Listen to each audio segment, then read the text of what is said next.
Okay.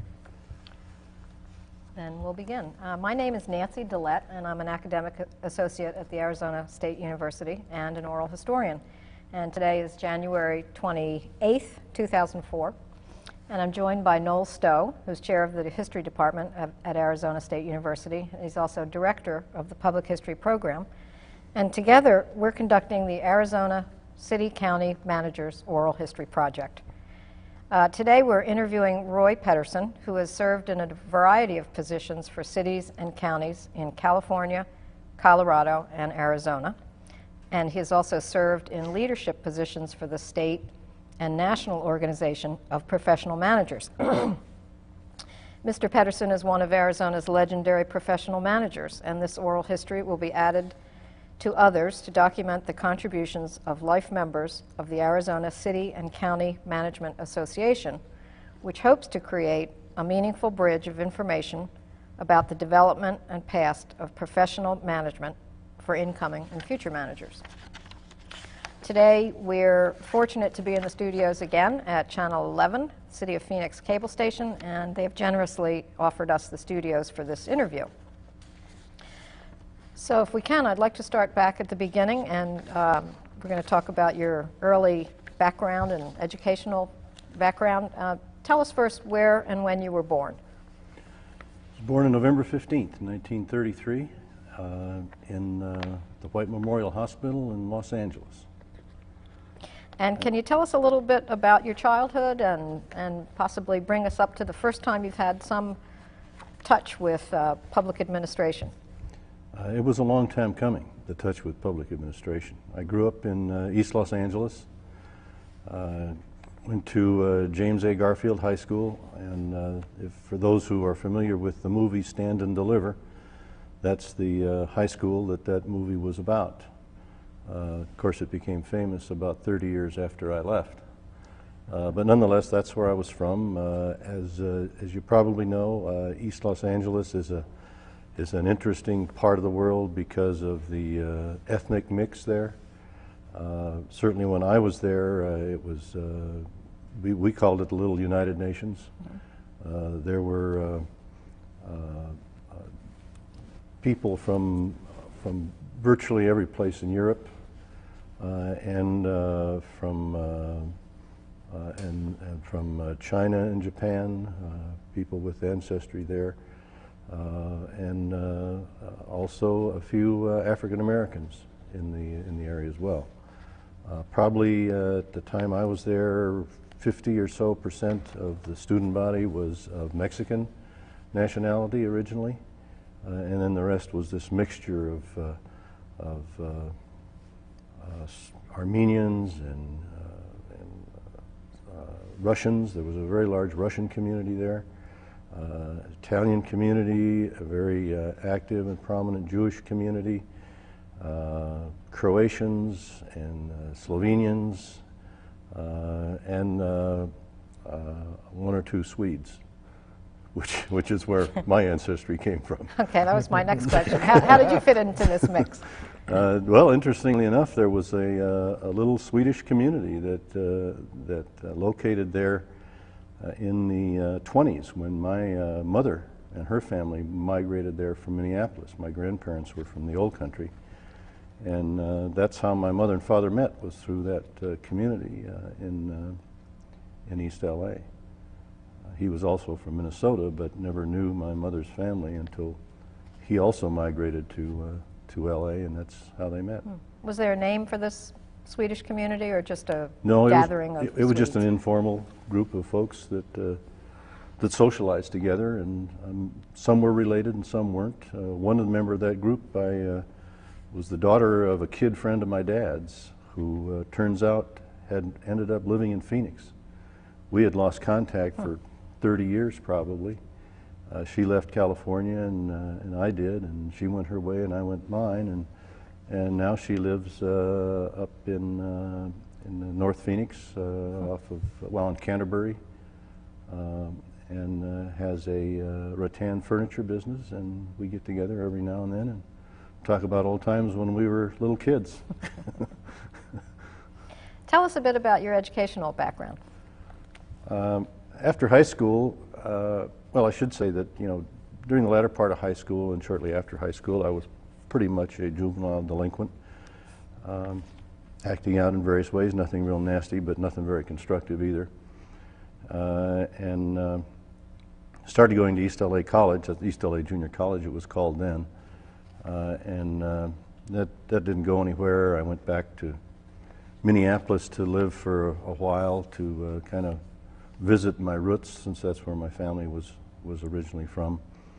Ended up going into the Army, volunteered for the draft. This was during the Korean War. Spent a couple years in the Army, went to Korea while they were still using real bullets. I was in the 40th Division. I was in the infantry, and was very lucky. I make no claims to be a war hero because the outfit I was in was never sent where it was hot, and so, as I say, I was very lucky. The war ended while I was there. The shooting part of it ended while I was there, and I came home in 1954. Graduated from high school in '51. And a couple things happened to me in the Army. One is you have a lot of time to think. You know, one of the constant problems in the service is boredom that you fight, and so a lot of time to think about myself and what I wanted to do with my life. And in 1954, I turned 21. I got out of the Army before I was old enough to buy a drink. You know, it was 21 then, as it is now. Couldn't vote either then, in those days. And decided that I needed to change my ways if I was going to make something of my life. My parents had instilled that in me. My dad impressed upon me that he didn't want me to grow up into the kind of life that he led. Not that his wasn't honorable, but you know, he worked hard, and he was a blue-collar worker, drove a delivery truck, and he wanted me to do something better. And my mother was very much the same way. So one thing they instilled upon me from very early in my life was sooner or later I'm going to go to college, or if I don't, it will be a very grave mistake. So that was an important value to me. The Army gave me time to digest that imperative, and decided that, okay, when I get out, it's going to be time to straighten things out and get serious about life. So I did. Was there anything else about your Army experience that galvanized you to get your life together in that way, or was it just simply the kind of time you had to think about it? Or was there something about the organization that you saw? No, I think that it was just the early encouragement that my parents gave me. The Army did another thing that was to be very important later in my life, though. One thing that you spend some time thinking about when you end up in a management position, which of course at that time I had no idea I'd ever be in, didn't aspire to anything quite that eminent, but did become aware of what leadership means, in a sense. Later on, applied that to issues that I dealt with in city and county management. A lesson about morale that I thought was really important, and I didn't, at the time, didn't completely formulate what the meaning of it was, but I was impressed by it. You hear a lot of talk from time to time in organizations about morale. It's high or it's low. Not too much talk about what it is. And it's hard to define what it is, but it has something to do with how people feel about their job and about their employer. But it was interesting in the service, living in rather primitive conditions, you know, in combat deployment. Whether there was any shooting going on or not, you're still living in pretty primitive conditions. You know, we're living in holes in the ground or in tents. Winters in Korea are cold and summers are hot. Food was, you know, adequate, but I mean, it sustained life, but nothing to write home about. And you know, and so just overall living conditions were generally poor, and the same for everybody. The pay was the same for everybody. You know, if you were a corporal, you made the same as corporal in any division in the Army. You know. But the morale in every unit was not the same. And this struck me. Why is that? And what I perceived was that it had a lot to do with who was running the unit. Maybe it was a squad, maybe it was a platoon, maybe it was a company. But down to the lowest denomination of organization, it would go. And it would vary, morale would vary from unit to unit, from squad to squad, and so on and so forth, depending on who the person was who was your company commander or your squad leader or whatever. And that was a learning, a piece of learning in the military that became important to me later on, when issues like that arose in the organizations where I was a manager. Was there the same kind of diversity that you knew from East LA in your Army situation, or? Oh yeah, very much so, very much so. There were probably a larger number of African Americans in the service than there were in East Los Angeles. There was, East Los Angeles was the Mexican enclave, and South LA was the African American enclave. And there was not a whole lot of mixture between the two, but there were just some. But in the Army, that went away, and there was probably a much more balanced representation as far as the diversity of our population goes. And then again, among the, well, just among the troops in general, people from all parts of the country that you may or may not have had any exposure to, and so. Again, it was an enlightening experience from that perspective. You get a chance to understand much better what it means to be an American. It means a lot more things than maybe I thought it was growing up in my little corner of the world. In retrospect, can you recall a platoon or squad leader that was able to create good morale? Very much so. A couple of people in my Army career really stand out.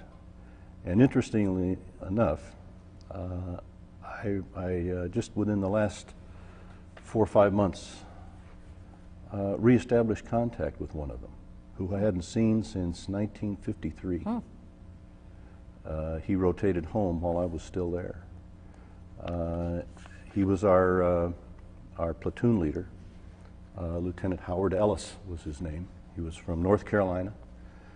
He was a very soft-spoken man, but when he spoke, you knew it was important to understand what he said. It was important to listen to him and understand what he said. He lived with us. Mostly the officers didn't. They went off to their own place and lived with each other. But Lieutenant Ellis lived with us. He ate the food we ate. He slept in the same ground, in the same dirt we did. Whatever we did, that's where he was. And that made a tremendous amount of difference in terms of how we felt about him. He was a guy that we would have followed anywhere.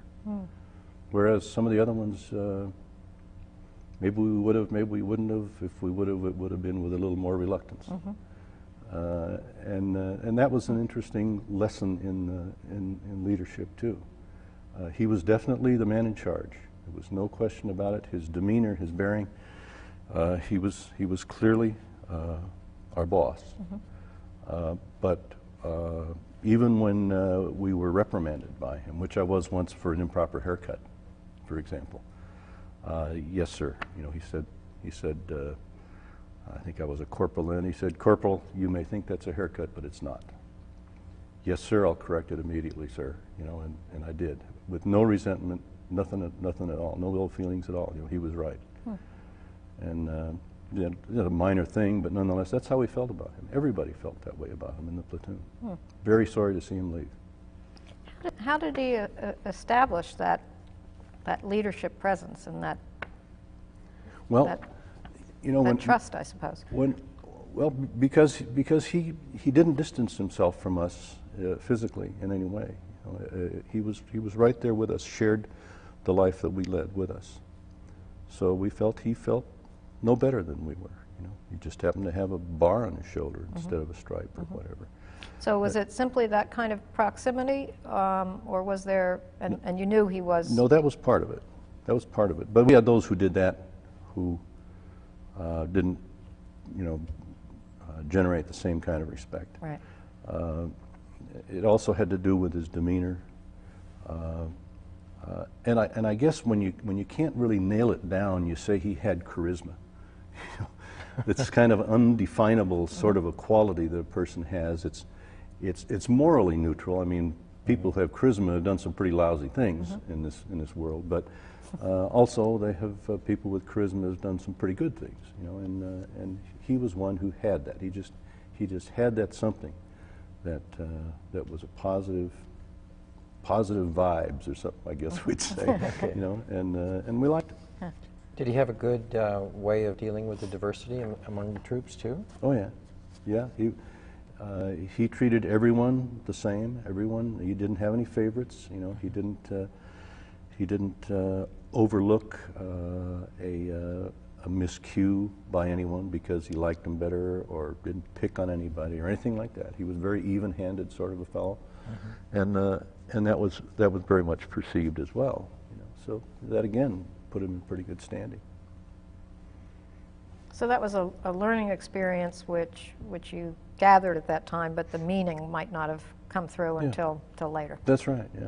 And just a little sidebar on that. Interestingly enough, I was surfing the web here 4 or 5 months ago, and I punched in 40th Division Korea. That's the division I was in overseas, and there came 3 or 4 or 5, 6 websites came up, and I plugged into those, and there were some lists of members of various informal organizations or groups, and his name was in one of them. Howard Ellis, just his name, didn't have his rank. Howard Ellis, Dog Company, 160th Infantry Regiment. Well, that was my company. I didn't remember, he was just Lieutenant Ellis to us. I didn't remember his first name. So, well, maybe this is him. So and they had email addresses, so I sent him an email, and sure enough, it was him. Did you talk about some of this with him? I did then, yeah. I never had a chance to say that to him. He left and he was gone. I never had any contact with him again until this. And, I sent him an email and asked if he was this Lieutenant Ellis, who had been our platoon commander. And I was in the 81 millimeter mortar platoon, Dog Company. And he sent back, he says, "Indeed, that is I." And asked me if I really did remember him, and so forth, and a little about myself. And I sent him back and told him this whole story, because I had never had a chance to tell him before. In fact, hadn't really formulated it as well, until now. And he's now 75 years old and lives in Hawaii. Huh. Did he go on and use that charisma and leadership in interesting ways? I'm still waiting to hear back more about his life. I don't really know. Okay, so that was kind of your first inspiration for the concept of leadership. Well, it was latent, laying there in my mind, to come up later. So when you came back from the Army, is that when you went back to school? Yeah, then I went back to East LA Junior College. I had to go to junior college for a while to make up for my rather marginally successful high school career, and then transferred in 1957. I like to tell people it took me 6 years to get through a 2-year program. Graduated from high school in 51 and graduated from East LA in 1957. Transferred to UCLA and ended up graduating there in 59. Changed my major a few times. Started out as an accounting major. Was reasonably successful at that, but was bored by it. Changed to liberal arts major and changed to political science major. When I transferred to UCLA, I was a philosophy major for a year, and decided that there weren't a whole lot of jobs out there, and I was started a family at this point. And because of the Korea time in the Army, and the other time that I had to use to make up for high school, I was a little older than a lot of the kids in school. Had gotten married. My first child was born in '58, and so I needed to get serious about earning capacity at that stage. Great motivator, Yeah. My parents gave me everything they had, but they didn't have money, so they, you know, I knew there wasn't going to be any of that in the offing. So anyway, changed my major back to political science, and that's what I graduated with. And then started a lack of really knowing what I wanted to do yet. I was thinking of just continuing on becoming a professor. I was thinking about the Foreign Service. Foreign language intrigued me. Spanish, I'd started learning that at an early age, you know, where I grew up. And then wanted to study Swedish because of my 3 Swedish grandparents and that heritage. But they didn't teach Swedish at East LA College. So I took German, figured that was, you know, as close as I could get. So I studied German, got to UCLA and took a course in German given by the Scandinavian language professor. Asked me why I was taking German, and I told him the story. He says, well, he says, German is about as close to Swedish as English is, but at least now you're approaching it from 2 directions. The long and the short of that is I never did learn Swedish. But anyway, enrolled in graduate school at UCLA, and in my first semester in graduate school, flyer came through a classroom. I'd taken a course in the governments of the Commonwealth, and flyer was passed around in class like they do, you know, some announcement from somebody or another. And for this one I just happened to pay attention to, and it was about an organization called the Coro Foundation, which offered an internship in public affairs, and they described what it was, a series of practical experience-oriented internships for a year long, with a pretty good stipend, which was very attractive to me. What was the foundation again? Coro, C-O-R-O. Okay. Was this a public administration program or political science No, program? it was what they called it was, at that time, they called it an internship in public affairs. Coro Foundation is a nonprofit educational organization funded by public grants, but mostly by corporate gifts. They're still around. They ran at that time, they were in LA and San Francisco. They had 12 students a year in their class, equivalent of a school year, lasted for a year. Qualified for the GI Bill so I could pay my tuition with the California. California had a state GI Bill. I used my federal GI Bill going to university, and so the state GI Bill paid that, and then the stipend was very handy at that stage in my life. And it really it gave me direction. That's where I got interested in local government. You have a series of assignments during this year-long period with private companies, with labor unions, with trade organizations. Participate in a couple of political campaigns. I spent a week in Sacramento talking to legislators and others associated with state government. And I had an assignment with the LA City School Board, for example, and just a whole variety of ways to give you direct exposure to the real world, so to speak. All dealing with Pico Rivera? Or Pico Rivera? that's where your internship was? Well, right? that's where one of them was. Oh, it was just one of them? Yeah. Okay, so yeah. you were moving around? Yeah. 12 different kinds of experiences All kinds in of the different year. ones. I see. Yeah. So you said there were 12 people doing this at the Yeah. same time? Yeah. And were they from Southern California area, just from or from the Bay Area and Southern Mostly Southern California, but not exclusively. Did they bring them together as a group? Yeah, every Friday we were together as a group and talked about our various experiences, and they had various exercises, problem-solving things and so forth that we would go through.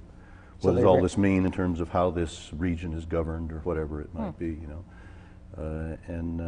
So they ran this separate from the graduate program at UCLA? Yeah, this had nothing to do with UCLA. Right. Yeah. So, right, with the foundation. Yeah. Okay. Yeah. So we spent 4 days a week on these various assignments, maybe all morning at a labor union and then all afternoon at a government or whatever it was. Okay. And a couple of my assignments, one of the you know, they have a list of different places you could request an assignment to in each category. Labor unions, they'd give you 20 labor unions you could pick, you know, and this sort of thing. Well, they had a local government assignment. And I picked Pico Rivera. I see. Why did I pick Pico Rivera? Because I lived in Pico Rivera. It would take Save the fare. Yeah, to cut down on the commute. So the city manager of Pico Rivera at that time was a fellow by the name of Frank Ailshire. Turns out he was my predecessor in Scottsdale later in life. But anyway, my assignment with Ailshire is what got me interested in local government. They had another feature of this program is if you had a certain assignment that really intrigued you, but you wanted to learn a little more about it, you could ask for another assignment in that same field. So I asked for another assignment in local government. And so my second local government assignment was in the city of Rosemead, another suburb of LA. In fact, while I was there, the city manager, it was a fairly newly incorporated city, the city manager, who they had hired as their first manager upon incorporation about a year or so before I got there, was recruited away to another city that had just incorporated. And while they were going through the recruitment, I was kind of the continuity there as this Coro Foundation intern, and it was right in the middle of budget time. It was a contract city. All the services were provided by the county under contract. So budgets were fairly simple matters then, fortunately. And that had been my assignment before this fellow left, and so I just continued with that. And then after a couple of months, the new manager came on board, and we finished it with him. And then June, the end of the program came about, and that was my last assignment for the program. It so happened that a position of administrative assistant had been put in the budget. And so when I was about to finish the Coro program, I asked him if he would consider me for that job. And he did. So that was my first job in local government was as a result of that internship assignment in the city of Rosemead. Can you talk a little bit about the city as a contract city, the small city staff then, since everything is contracted out to the county? Yes, Pico Rivera was also a contract city. It was a little bigger city, and they had gotten to the point where they had started providing some of their own services directly, so they had a little bit bigger staff. And Rosemead, being brand new, they had just I think there were 4 or 5 employees, was all. The city manager... And the two cities are contiguous, right? No, they're not contiguous. Not far apart, but they're not contiguous. So spent a lot of time, talking with county people about, when I had these assignments through the Coro Foundation, the city manager then, where I was assigned, would give me assignments or assign me to a department head to work with on something. They'd give you something to do, hopefully that was constructive. So that was a very good learning opportunity. Contract city, there's still probably in LA County now, there's probably about 100 incorporated cities in the county. And I would suppose that there's probably 30 or 35 or so that are contract cities. The basic services are provided by the county. The police protection is provided by the county sheriff. Fire protection is provided through a district, a fire district that taxes the cities that don't have their own fire departments. And so the service is provided by the county fire department, as opposed to here where there is no county fire department at all.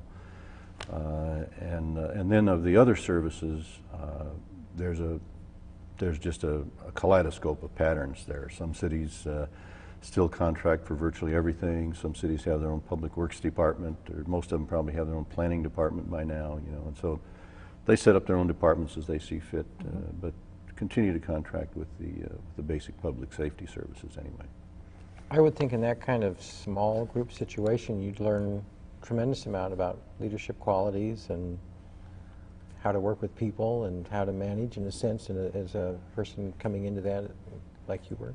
Well, is that true? It's true, yes. With maybe one exception, there was a tremendous opportunity to learn about a lot of different kinds of things. Okay. Because although you didn't have a staff, the city's responsible for a lot of things that the county's doing. So whenever an issue arises with that, you're going to talk to county people who have tremendous depth and breadth of experience in that field. So you're talking to very knowledgeable folks, and that was really a good education for me. And you learned a lot about people relationships because mostly these folks certainly didn't work for me, you know, as an administrative assistant. And even as a city manager, they don't exactly work for the city manager, you know, they're contractual folks. So there's a lot of lateral kinds of relationships and the need to be able to build constructive relationships with people who are in effect peers rather than subordinates. In fact, when I was an administrative assistant in Rosemead for a couple of years, and then went to another contract city as assistant city administrator, city of La Mirada, which was a little bigger, had a few more staff, not much. I think we had our own planning director. But still similar kinds of relationships. And then when I got my first city manager job in this little country town of Porterville up in the San Joaquin Valley, the farm, rural part of California, all of a sudden I've got 100 employees in this little city, and I never supervised anybody. You know, in the role I had in those contract cities, and even the city manager hardly supervised anybody, you know. But councils tend to look at the population of the place you come from, and not so much into how it's, in fact, up there they hardly knew really what a contract city was, you know. So that was another really sharp upward trend in the learning curve, because all of a sudden now I'm the manager of an organization with 100 people in it, and all of $1 million budget in when was that? 1964, when I went to Porterville. How big was Porterville at that time? It was slightly under 8,000 people. This was one of the issues in town. The urban area, if you can call it that, place that small, right, was double that population, but the city had simply not been at all aggressive in annexing the urbanizing parts of the area. And the council saw that as an issue, and particularly regarding development standards were much looser in the county than they were. This is Tulare County, much looser in the county than they were in the city itself. So we had stuff developing around us that was below the standards of the city, and yet living in an urban context. And so they wanted to address that. So that was one of the first issues that I had to start to deal with, was trying to grow the boundaries of the city to include the urbanized part of the region. And we were fairly successful at that. When I left the city 5 years later, the population was 18,000, mostly by annexation rather than by growth. I'd like to go back a little bit before we talk about annexation and how you learned that in Porterville. Can you talk a little bit about, you're in an interesting position from 58 to 64 or so, to see the council manager form of government really getting going. And can you talk a little bit about the impetus for that and that transition for a city to take on the council manager form, and what it means when a city manager came in, how you saw that? Well, the cities that I was involved in, and most of the cities around, had city managers from the day they incorporated. That wasn't true of all of them. You know, some cities in the LA area go way back, you know, Pasadena and Long Beach and Santa Monica, and some of those are really old cities, but they've had city managers there for a long, long time. And the cities that I got involved in, Pico Rivera, Rosemead, and La Mirada, were newly incorporated cities. You know, they incorporated, Rosemead incorporated in, when was it? 1960. La Mirada a year or two after that, Pico Rivera a year or two before that, and that was the pattern they all followed. That it just seemed to make sense to them that, you know, we are part-time elected officials. We need somebody here full-time who knows how to run this thing, to run it for us, and so they just virtually automatically adopted one version or another of the council-manager form of government, and it wasn't even a controversy. It wasn't even a subject of discussion. You know, it said, yeah, this is one of the things you do. You contract with a county for a sheriff. You stay in the fire protection district for fire protection. You contract with the road department for street maintenance, and you hire a city manager. You know, it was all. That's just the way you did it. And the routes to get to a city manager, was yours unusual that you would come through a year or two of internship as public affairs and then move into that assistant? Well, it was from the standpoint that growing up and all through college, I'd never heard of what a city manager was, or never even knew they existed. You know, everybody knows, or every kid knows what a police chief is, and fire chief, and that sort of thing. You know, but city manager, probably still to a large extent, this is true, is not nearly as visible or as understood. And so, yeah, it was a brand new learning experience for me, and it was very attractive to me. The people I had assignments with, Frank Aylshire and Pico Rivera, a fellow by the name of Milt Farrell in Rosemead, the fellow who hired me in Rosemead, a guy named Chapman Bone in La Mirada. You know, now I'm right next to these people, and really get a chance to look closely at what they do, who they are, and what they're like. And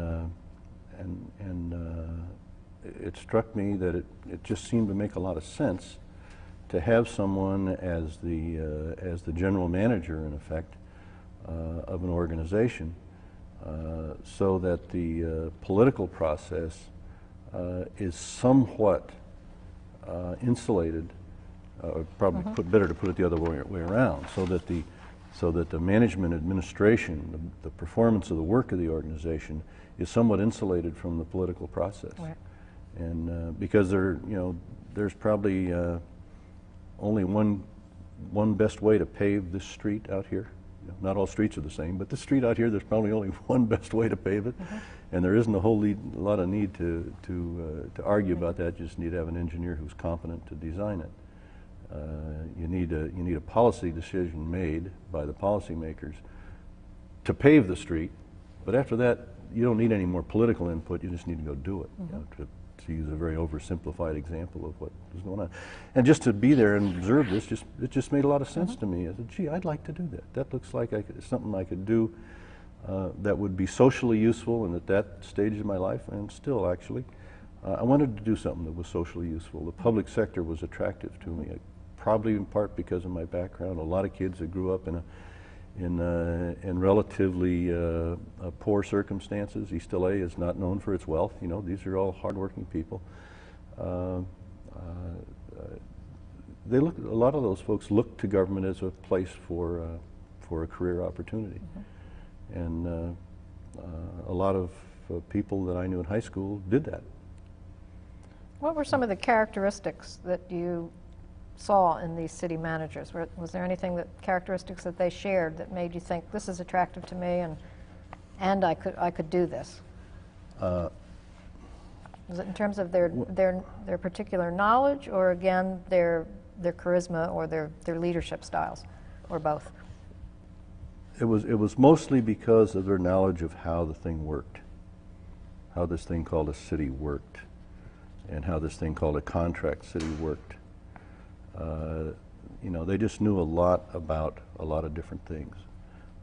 They didn't know enough about these things to actually be the police chief or the fire chief, that sort of thing. But from the standpoint of making the right kind of policy decisions and management decisions, and knowing who to talk to about issues, they knew a lot. There was a lot to learn from, and they all had that in common, to one degree or another, or in one way or another. Some maybe have been stronger in this area or that area, but they all had a lot of commonality in that regard. And another part of it was the financial part. That is a major ingredient of what you have to know about whether you're in a contract city or any city, and that was also in a fairly easy to understand environment financially in a contract city. As I said earlier, the budgets were pretty simple things then. You got to learn the principles of how these things work without getting bogged down in a lot of minutia. And that was very valuable later on. Were there particular training programs that some of these city managers had come through that you began to hear about and recognize, or was it more experiences similar to your own where it's learning on the job? Some of them, I'm trying to remember now where each of these three of my original mentors did go to school. Aylshire was a Coro Foundation graduate. Chappie Bone in La Mirada, he was a graduate of San Diego State. Who is this? Chapman Bone, at that time he was titled the city administrator of La Mirada. He was a graduate of San Diego State, which has a strong public administration program, and he'd worked in the city of San Diego, in the city manager's office, and he was budget officer and so forth. And so he had that kind of background. Aylshire was an engineer by training, but then he had worked in a couple other cities as an assistant after his Coro Foundation program, and then was city manager in another city before he came to Pico Rivera, in another contract city, actually. Farrell, he had come up as a firefighter. He worked for the county fire department. He was a captain in the fire department, gotten involved in fire union politics. He was a lobbyist in Sacramento for the firefighters union. And then at a certain point in his career, wanted to do something different and became the county administrative officer for one of the smaller counties up in Northern California, Colusa County, where one of his big issues was installation of double entry bookkeeping. Didn't know before I met him that there was such a thing as single entry bookkeeping. And it was a political issue for him. But anyway, he had been in Colusa County for a couple of years, and he came to Rosemead from there. He, I think, was a graduate of USC. Pardon the expression. Also, so they had a variety of backgrounds. They all had some municipal experience before they got to where they were, but I think only one of them really had a lot of educational background in public administration, which I didn't either. You know, when I was going to UCLA in political science, they required, for your bachelor's degree, they required that you had 3 fields of concentration at that time. And my 3 fields of concentration were political theory, tied in with my former major in philosophy. Political theory, comparative government, and international relations were my 3 fields. I never took a course in public administration. And then after I finished Coro and went to work in Rosemead, I started night school at Cal State. It was LA State then. Cal State University, Los Angeles, for my master's degree. And I wanted to stay in political science, which I did, but there they required, in the state university, they required 4 fields of concentration. So I added public administration as my 4th field of concentration there, but that's after I was already working in the field. It's kind of interesting that you're developing your experience in these contract cities. That's a phenomenon in the LA area, in part. Yes, it is, yeah. It was the first city to do that was Lakewood, the city of Lakewood, and became known generically as the Lakewood Plan for many years, maybe still today. And Lakewood is still a contract city. I think they were the first ones to incorporate, and they incorporated back in about somewhere in the 50s, I believe it was. And it kind of mushroomed. It was easy to incorporate because you didn't have the big financial layout to all the capital expenses that you would have to start everything yourself from scratch. And so it was very popular and remains so to this day. And when I was out in Fountain Hills, that was an issue, you know, because the contract with the sheriff, and they had also their own marshal's department, you know, the only town I ever knew about that had 2 police agencies, you know, and there was some sentiment that we need to transition to our own police department, and that's why we're doing it this way. And there was some, you know, no, let's stay with the sheriff, it's cheaper and they do a good job. And they're probably still debating that in Fountain Hills, but because of financial pressure now, they've had to eliminate the marshal's department. They just didn't have a financial choice. But while I was there for the 4 months that I was the interim manager, I had a chance to explain to some of the council people that, you know, based on my experience in LA, you know, that, look, you know, contract doesn't necessarily have to be a transitional thing. There are cities there that have been contracting with the sheriffs for police services for decades, and they are very happy with it and don't plan to make any changes. And so, you know, to whatever degree that helped to have people feel a little more comfortable with what they were doing. Sometimes it gets tangled up out there, it gets tangled up in the personality of the sheriff, because, you know, he's not exactly a shrinking violet, and some people like him and some people don't. And I tried to encourage them to, you know, try to set that aside and you know, just look at this as, you know, this is an organization that, despite the politics involved of it, they're a bunch of capable law enforcement people. They know what they're doing. They have a lot of resources, and not to be looked at lightly. When you look at the 3 cities that you were working with here as contract cities, is this a way then of them pulling together and developing a sense of community? Is this an easy way to make that transition? Is that what's going on in Pico Rivera and La Mirada and Rosemead? Yeah, a lot of incorporations all over the country, it's certainly true here as well, are defensive in nature. Well, I was wondering if it was defensive against the city of Los Angeles. In part. Okay. Sure. Or maybe some other city nearby that's maybe just recently incorporated. You know, there's a lot of that. A lot of this is determined by the federal government because of the way the Postal Service runs. You know, you have a post office, and everybody starts to identify with that name on their mailbox. And you're in Rosemead, and Temple City's right next door, but by golly, that's a different country, you know. If they had the same mailbox, it probably wouldn't be such a big deal. But they've identified with this name and with this particularly circumscribed geographic area, and that's their sense of community, and that's the way they want it to be.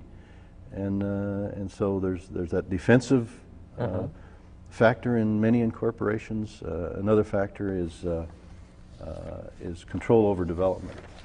That has been also a major issue. That was certainly a major issue in La Mirada when they incorporated. They had some big issues with how the county was regulating growth, and you know, LA at that time was kind of like Phoenix now. You know, it was gangbusters for growth, and so that was a factor. And another, I think, probably the third major factor that came into play was public safety, particularly police services. And this didn't translate into wanting their own police department in most cases. It did in some cases. The city of Downey incorporated brand new back in that same period, and they formed their own police and fire department right away. The city of Santa Fe Springs did the same thing right away. But most of them didn't, because they felt as an incorporated city contracting with the sheriff, they could determine the level of service they wanted from the sheriff for their area and pay for it themselves, you know, so they could increase. If they wanted increased traffic enforcement, they could contract, you know, for another vehicle for traffic enforcement, whatever. So that was a factor in many of the incorporations as well. Let's go back to Porterville, because you were about to get into that story about annexation. And tell us a bit about when you come in as city manager. Well, first of all, who's on their way out and why are they leaving? And what is the council really looking to the city manager to take on there? Why were you attracted to serve that city? Well, you know, at that stage in my life, I wanted to be a city manager someplace. and my boss, the manager that I worked for in La Mirada, told me that he thought I was ready. And we had a good working relationship. There were a few cities that I applied for. This one it clicked, and I got interviewed and got selected. The fellow who's there before me stayed. He had resigned to take another job, but we had some overlap, so we had a week or so of overlap there, and showed me the ropes and what was going on.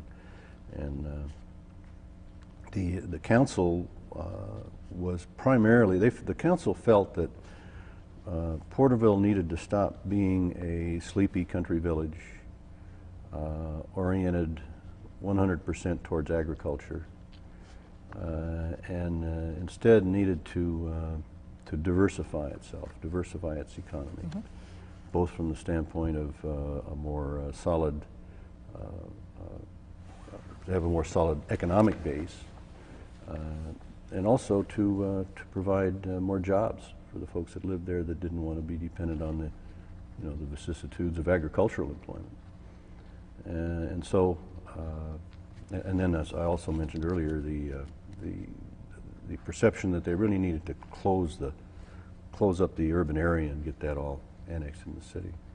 So the two main challenges I had at the outset in terms of policy direction from the council were those, to try to annex the area that was already developed or that was going to develop in the near future, and to see what could be done about diversifying the economy. And I have to say, in the 5 years, when I went there, I expected, here I'm from a big city, I'm going to this little town. They asked me in the interview, they asked me, how long I would commit to stay, and I said 2 years. That seemed to me like a long time in a little place like that. Well, I stayed there 5 and often wondered why I ever left. It was a great place to live. Really enjoyed it there. Got along well with the people in the community. I think we were, had a city council that was businesslike, but progressive. They wanted to see some things happen, and it was a great environment to have as my first job. And so I spent 5 years there. We did a lot to revive downtown. Put together a district. It was actually a parking district, because it gave us the financial capability, financial ability to buy some of the old vacant buildings that were downtown and remove them, turn them into parking lots, redo the Main Street area so that it was attractive and more convenient to use, and saw a pretty healthy rebirth in the downtown area doing that, with a lot of citizen support. I mean, they had to go out to form this district. They had to get owners to sign a petition, to agree to this thing, which is going to be an assessment on their land. And the business community came together and, at their own expense, traveled all over the country to find these people, to go to them, talk them into it, and get them to sign a petition. I remember one interesting discussion several of them had about who was going to have to make the sacrifice to go to Hawaii to visit one of the owners who lived in Hawaii. They managed to work that out somehow. And so that was a fun project to work on, with all the unified community and the vigor with which the business community came to support the effort. So it wasn't necessarily a controversial situation. It was just working through the techniques and the tactics to get there. More. Mostly, yeah. There was some controversy. There were a couple of property owners who didn't think they should be included, and so when they were ultimately included, it was kicking and screaming. They came in, but there was a relatively small part of the whole thing. There was a lot of recognition that something needed to happen, or we were going to become like city X or Y, someplace else that didn't do anything. And the economic development program was supported in a similar way, although we took some heat from some folks who felt we were favoring some property owners over others. The city has, it's a full-scale, full-service city. It has all of the services, including water and sewer. And that's a tremendous tool in development and in annexation, for that matter. And so we came up with it. One of the problems was, where are we going to get a industrial park to diversify this economy and make good on our claim that we are that our two biggest suburbs are Los Angeles and San Francisco. We're kind of in between the two.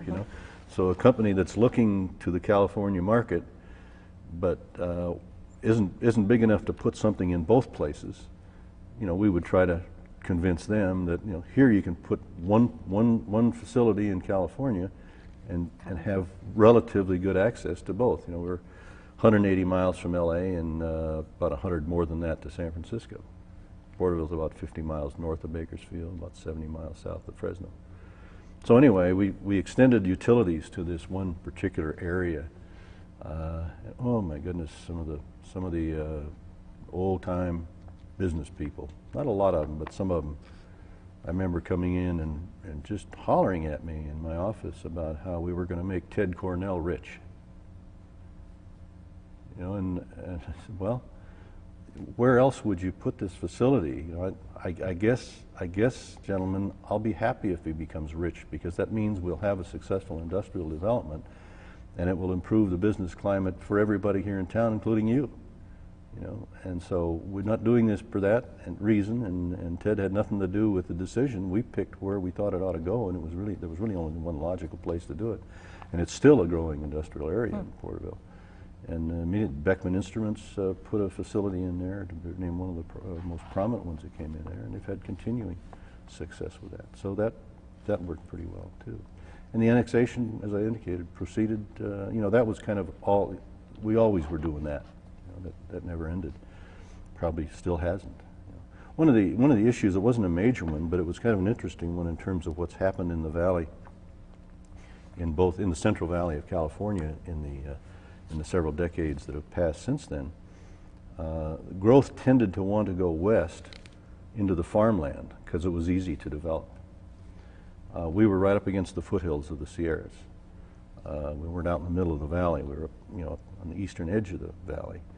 And the most attractive residential areas were east, but it was more expensive to develop there. But we started encouraging that to happen.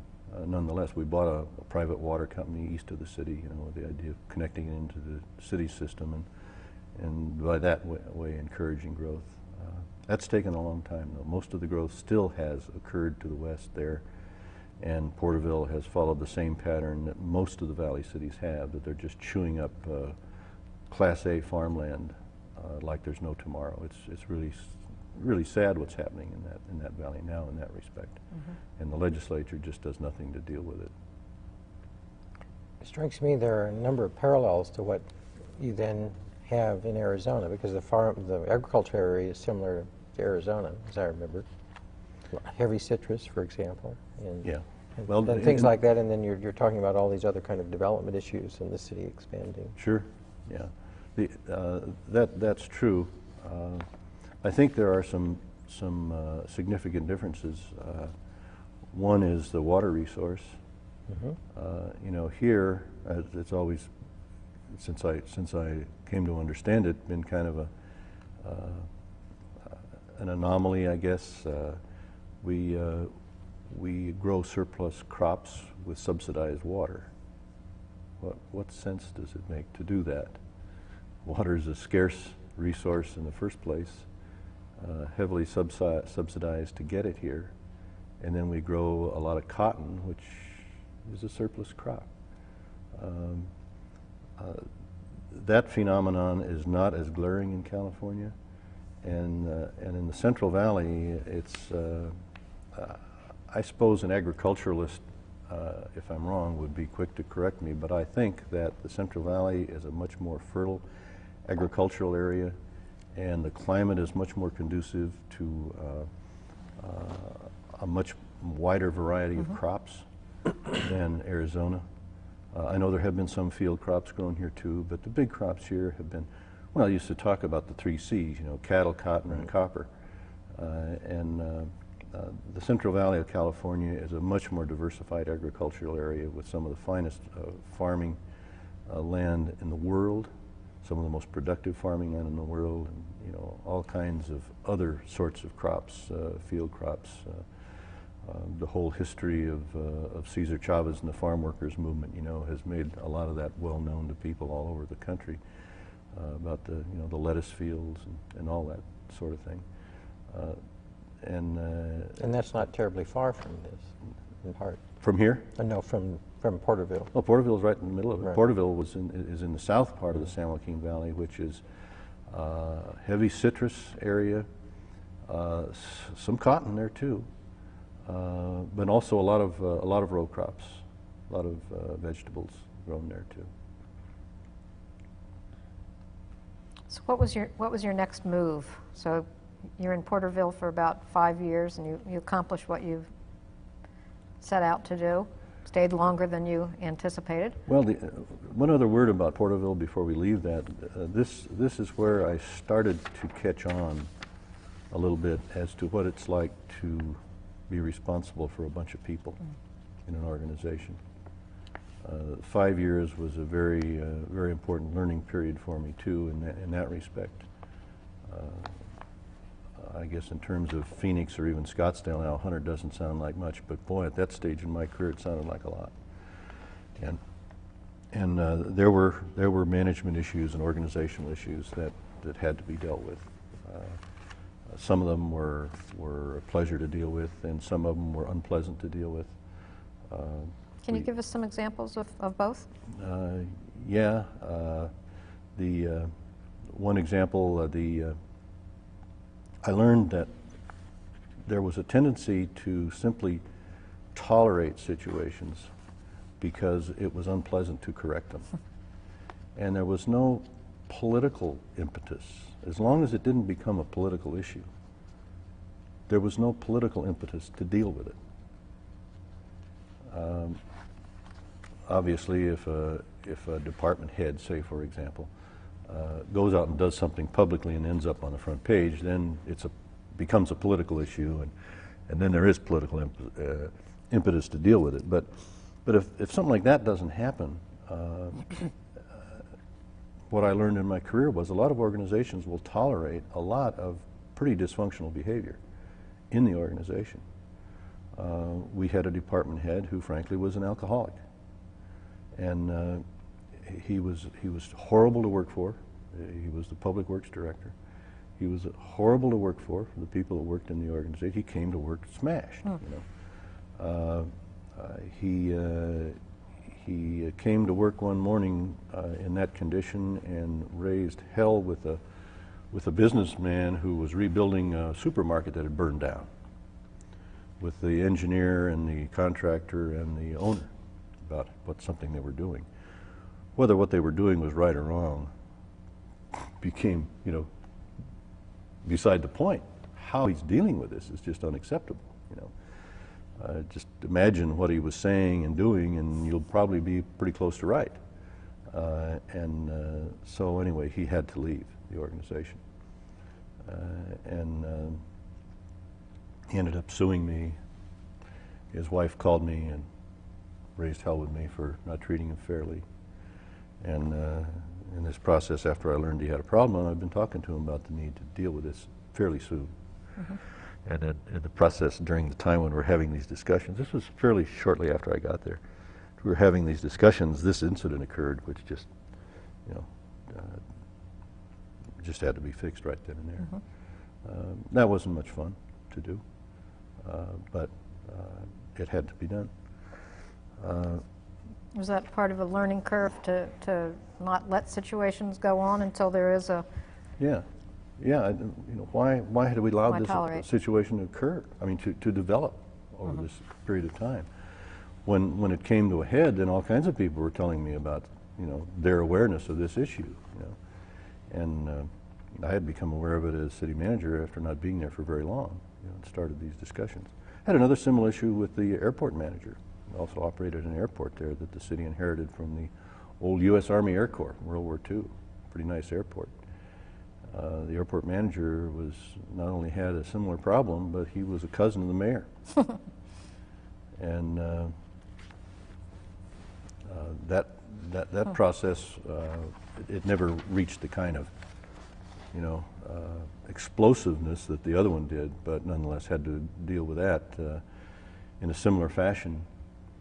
Also had to bring the mayor in on it, so that didn't backfire on me. That had to explain to him what was going on, and he was an upright guy, and he understood that this could not be allowed to continue, even though this person happened to be his cousin. And the fellow was hired before the mayor was the mayor, so he wasn't involved in any kind of nepotism deal like that. He just happened to be related. Small town, that happens a lot. What kind of resources did you have available to talk over these kinds of situations and get guidance on how to lead the city in these kinds of things? I talked a lot to peers, to other managers who I knew. I made a pretty active effort to get to know as many of them as I could, and was always active in the associations, the California State Association, and we had a San Joaquin Valley Regional Association.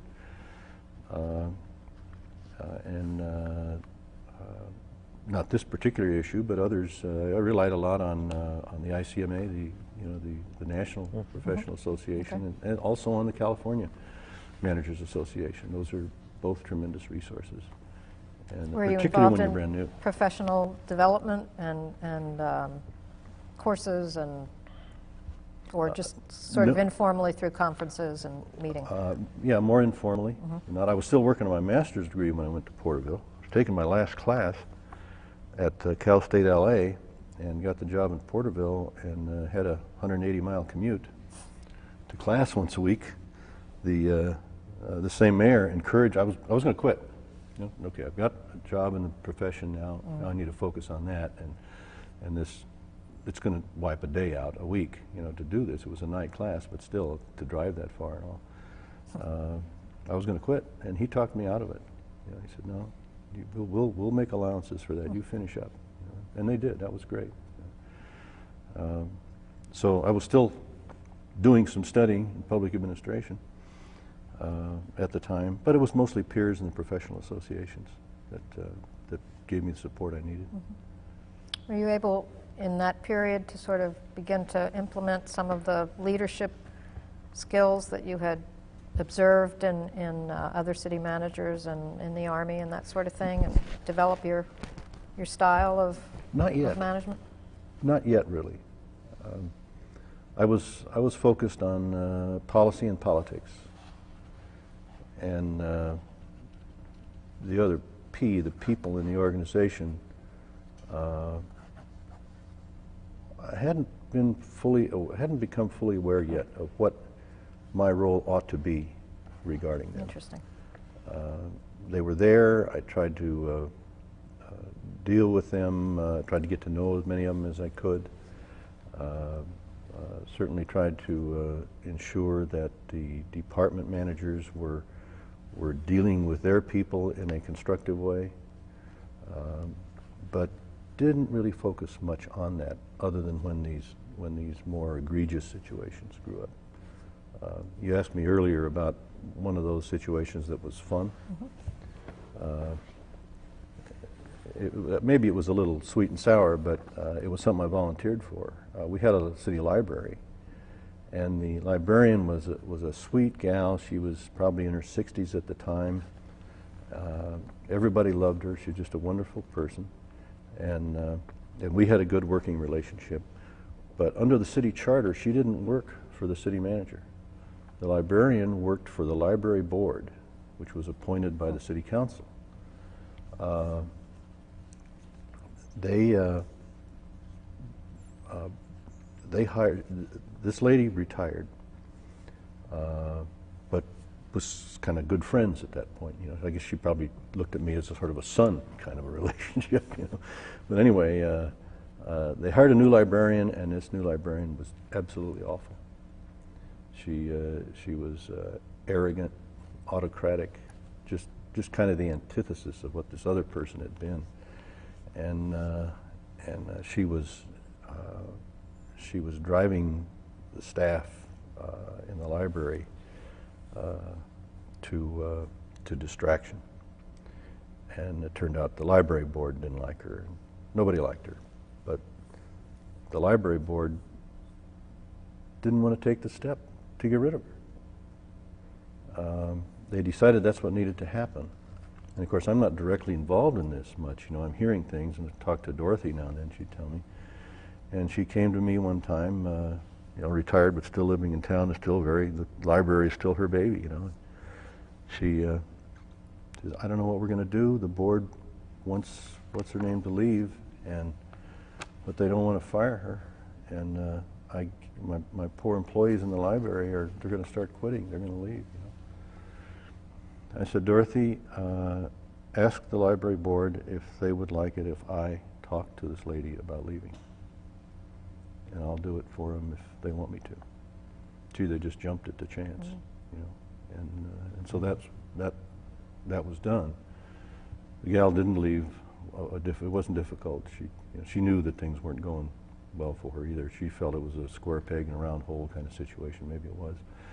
but it was kind of fun to do that in an environment where I volunteered for it and really built strong relations with the folks connected with the library in the process, which was, I guess, my ulterior motive. Here's an opportunity to do something that the city needs done. At the same time, it won't hurt my relationship with community leadership at all either. So that was all a lot of learning going on there. It's also interesting that you've talked here and mentioned joining state associations and becoming involved professionally. How did you get involved doing that? Were you encouraged to do that by somebody? How did that happen? Yeah, my mentors, to one degree or another, were very involved, and they encouraged me to be involved when I was still an assistant. So that was the first, the first impetus to do that. And when I did, they would take me to meetings with them and managers' meetings and that sort of thing. They were pretty generous about that, and I liked that. Getting together with the professionals and discussing issues that everyone's dealing with was enjoyable, and you met a lot of interesting people that were enjoyable to be with and that sort of thing. So I just continued doing that after I became a manager, going to the meetings, getting involved in issues that the organizations are dealing with, committing myself time-wise to work on issues for them, which these kind of voluntary organizations are always looking for suckers to do that, and ended up being appointed to when I was still at Porterville, ended up being appointed to what turned out to be a very significant committee of the League of California Cities. It was called the Committee on Personnel, and California is a diverse state, and so they had big city people and small city people and urban cities and rural cities and north and south, and all this kind of thing on these committees. So they had all the areas and interests represented. So I was the small city person on this committee at that point. And but what the main mission of the committee turned out to be was advising the board of directors of the League of Cities and the lobbying staff on the new collective bargaining bill for local government that was being introduced in the legislature. And that was a major piece of legislation in the history of the state of California. It was certainly major in my own growth and development, and in learning about how policy gets made at the state level. And it was a rip-roaring battle to try to get a bill that we thought the cities could live with. And even our own committee was divided about what to do. There were those who thought that we need to go and do an LRA type of act here for local government. Do what the National Labor Relations Act does, and there were others who felt no.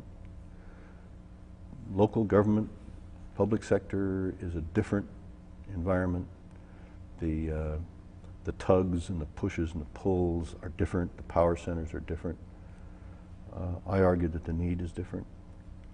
I was something of a student of the American labor movement in college, and read books like The Jungle, and biographies of people like Samuel Gompers, and some of the history of the IWW and all this kind of stuff. I had some smattering of awareness of the history of the American labor movement, and certainly it was my feeling that the condition of public employees in local government in California in the late 60s was different from the condition of workers in factories and mines in the private sector in the 1920s.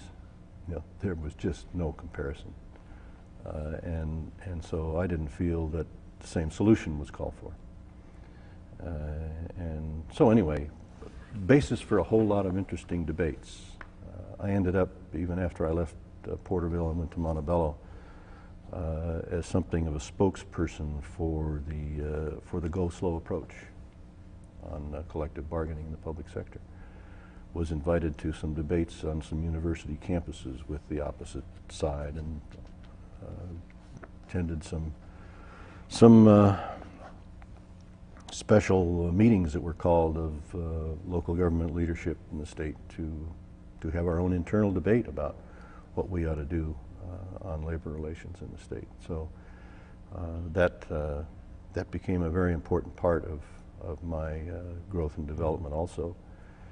When I left Porterville and went to Montebello in 1969, Montebello is a suburb of Los Angeles, 10 miles from the LA Civic Center, east, right next to East LA. It was kind of like coming home. But I went to Montebello in 1969, the same year that the collective bargaining bill came to town. It was enacted in 1968 and became effective January 1st, 1969.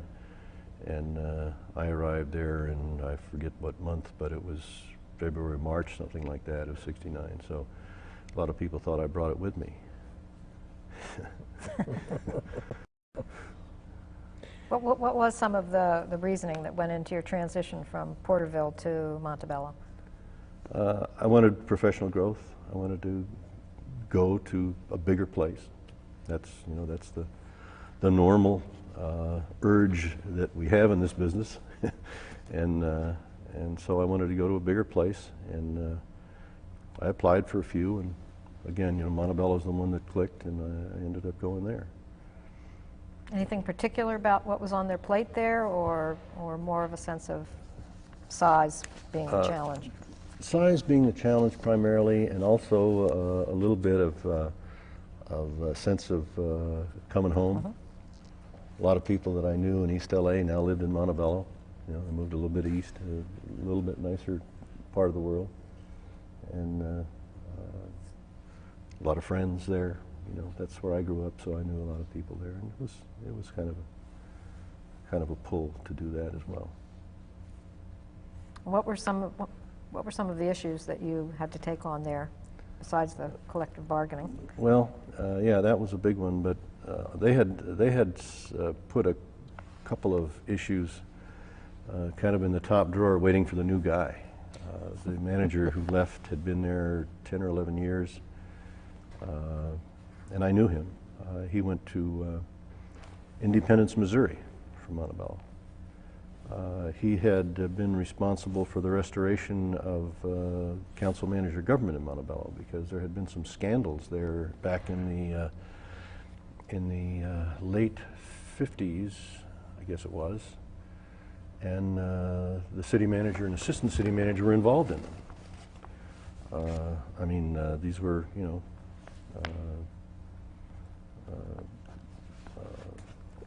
I forget now, bribery or larceny or what it was, but they were real, serious, felonious kinds of things these guys got involved in. And when the council found out about it, of course they fired both the manager and the assistant manager, and then they threw out the council manager form of government in the same process. In that city, it was adopted by ordinance rather than by charter. Montebello is not a charter city, and it's what's called a general law city. And so they threw out the council manager form of government. How many years preceding your coming back there? Probably a dozen.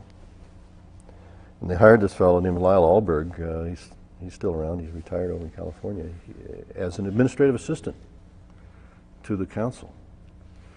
And he did a good job for them. He stayed there, and eventually they had enough confidence in him to turn him into what they called city coordinator. Created a new title. They were still leery. City manager. They were still leery of this city manager thing, and because of that scandal, and I don't blame them. And so for a number of years he was city coordinator, and then about 2 years before he left, about '67 I would guess, something like that, they changed his title to city administrator and adopted a pretty typical council manager ordinance. He had, because of the way he handled himself and his relationship with the council and the community, restored confidence in this, and I think that was a tremendous contribution to that city. And when I got there, that had all been done. Is that common occurrence? No, it's pretty rare. It's going on. We're out in El Mirage right now, been some stuff in the paper about that. But no, it's a Very pretty rare infrequent. occurrence. Yeah, it's probably more common to see the electorate rise up and amend a charter and kick the whole thing out, but that doesn't happen very often either. That's also pretty rare. Last place. So when there is a threat to the council manager form of government, it's localized. Yeah, by and large, I think that's true. Yeah, that's you know, there's something like that going on around the country fairly regularly, but very isolated instance. I mean, it's a big country, and there's a lot of local governments, and you know, while there's the ICMA will deal with maybe a dozen or so of these in a year's time, some more serious than others. But you know, take a country the size of the U.S., 50 states, and I don't know how many thousand cities there are. It's pretty small. So it never ends up being perceived as a threat to the form, just more the personnel. Yeah, I think so. Yeah, it doesn't seem to catch on anywhere. But anyway, so when I got there, that issue had been put to bed. It was clearly up to me not to cause it to happen again, and so I was free to deal with some other more substantive issues, if you will. They had put some things in the top drawer of the desk waiting for the new guy to deal with. One of them was the creation of an Air Force. There was some interest on one of the councilmen to get the city into the helicopter police helicopter business. And they had a major, the city owns a golf course, a full 18-hole professional size golf course. And they were, part of their economic development effort, they wanted to put in a big facility there that could handle large banquets and all this sort of thing, be an attraction and ultimately a hotel to be placed there too. 10 miles from downtown LA, good freeway access, you know, it made sense to do it. And so I got my feet wet in those right away. And this brought up one of the most critical issues I ever dealt with in my career. This one councilman who was very much behind the helicopter idea was an interesting guy. He's a very successful businessman.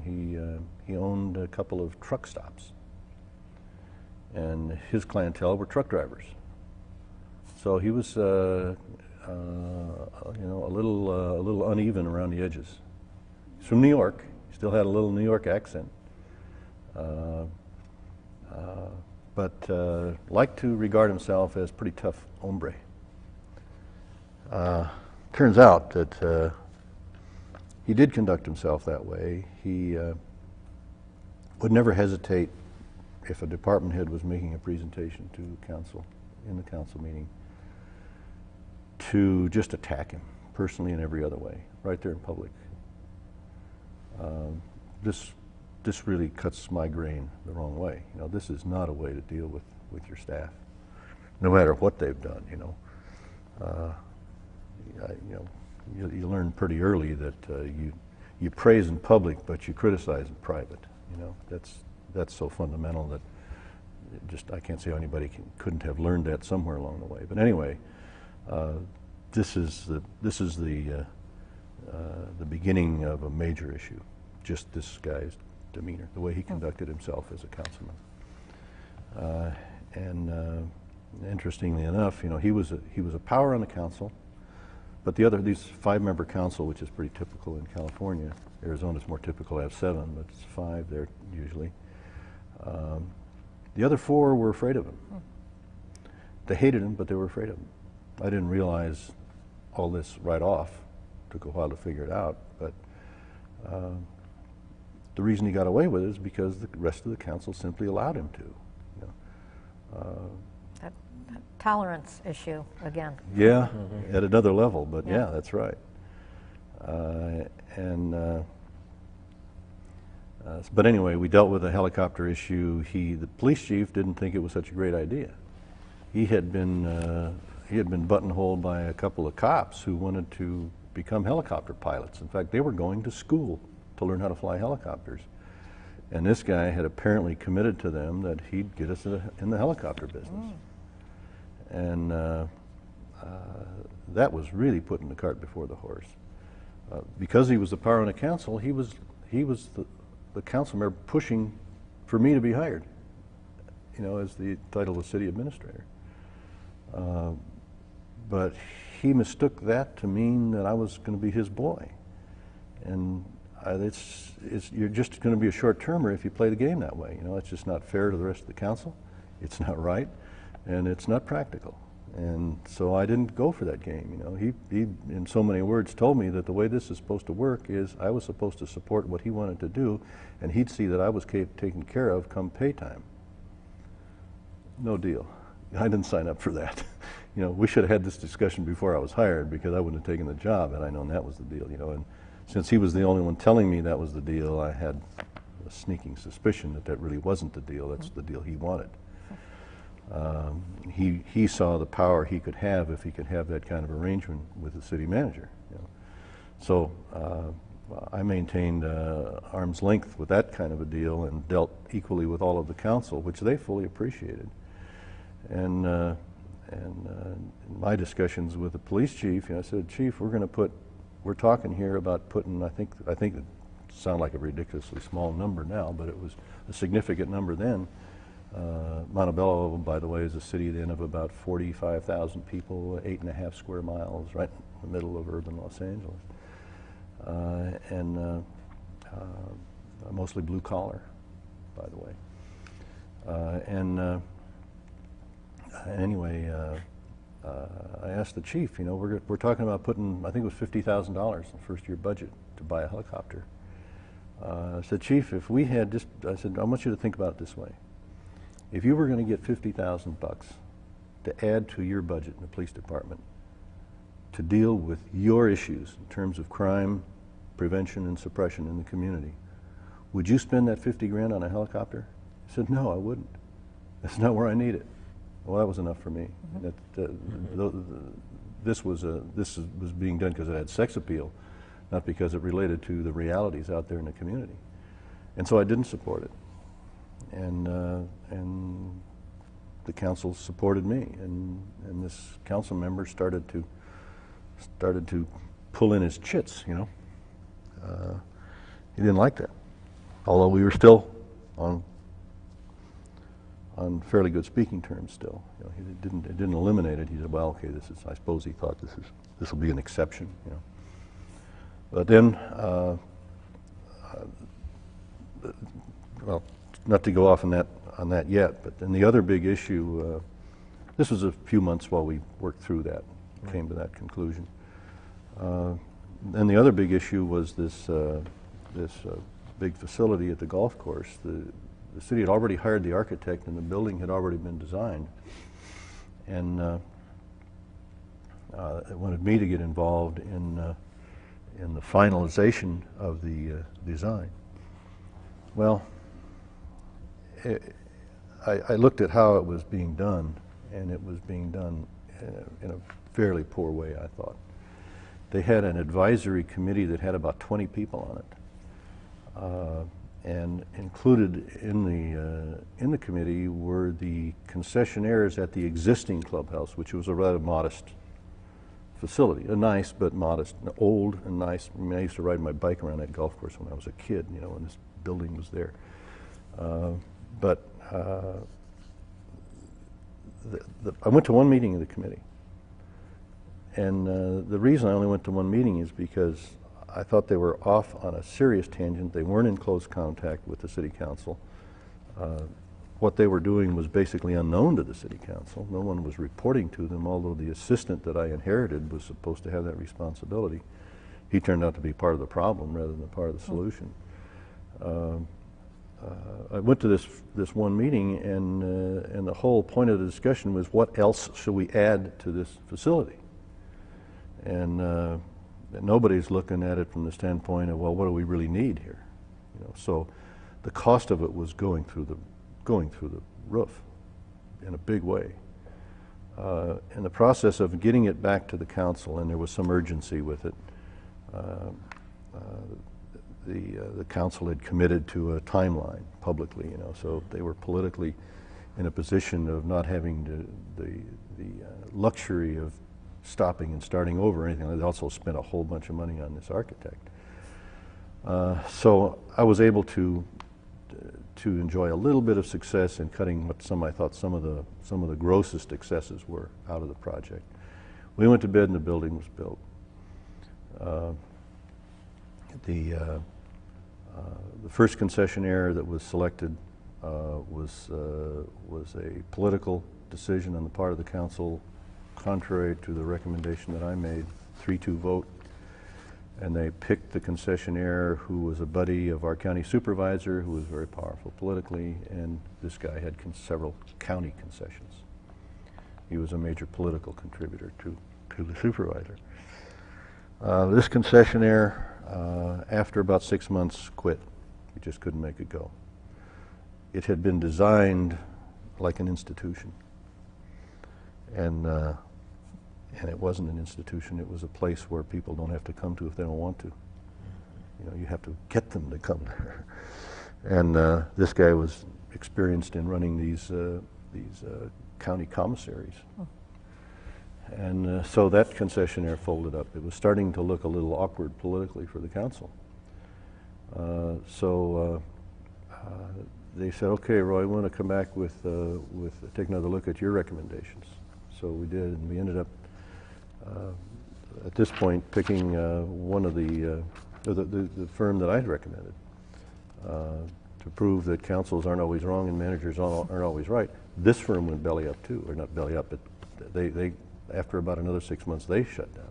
This was a major food operation nationwide. They operated a number of public restaurants. The Velvet Turtle, which is a chain in California and elsewhere, I guess, was one of their operations. They had one of the pizza chains was theirs. So you know, they looked like they knew how to run that kind of a business. They also had an institutional business that they ran. Well, the manager they brought down to run this thing was the guy who had been running the student union at Sacramento State College, where you're from. Nice fellow, but he didn't know how to run a restaurant. And again, the thing just didn't work. So at this point, the council said, "Roy, now it's getting politically really tough for them." Said, "Roy, if we don't get this thing fixed, we're all going to be out of here, you and us. We're just going to turn you loose now and you fix this thing." And so at this point, it's real serious. And you know, we had stumbled a couple times now. And so I went out to find somebody, a concessionaire, who would take this thing over and run it right.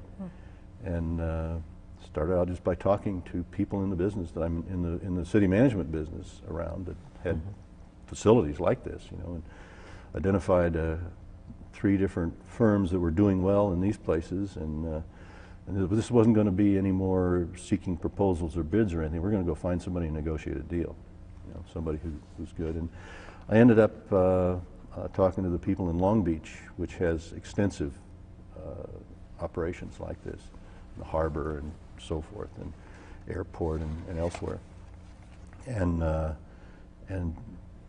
was put in touch with this particular company that had broken off from a major restaurant operation, and were getting their own thing going, and they had about 6 restaurants. And we negotiated a deal with them. They came in. We had to spend about another $250,000 on this building that we had just built for about $6 million, but we had to do major remodel. They said, "Look, we're going to take about 2/3 of the facilities and the kitchen out." He said, "They got a kitchen in here for a battleship. You know, we can't use this stuff. We'll lose money.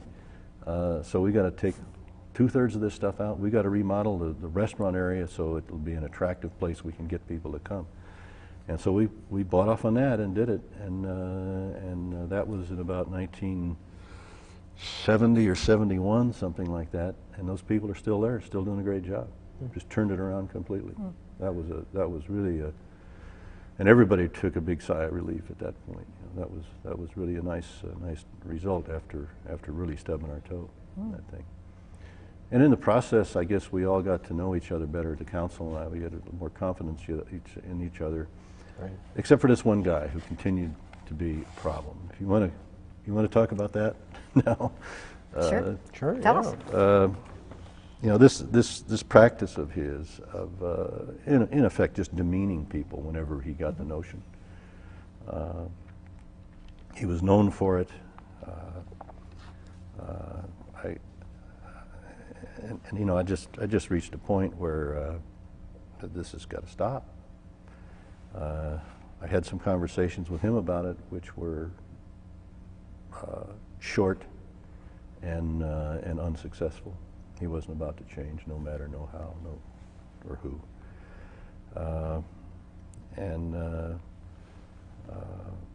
So my only alternative was to talk to the council about it. And so at that time, under the law, you could call an executive session to discuss a personnel matter without an agenda, just that you were going to discuss a personnel issue. And so at the council meeting, I asked for a council executive session after the meeting. And I had talked to the other four council about what I was going to do, so they weren't surprised by it. And I didn't talk to this fellow about it, and he was surprised by it. But at this point, it was becoming me or you. You know, it was becoming personal between he and I. Public council meeting, he accused me of opening his mail. You know, so you lead such a dull life, Dave. Why would anybody want to open your mail? That's what I thought. I didn't say it, but anyway, to continue to try to deal with him in a respectful way publicly. I mean, that's a manager's obligation, no matter what, or no matter almost what, anyway. And so anyway, we went into the executive session, and I made a statement, something like, these were all men. You know, I said, gentlemen, I'm at a point in my time here in Montebello where I have to make a significant decision. I said, I can no longer work for Dave Zimmer. And I think you all know why. I mean, this is not a surprise to that. You know, I said, this relationship that he wants with me and with the staff is just not anything that's functional.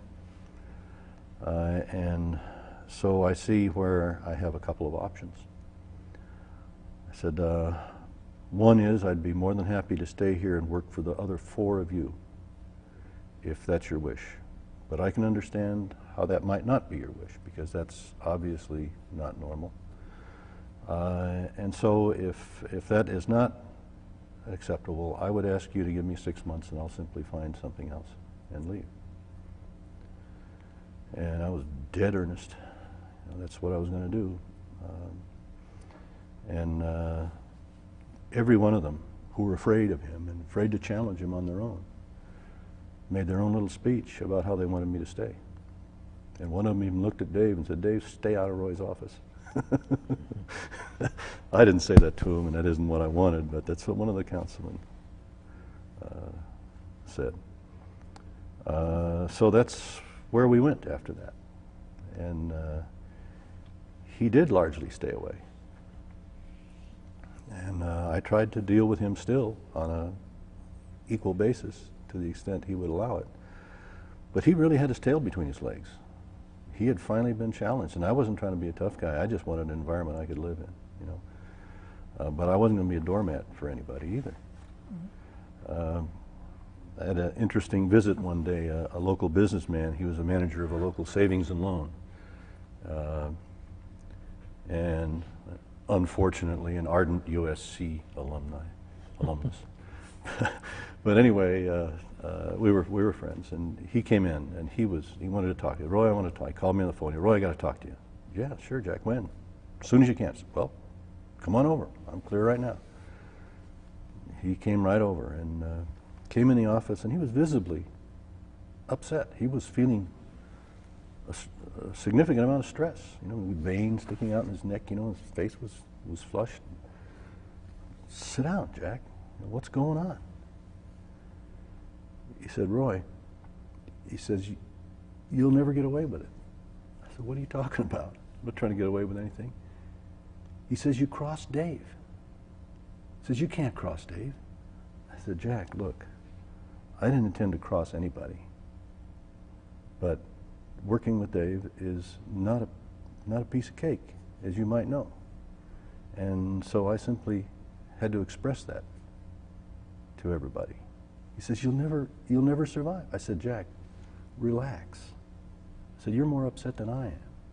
I said, what's the worst Dave can do to me? He said, what do you mean? I said, what's the worst he can do to me? He says, I don't know what you mean. I says, he's not going to steal my children. He says, he's not going to cut off my leg. The worst absolutely worst thing he can do to me is get me fired, Jack. That's not the end of the world. I'll survive that and move on. And that may not even happen. I want to work with a guy if he wants to have a reasonable working relationship. So calm down. We'll see what we can do. That was just, he was a friend of this fellow too. Dave Zimmer was his name.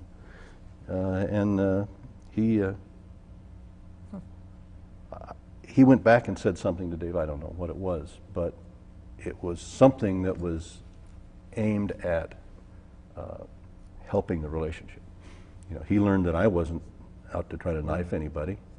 All I wanted was a decent working relationship. Well, he knew Dave too. He knew what kind of a guy he was. Everybody knew that. And over the remaining, I don't know. I was at Montebello for 11 years, from '69 to '80 when I came to Scottsdale, and Dave was on the council for another 3 years after that sort of showdown kind of thing. And a reasonable working relationship did ultimately develop with the guy, to the point where even to this day, he wants to be friends. Now I don't want to be friends. I mean, I had a professional obligation to work with the guy, but I know what kind of a human being he is, and I just don't want anything to do with him.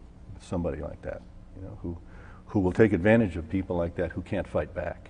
Because that's basically what the staff. I would not allow my staff to fight back in any way along the lines that they wanted to, and that's pretty normal. There's nothing special on my part in that regard. But someone who would take advantage of that is hard to respect, to say the least. So I never wanted to be personal friends with him, but he wanted to. He contacted me a couple times after we were both gone from the city, and. He moved, he bought a little farm up in Paso Robles, and then you're passing through, drop in and all that. I said, yeah, sure, Dave. What were the kind of lessons you took from that? Was it again something about not allowing a situation that's intolerable to go on, or was it more about, you talked before about being involved with politics and policy, but not people? Was this the first time people were entering into it? Or? No, what I meant by that was more the people in the organization. People were very much part of the whole thing. The folks in the community, the business community, the various interest groups, power groups, whatever, influential individuals, and obviously the council and the official city family, the commissions and all that. But I don't know if it was a lesson. It was kind of just a human. Most human beings would find that to be just an intolerable situation, and if the solution of it has to be do it his way or else, I suppose there's some people that'll go along with that, but that's not good for the city. That's not what the other council wanted, and in fact, we went in some policy directions that he was supportive of, that didn't require all of that antagonism and stress and all that sort of thing.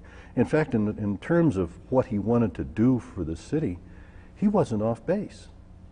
Now, that was kind of the irony of this thing. He was an imaginative and intelligent guy.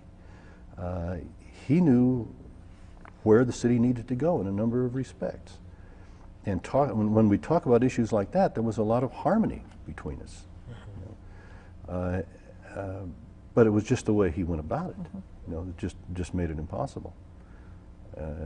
Except for that helicopter thing, I mean, that was the one big thing where we just didn't see it the same way, and I think legitimately so on my part. But other than that, you know, that clubhouse and so forth at the golf course, he was very much in support of that.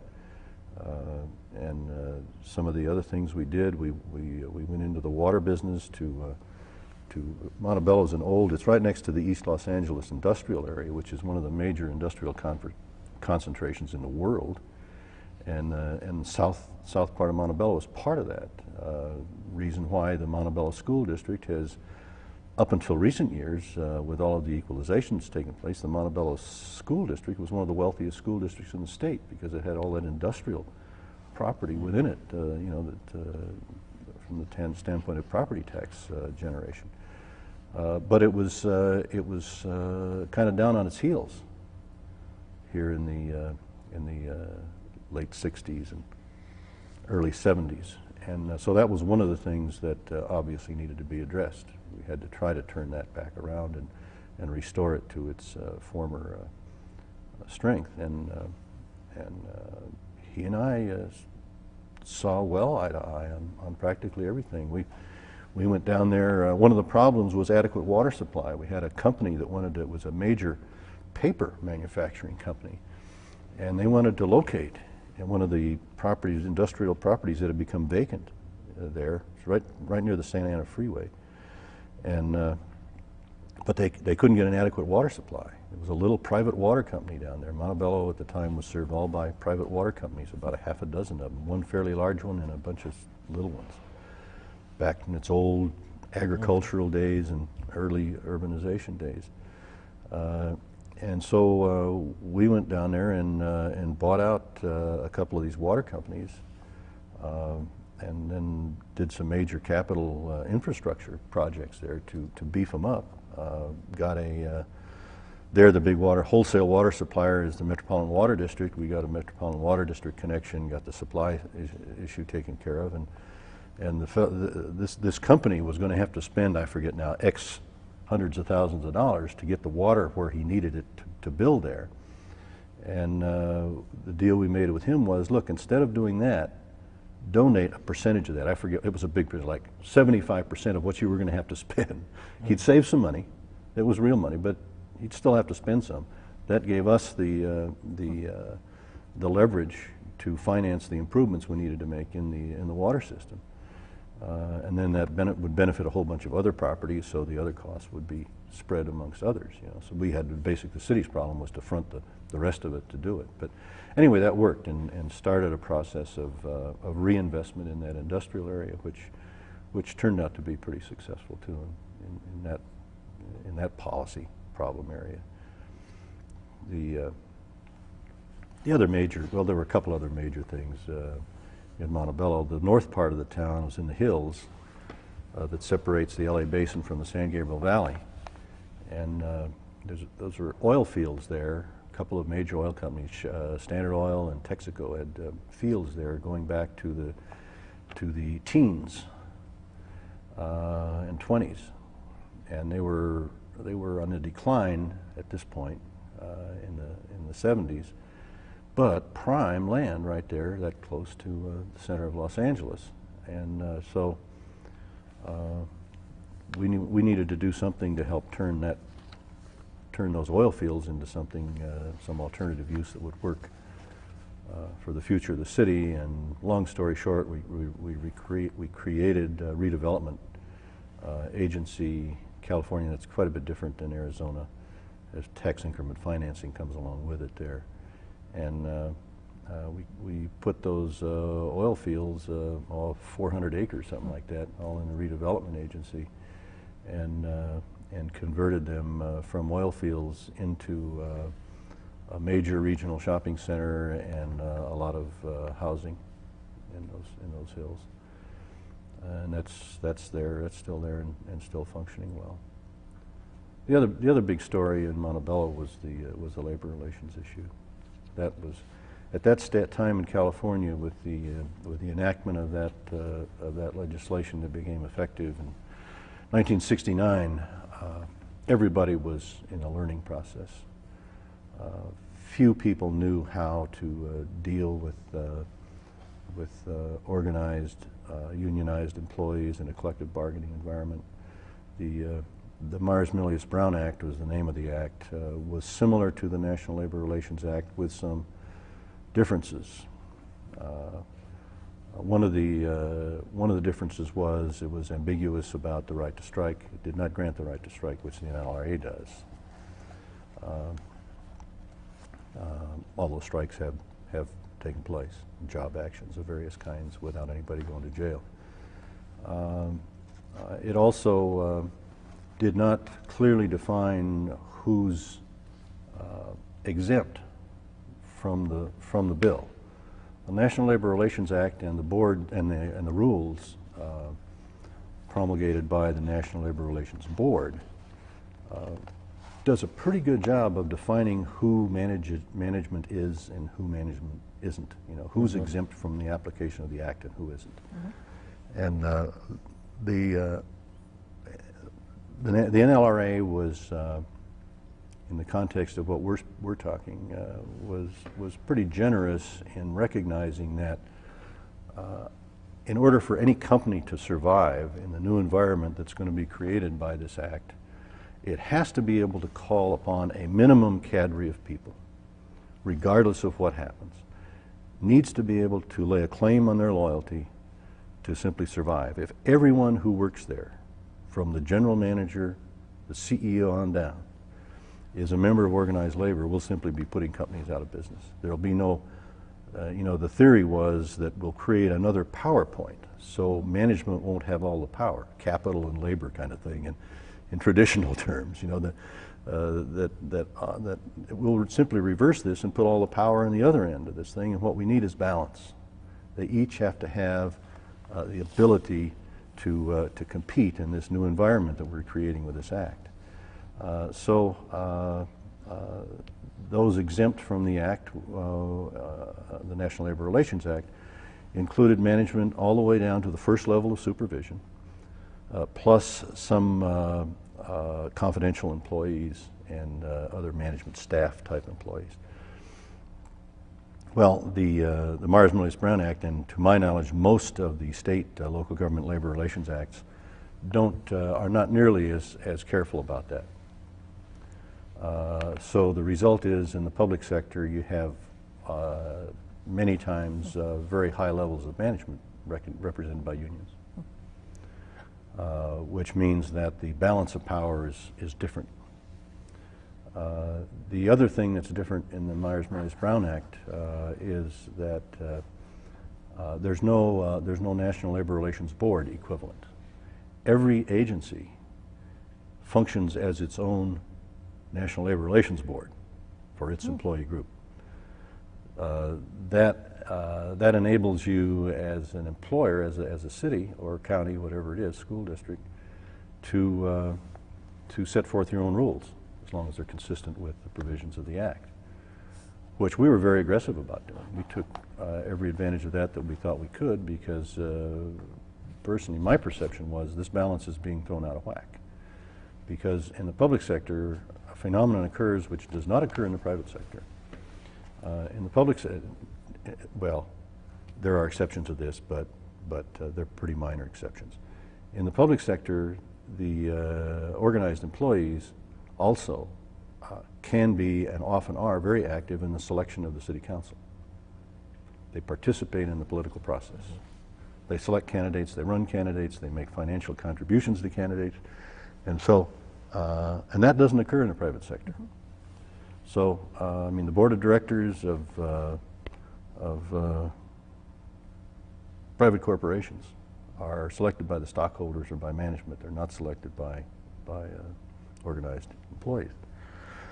So there's already an important difference that is slipping this, which to my way of thinking, to back up for a second, to my way of thinking raises serious questions about whether you need to have collective bargaining at all anyway. These folks are not, again going back to earlier comments, these employees are not in the position that the packing house workers in Chicago were in 1920, you know, when the jungle was written. We're not talking about apples and oranges here at all. These people are doing pretty well. They have better retirement programs than most, and their take-home pay is respectable. So anyway, that's an argument made and lost. But anyway, trying to give the council some kind of countervailing balancing power here, we were very active in writing rules that did comply with the statute, but that also gave the city some ability to manage the organization. We tried to define who managers were. Now, in the United States, and something I completely support, we have freedom of association. You want to belong to a union, that's up to you. It's not up to me to tell you whether you can or not, you know. But we can still, in a city, we can still expect our management personnel, as defined by the National Labor Relations Act, to perform management's functions. What are management's functions? Well, there's a lot of them, but one of them, very important one in the NLRA environment, is that managers are expected to represent the interests of the employer. Pretty fundamental. If you work for the Campbell Soup Company and go out and make public statements on the Tonight Show about what crummy soup it is, you're probably not going to be working there a whole lot longer. And no union is going to protect you because you're not a member. You're excluded. It seems to me that in the public sector, those elected to be the policymakers through the democratic process ought to be able to make some kind of similar claim on the people who work for them. As if they can't, what point is there in having elected policymakers? What does it say about the democratic process if they can't expect a key cadre of their staff to work for the policies they want? To me, philosophically, that just makes a lot of sense. So we made it clear in the adoption of our rules that anybody in a management job would be expected to, among other things, represent the interests of the employer. How was management job defined? The way the NLRA does, all the way down to the first level of supervision. In the police department, this would be down to include sergeants. In the fire department, it would be down to include fire captains.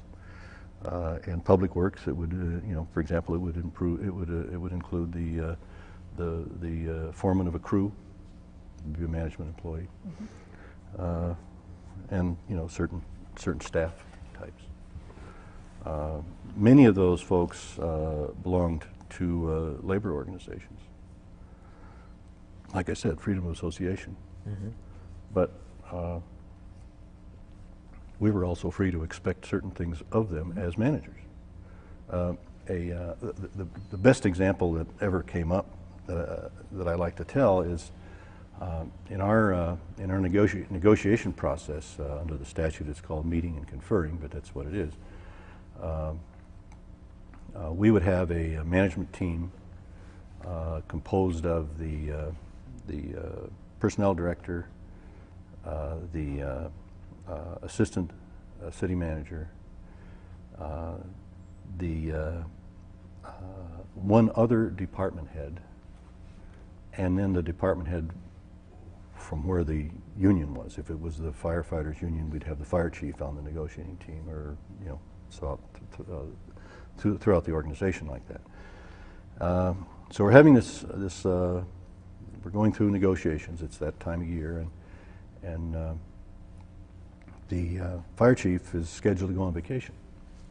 The negotiations, as they often do, was going longer than we had anticipated, than anyone had anticipated. So the fire chief's vacation was coming up, and he dropped in to tell me that, and he said he'd canceled his vacation. I said, "No, Bob, don't do that. You're entitled to your vacation. You probably made plans, you made reservations, you have relatives or friends, whatever. You're going on a trip. We'll just have the battalion chief on duty sit in for you when we have a negotiation session, who's in charge in your absence." He said, "Well, he's in the union." I said, "Well, that's okay. He's also the battalion chief." I said, "Okay." So I'll tell that we had 3 battalion chiefs, you know, city this size.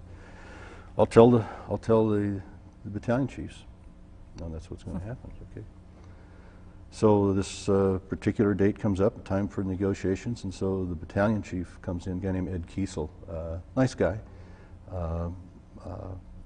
very is a good man. He was a deliberative sort of a guy, serious-minded sort of a guy, sense of humor, but a serious-minded guy, and we always had a briefing session before the negotiating session with our negotiating team. I didn't participate on the team, but I was there at the briefing session along with we had an outside consultant advising us mainly on process and procedure and that sort of thing. So we're in this briefing session, and Ed says, "Roy, I'd like to ask a question." I said, "Sure."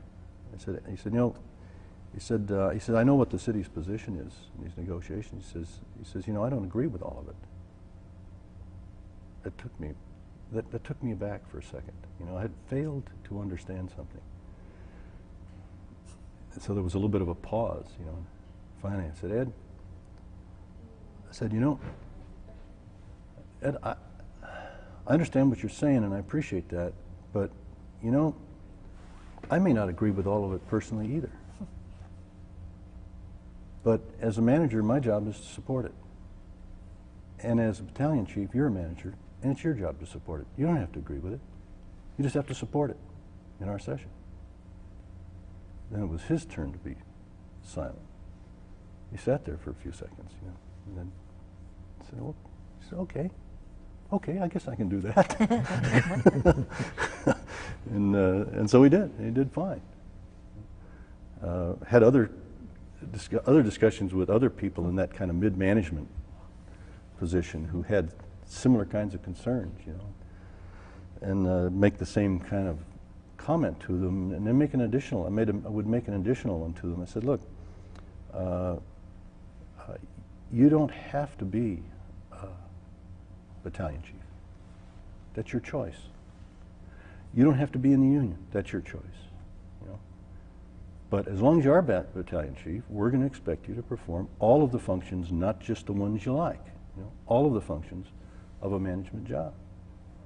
It's your choice to maintain that conflict if you want to, but this is what we're going to expect of you regardless." And I think it's unfortunate that the law puts people in that kind of a position, but it does. Of course, what happens in most cities is they simply don't do it. They simply allow them to excuse themselves from performing all of their management duties and let them be full-fledged union folks. I guess that's a decision you can make if you want to. So it's important for you at that point. I'm going to stop now. Okay. Before we change tape, you were talking about collective bargaining and how it came to play in Montebello.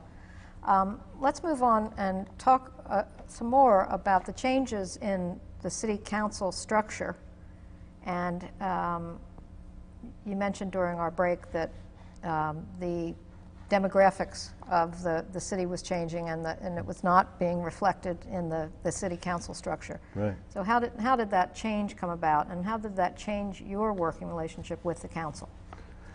That was an interesting time to be there in that city, because Montebello is just east of East Los Angeles, which is a large Mexican-American community.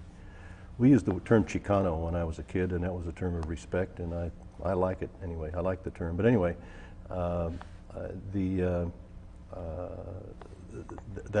demographic was taking place in Montebello. It was not yet reflected in the city council when I went to work there in 1969. It was all male, all white. I guess the term is Anglo these days.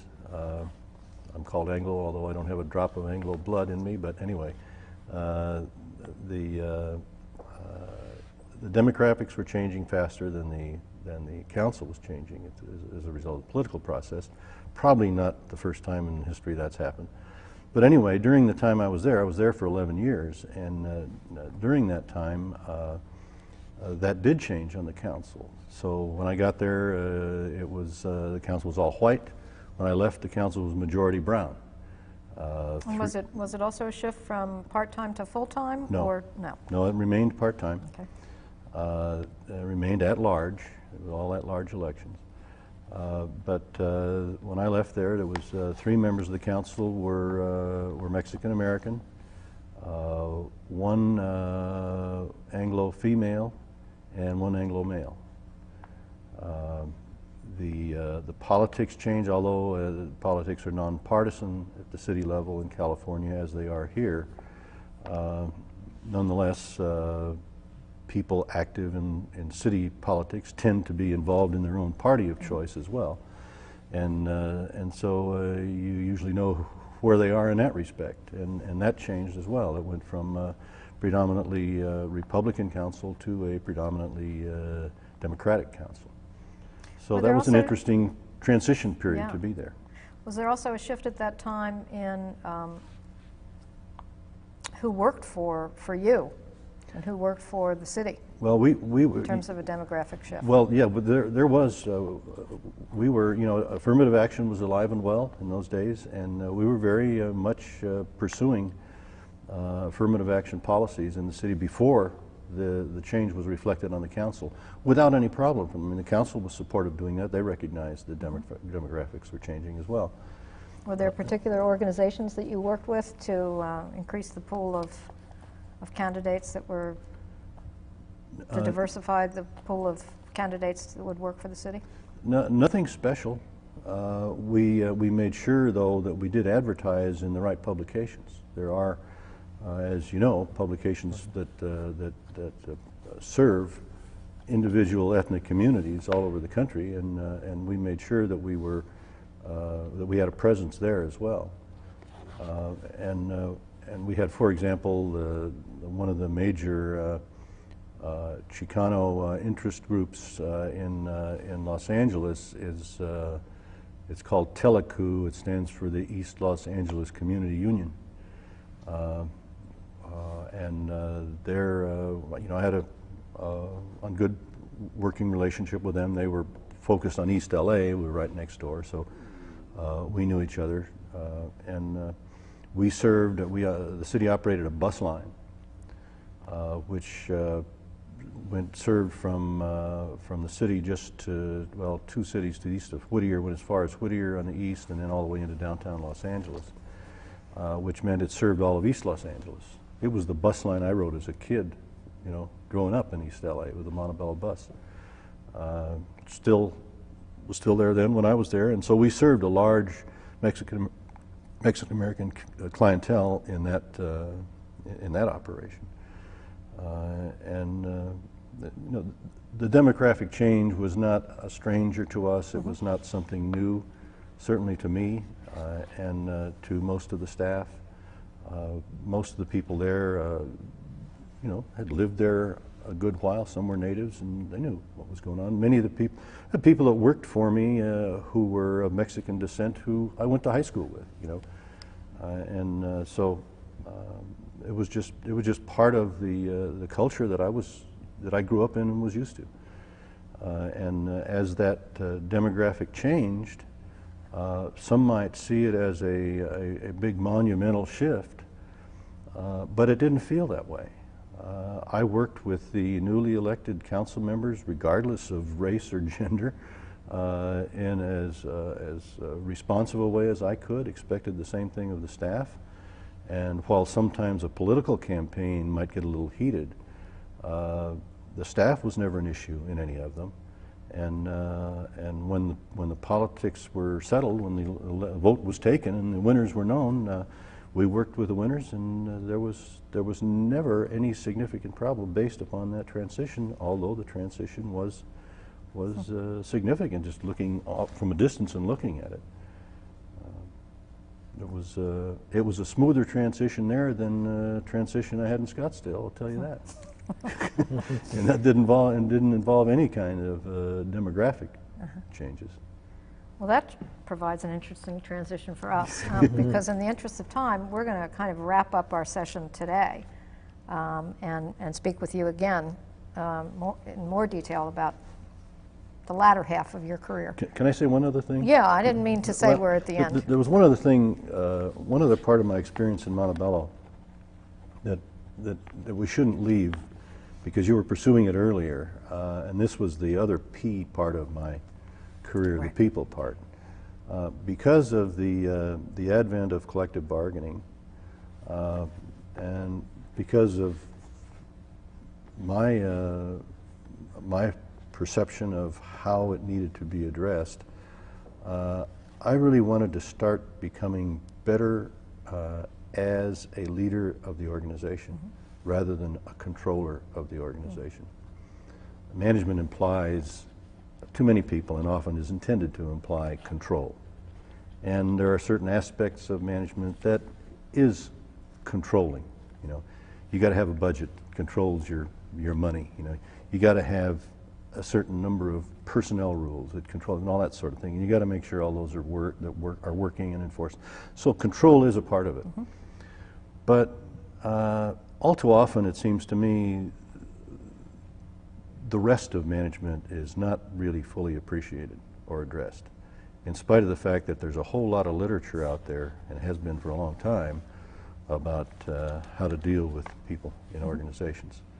You know, going back to, I guess my earliest exposure to it in the specific management context was Douglas McGregor and the Human Side of Enterprise in 1962. That was published, and it looks to me like a whole lot of people still need to read it.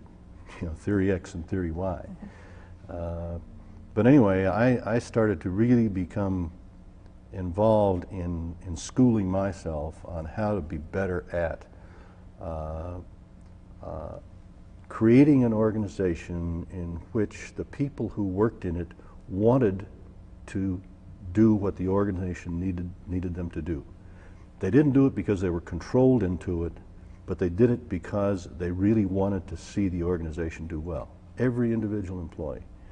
And that became my goal in Montebello, and has been my goal in every organization I've been in ever since I became aware of how really good leaders try to do that. And you have to do some things differently if you're going to manage that way. And that really, Montebello was really where, because of that union pressure, really, I think, honed some pretty good skills, developed a tremendous rapport with the employees, including the police and fire, although they remained unionized. And as I mentioned, I guess earlier, maybe we were off the air, but the non-safety employees, which was the third bargaining group, we had three bargaining groups: police, fire, and then the non-safety group. And under California law, they're called miscellaneous employees, but who wants to be called a miscellaneous employee? So I'd call them non-safety, for lack of a better term. But anyway, you know, this included our street workers, our bus drivers, and utility workers, and water and sewer, parks, maintenance, all the other folks. And we developed an approach based upon what's called value-driven management. You need to identify what the values in the organization are. Every organization has values. Sometimes they're there because management intends them to be there, but if management doesn't, there's going to be other values just grow up there. You know. So management's fooling itself if it doesn't think there are going to be values in the organization. Some values are supportive of what the organization is trying to achieve, and some are not. And it seems to me, if management isn't addressing that, these can be very powerful motivators. If management isn't addressing that, no one's going to address it. Who else will? So we began learning about and talking about what the values are in this organization. What kind of behaviors does this organization tolerate that are not conducive to success? And what can we do to change them into values that are? And how do we reward people who support the right values so that we encourage that to spread throughout the organization? That's a real interesting task to launch upon. It made the rest of my career the most fun because if you do it and you do it right and you're persistent, you really see results that are they're just marvelous to me. To see people, I've had this happen to me. For example, in Scottsdale, I had a police sergeant who was retiring. Went to the little ceremony they had when he retired, you know, and he came up to me afterward. He says, "Roy," he said, "I want to tell you," he says, "the 2 years you've been here have made my career the best they've ever been." He said, "These last 2 years, I've actually wanted to come to work. First time in my life I've ever really wanted to come to work. The environment here has just changed dramatically," and that was in the police department. And I guess maybe this is the segue, because when Scottsdale was looking for a manager in 1979, the council was aware that they had some serious problems in the organization. They had the police association, the Fraternal Order of Police, the FOP, had 2 lawsuits, active lawsuits against the city. There was virtually open hostility on the part of some of the maintenance workers in the park maintenance operation. And there was a major problem in the building department involving employee attitude and how they dealt with the public, that in part related to something of a scandal the city was dealing with at the time I came here. They were looking for a manager who had a track record in dealing with these kind of internal issues with the employees in the organization. And that was a big part of why they picked me, because that is what I had been doing in the last 2/3 of my time in Montebello to try to turn that organization around. Can you talk a little bit about the specifics of what those skills were that you were honing, and how you, literally the mechanics of how you developed a value-driven management system? There's a whole lot of stuff that you need to do, and I'll never remember what they all are right now, but to start the drift in that direction. You hear people sometimes say, well, how are we going to convince employees that we're telling them the truth? Here's a suggestion. How about telling them the truth? Honesty, basic honesty with your people is in the long run absolutely invaluable. You know, trust is what we're talking about here. Are we going to develop trust among us, between us? Trust is an interesting quantity. It's hard to get. You don't order someone to trust you. You know, you earn trust. I don't care how many stars and bars you've got on your shoulder, or stripes, or anything else. You earn trust, and it takes time to earn that, because you're going to be judged based upon what you do, not upon what you say. And trust can be lost just like that. You know, I mean, just 1 or 2 times where you betray it, and you're back to the starting line again to earn it back, maybe even behind the starting line. So you have to think about that kind of intangible. You know, how do you develop that in an organization? Well, this is not, at this point, it's not brain surgery. Why do you like people? Why do you respect people? That's the way everybody is. Your employees are the same way towards you. You know, so you got to be honest with them. You got to be open with them. I mean, everybody understands there's some things you can't talk about, but if you try to talk with your employees about everything that you can talk about, and by your actions convince them that you mean it, that means you don't just give lip service to it and do it once, but it becomes part of what you do. You invest your own personal time in your people. That's hard for a city or a county manager to do, because there are so many demands on your time that it's easy to forget those, it's easy to neglect those things that aren't there hollering at you or coming at you over the phone. And you have to discipline yourself to do it, in spite of the fact that the environment isn't putting immediate pressure on you to do it. How does a city manager create that kind of balance where You've talked about many episodes where there are crisis and a tough council member and all kinds of issues that are driving what you do and your attention, but here you're saying you have to maintain that balance and keep the organization moving in the right direction all at the same time. It's not easy. Self-discipline, I guess, isn't for most people, but it boils down to a matter of time management and role definition. Manager has to recognize that time is a fixed quantity. It's inelastic in economic terms. There's just so much of it in a day, and like I said before, if you don't manage your time, no one is going to. So the time that is required to deal with these employee issues has to be something that you deliberately do. Just like the time you spend with your family is something you need to deliberately do, because this job will eat up your family time too if you allow it to. And some managers have done that. So you need to be good at that. And then the other thing is role definition. Everything will come at the manager, and you have to select the things you're going to devote personal time to. You've got to have people in an organization of any size. Now, Porterville, it was a small place, and there wasn't a lot of staff to do that with. But then the issues weren't that diverse and as demanding either.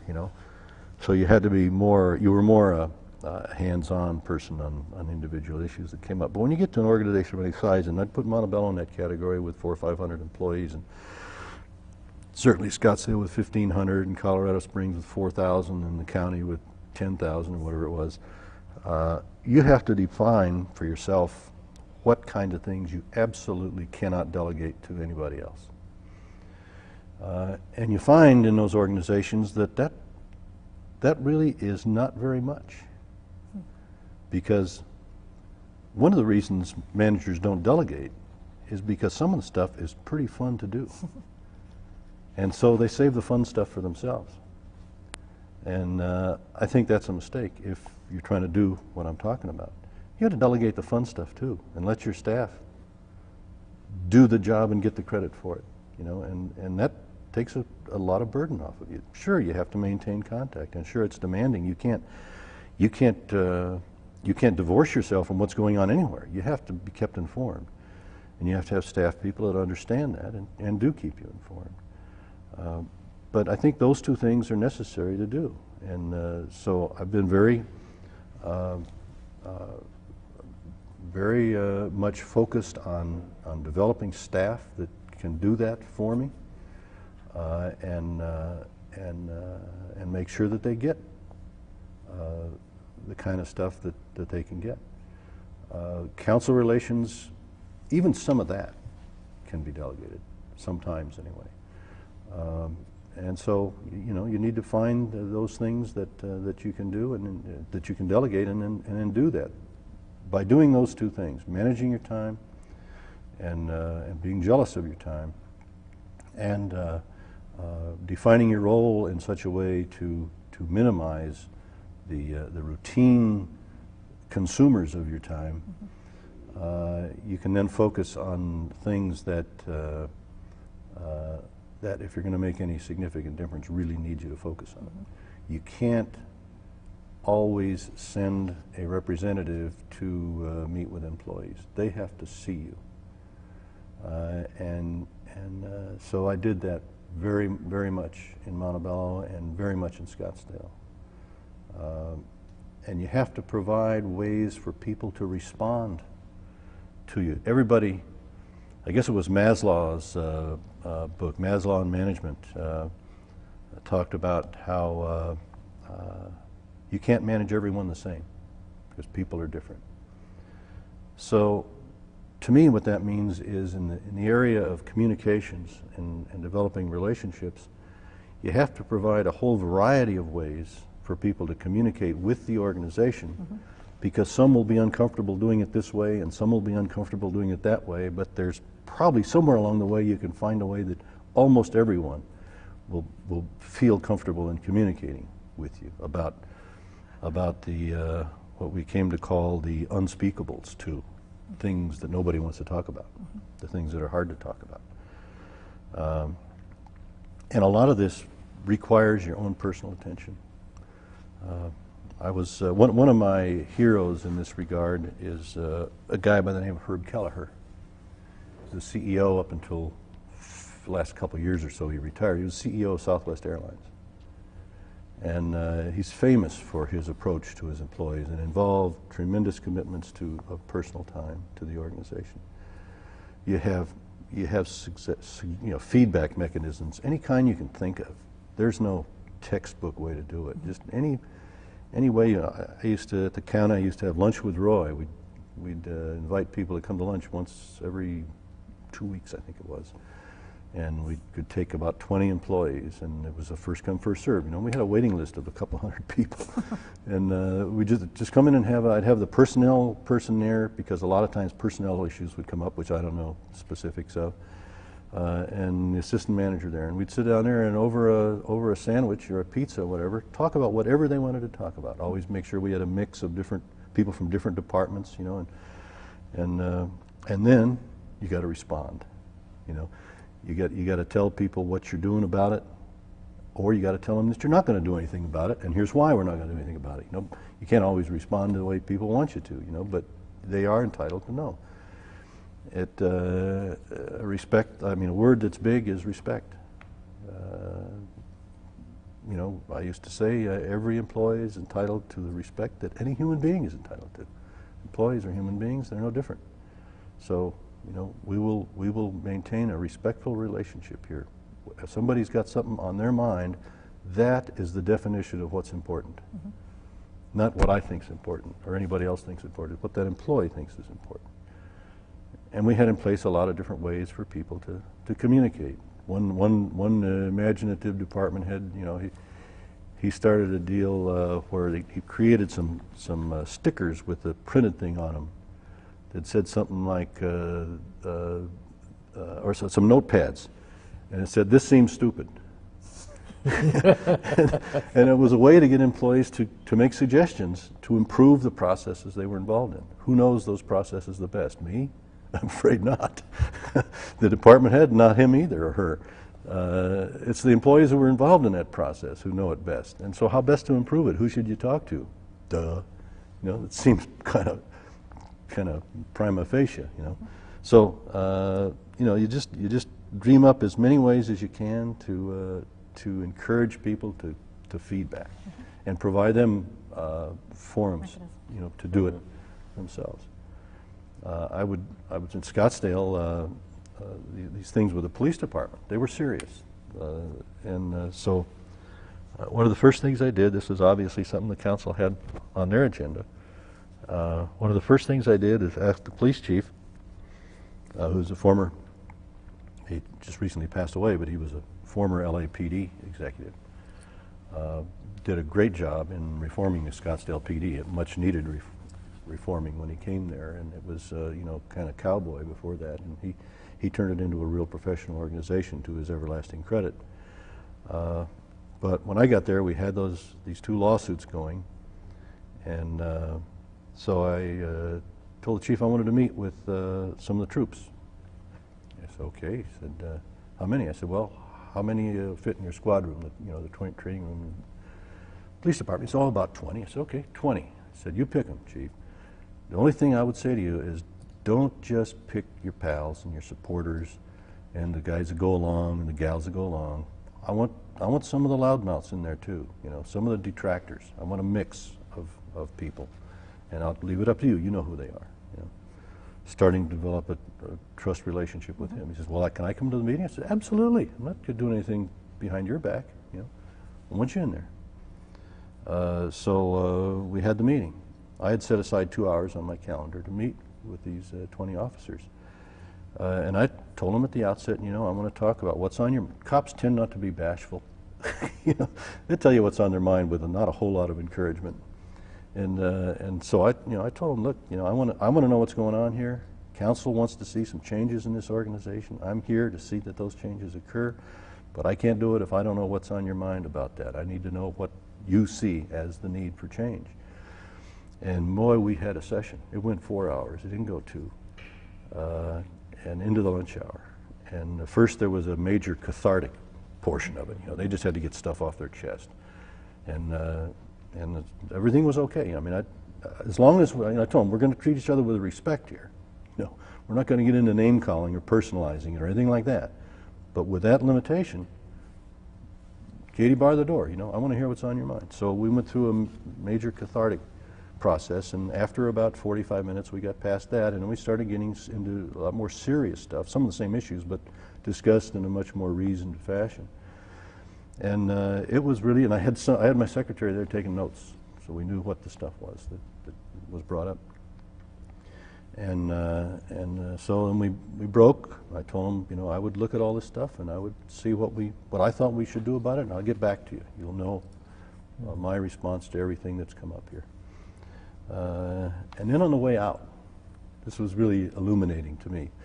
To get out of the squad room and go to the foyer there and the exit to the police, in the old police station, you had to go through it. The place had grown beyond what it had been anticipated, you know, and so people were jammed in their desks and stuff, and you had to kind of go out single file through an office area and desks and stuff, you know, and these little swinging doors, you know, and so forth. And so we're going out, and I'm kind of in the middle of the crush, and there's a couple of cops behind me. I never turned around to see who they were. To this day, I don't know who they were.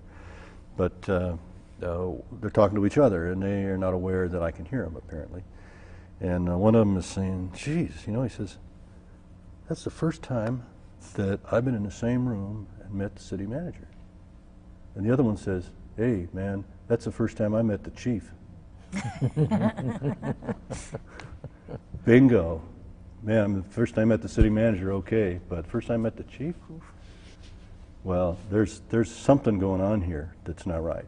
You know, this is a sign, this is a signal of something that needs to be looked into further. Maybe it doesn't mean anything, maybe it does, but it's a signal that you need to take a further look at what's going on here. Well, what I found was that the chief's style was, he had kind of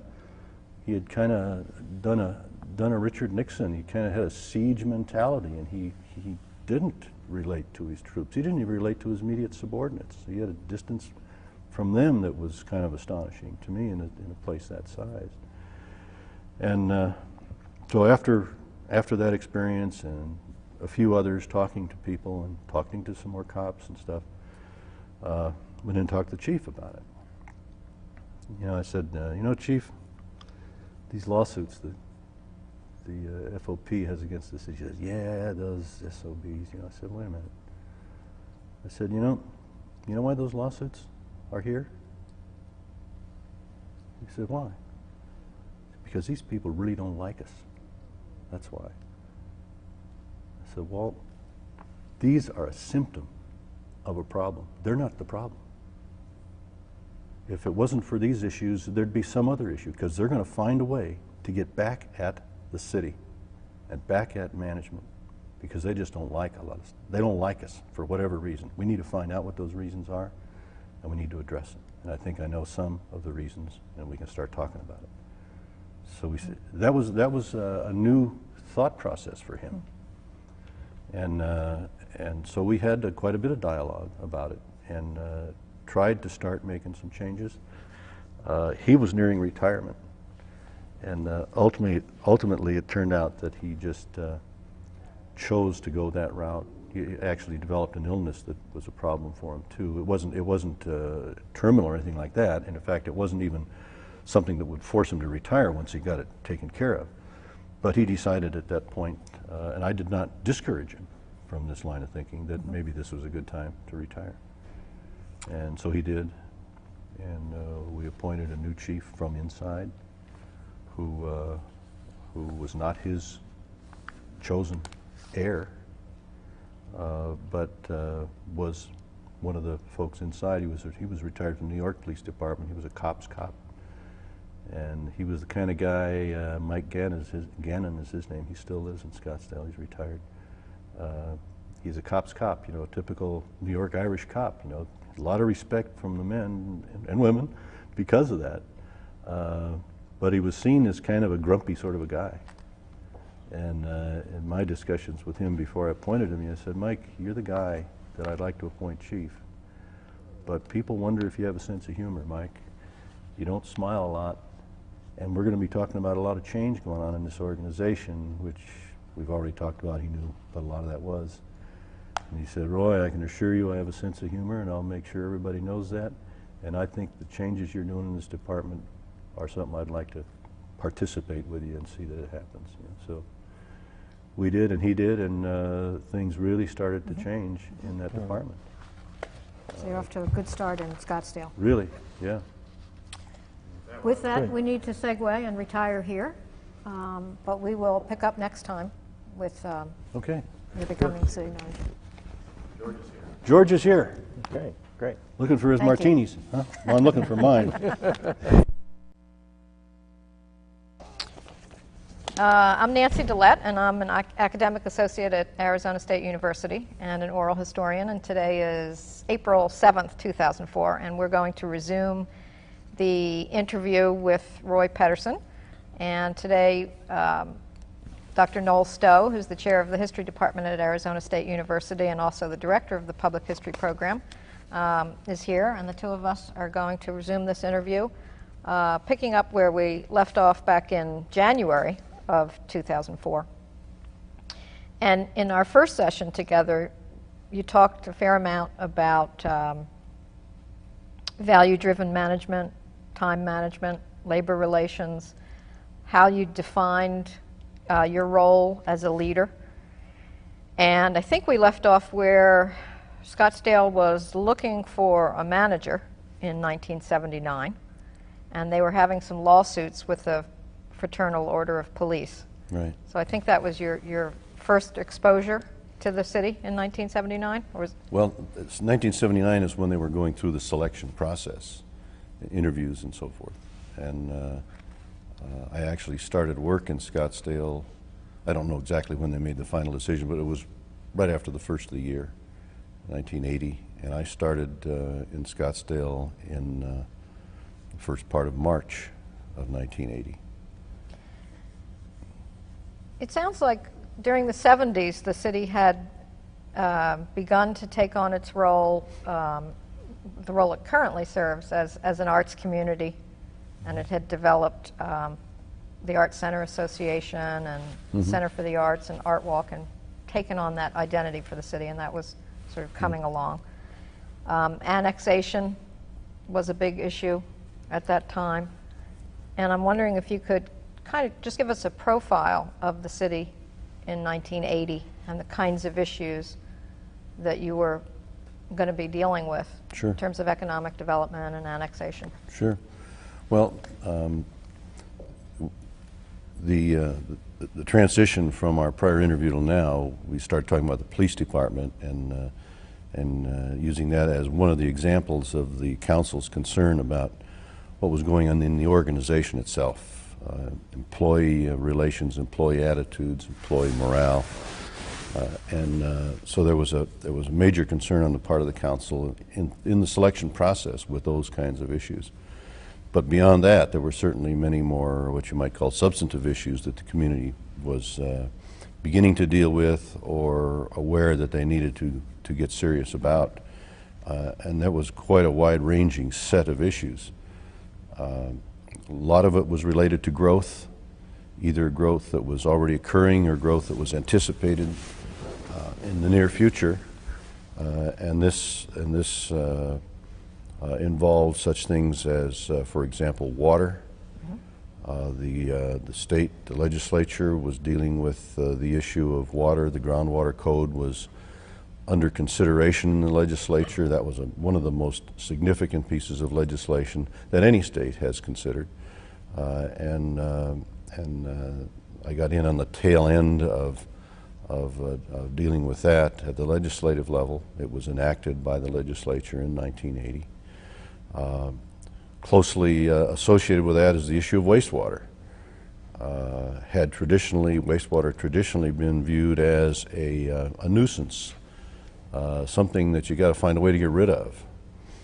And so in the prior years, the major cities, the larger cities in the valley had joined together and created a intermunicipal entity that in effect collected the wastewater, the sewage, we used to call it, and sent it out to the 91st Avenue treatment plant operated by the city of Phoenix.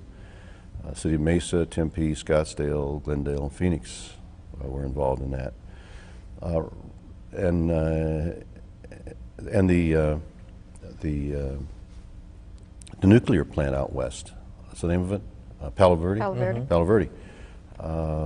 You know, their water supply was furnished by treated water from the 91st Avenue sewage treatment plant. That was a excess item that we were glad to get rid of. The cities were glad to get rid of at the time. But around the time I got here, the realization was taking place that this really was an asset. This water that we were treating as waste was really an asset, and long-term water demands in the area are going to require that we start changing our attitude about that and start reclaiming that water for reuse in municipalities. Where did that change perspective come from? I think it came from the realization that the growth was going to go beyond the water supply, even though the Central Arizona project was just then, you know, beginning to become a reality. We hadn't gotten water there yet, but it was under construction and clearly well on the way. The lawsuit had been settled, you know, and the allocation to Arizona was a reality. But even with that, the growth projections were such that you could not ignore the fact that long-term additional water supplies had to be identified.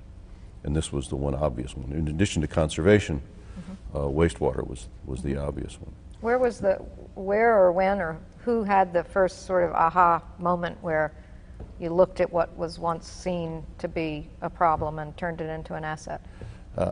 I'm not sure about where there was, if there was really an aha somewhere that was a valley-wide one.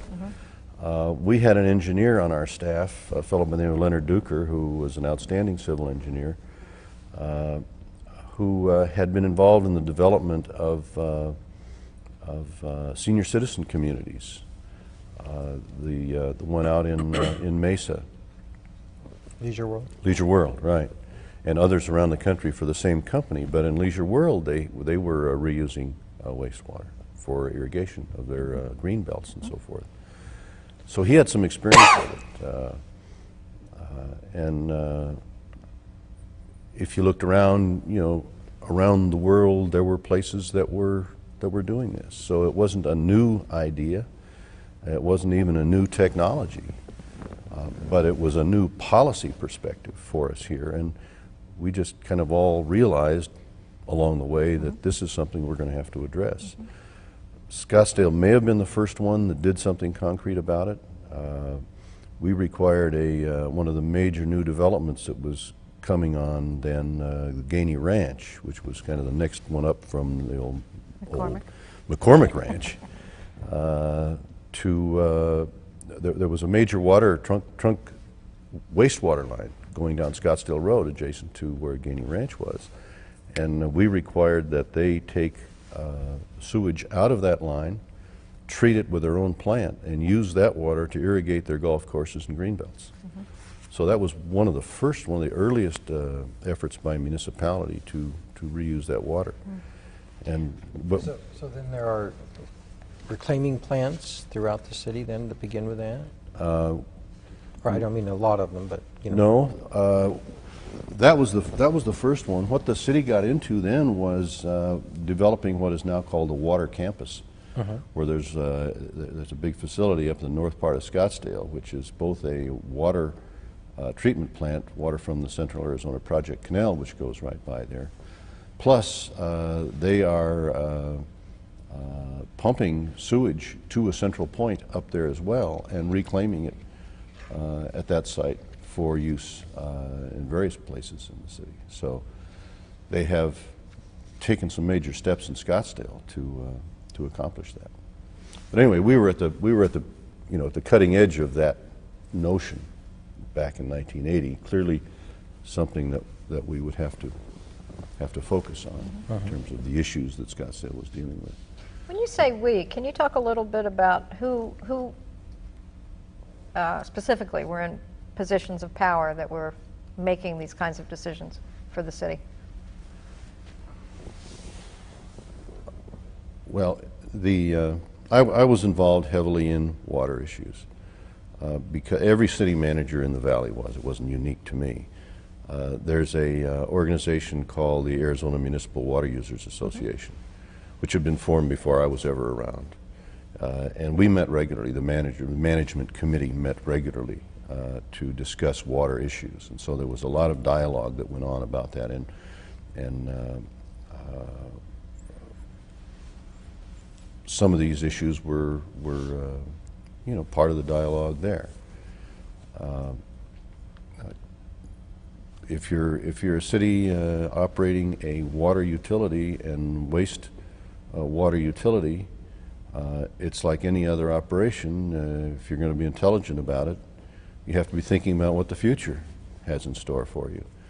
And that's, I guess, especially true when you're in an arid area and in an area that is not just growing, but you know, growing at a much more rapid pace than most places do. You know, and so this was just, I mean, the environment just forced you to recognize that these kinds of issues have to be given some serious thought about where you're going, what direction you're going. For example, you know, this idea of the wastewater going out to Palo Verde. Well, we started the process of started talking about how we are going to limit the amount of water that goes out there to what we're obligated to send so they can run their power plant, but put a lid on that so we can contain that water where we are, uphill from the rest of the valley, right, and keep it up there to be used. What was the effect, if any, of the successful completion of the Indian Bend Wash on the ability of the mayor and council to continue being sort of future focused? Well, in Scottsdale, the political culture was unique in my experience, anyway. There was a definite bias for innovative approaches to issues, and the Indian Bend Wash was a reflection of that. You know, it was the Indian Bend Wash project resulted in the Army Corps of Engineers changing their philosophy on how to deal with those kinds of, you know, with flood control. The classic example of how not to do it is where I come from, the Los Angeles River. It's paved. That's right. It's a box culvert. And people from the east look at that and hardly think of it as a river. You know, it's like a drainage culvert. That's the classic approach that was taken in earlier times. And to put something like that, like, as I understand it, that was the original proposal to deal with the flooding problems in Indian Bend Wash, was to build something like that down through the middle of Scottsdale. Well, this was just unacceptable. And so they came up with what was called a non-structural solution to flood control. And the Indian Bend Wash was it, a multiple-use corridor that in times of flood, it can handle the water, can take the water. But as you know, our average rainfall is pretty light, 7 inches a year. But every now and then you get a whole lot of it in one big bunch, so you have to be able to handle a lot of water, but you don't have to handle it very often. So in the meantime, you're going to have a flood control facility that just lays there with no water in it, probably an eyesore, unless you do something different. And that's what they did, you know, and I have no claim to having anything to do with that. It happened before I ever got here, but one of the planners, the director of planning, a fellow by the name of Bill Walton, who later was elected to city council when I was city manager, was one of the original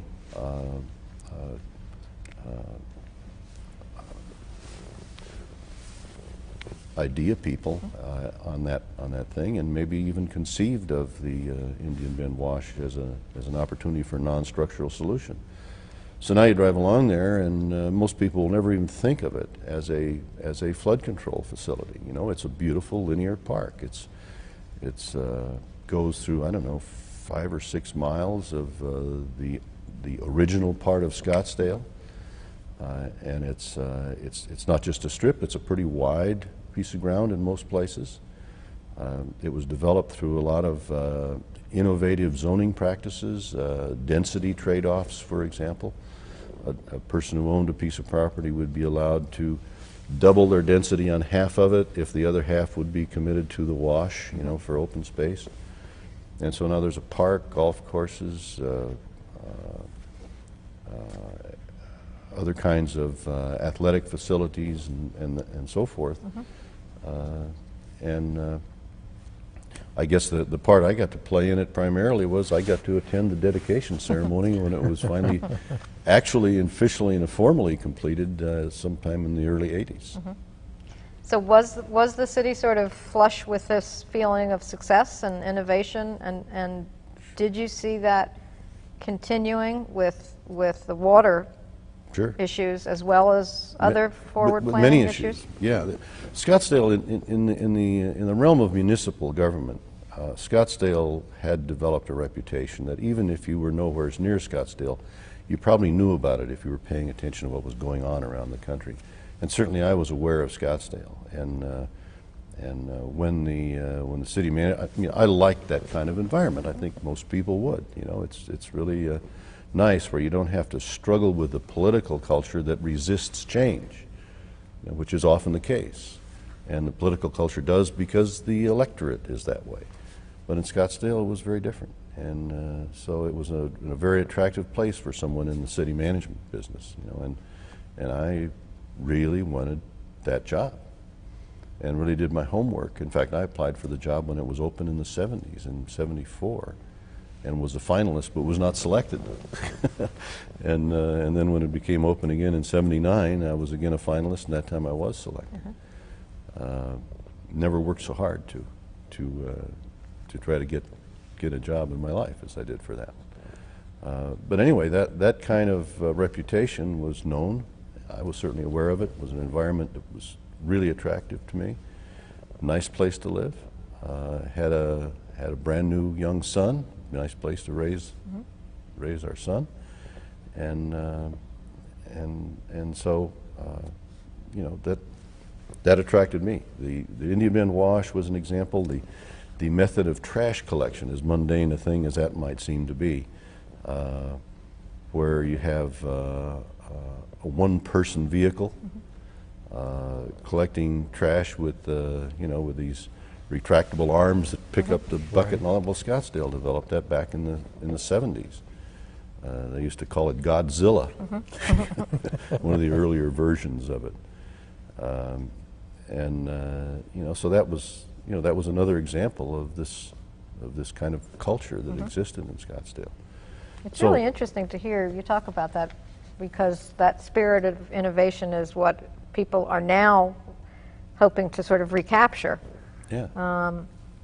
So I'm especially interested to hear how you think it was supported and then how it lost its way. Yeah. It's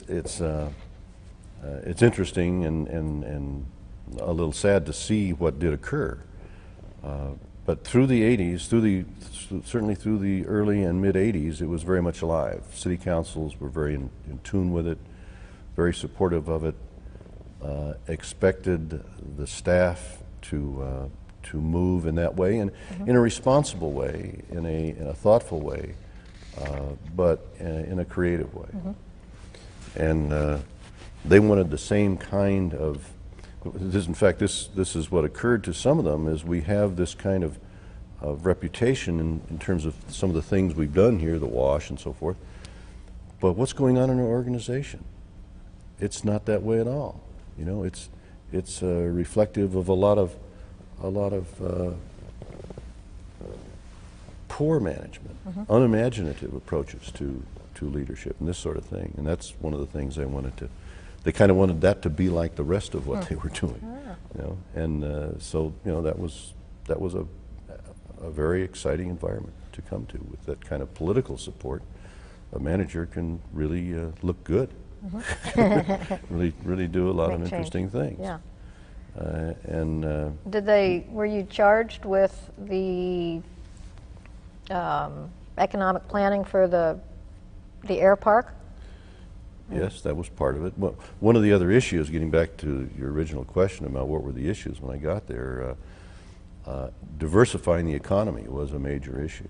There had been some attention given to that, but not an emphasis to it. And the air park was part of the potential there. But downtown was also a concern. Let's not wait until it deteriorates. Let's make sure we keep this thing, you know, going as best we can, as best we know how, so we don't have to, in fact, you know, try to rescue someplace that's really gone to the dogs. And it never did go to the dogs. It's had its high and low points, but there everything's relative. You know, they were. It's never has become a, you know, a disaster area like some downtowns have. But that was a major area of focus, and we changed some things. The city had its own economic development office, which did not have a record of achieving very much when I got there, and looked it over and came back to the council and recommended that they eliminate the office and use the money that we spent to support that office to contract with the Chamber of Commerce to do the economic development program. In many ways, a private entity can be more effective than a public one can. For no other reason that other businesses are more comfortable talking to business people in some cases. So anyway, we did that. The Scottsdale Chamber was a more diverse chamber than many chambers are. It was into tourism as a major part of its activity, but also interested in making some efforts in the area of economic development as well. So we just turned that over there to strengthen it, and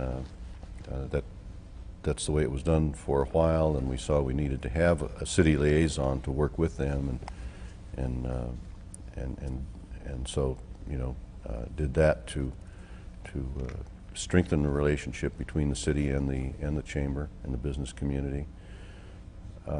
Is Scottsdale unique in turning to the Chamber of Commerce to make that kind of arrangement? I don't think it's usually done that way, but Scottsdale's not the only one that did it that way. Have other Valley communities tried to copy that? I don't know. I really don't know. Because it's an interesting model, obviously. Yeah. One of the things we saw related to downtown was that we had a problem with transportation downtown, and it was a conflict that often arises in cities where a street originally used for people to travel from point A to point B has become a street that is a commercial center, and there's conflict between the two uses.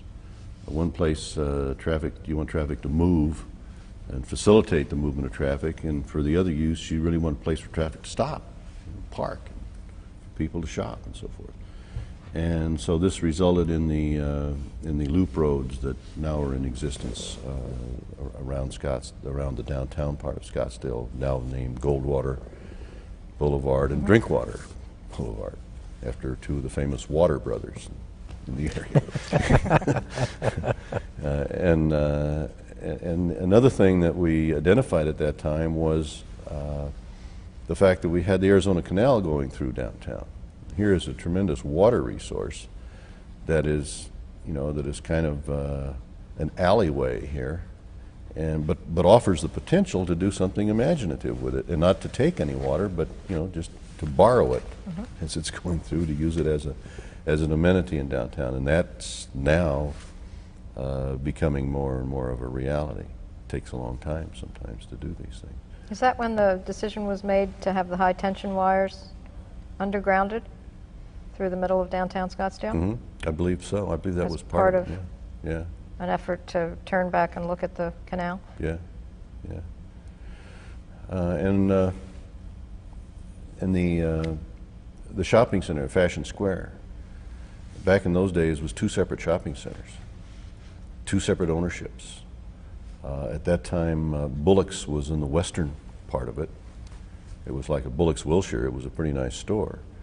And then there was this street between it and the old Fashion Square, which had Dillard's, Goldwater's in those days, and a lot of shops and so forth. But a very different kind of a place than it is now. And it was the city that, give credit to our planning director at the time, a fellow by the name of Larry Boussard, who saw the need of and the importance of tying these two separate centers together, because they really needed to be one center. And we had problems with the owners of one of them. We got an ally in Bullock's to put pressure on the owner to work with us to connect them.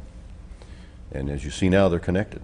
There's they go over the road, and you can't tell. I don't even know what the ownership is anymore, if they're still separate owners or what. Of course, Bullock's is gone and something else is there, but it now functions as one center, and that's the result of the city leaning real heavily on a property owner to make that happen, because there was not much interest on the part of the property owner on the west side to do that.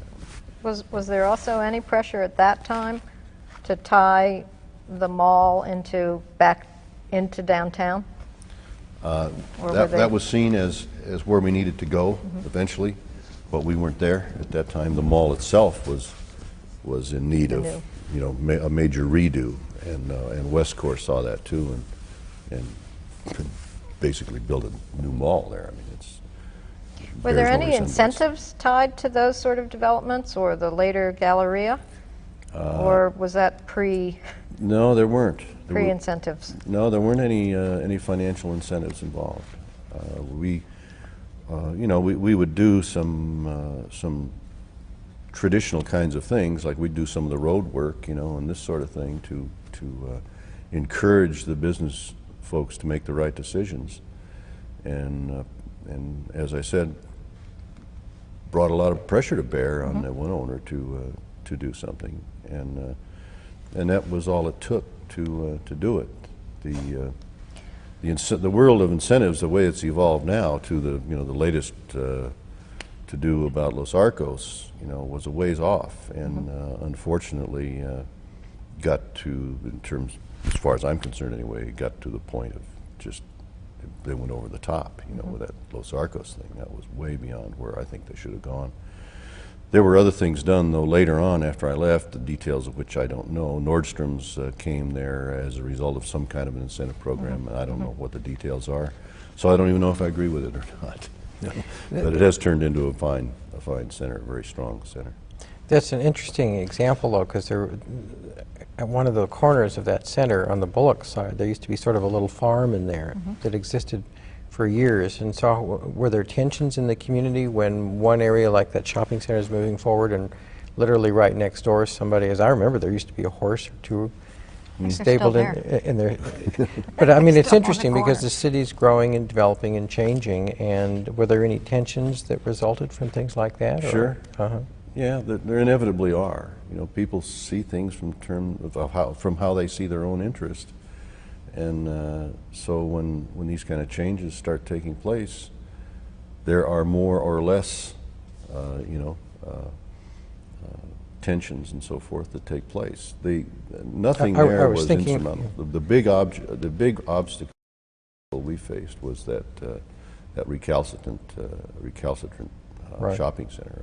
I was thinking of it in the sense that as you're talking about the community stepping out in a leadership way here to deal with growth issues and change and adjust, and it's got these natural tensions within the community, and yet that doesn't seem to flare up necessarily. So is there a strategy that was used to deal with those kind of obvious tensions? Well, we made an effort to talk publicly about everything we were doing. There was There was a lot of dialogue. I know our mayor back at the time, Herb Drinkwater, was very much a proponent of dialogue with the citizens in the community, and we had a very active effort involved. I went to many meetings myself, as did other members of the staff, with neighborhood groups. Whenever issues arose, you know, Scottsdale had been coming out of the old, what's called STEP program. That I'm not sure just when that started, but it was very active in the 70s, may have gone back as far as the 60s. In fact, Indian Bend Wash may have come out of that That's right. program. Was it Scottsdale Town Enrichment Program Right. it stood for? It was really not active anymore when I got there, but the effect of it was, you know, there was still a lot of folks that felt the city was open and available if they wanted, you know, to know what was going on. So as I said, we spent a fair amount of time meeting with community groups. There were a number of neighborhoods that were pretty well organized, generally speaking, around the elementary schools in the neighborhoods. I remember going to meetings in the Tonalea neighborhood, you know, and other places in town. So, you know, I'm sure that that had a good effect on the attitude the folks had about what we were doing. But it was just, it wasn't like you had to make a special effort to do that. It was just part of the way the city functioned. You know, this was just one of the things you did. This may be a naive question, but I'm going to ask it anyway.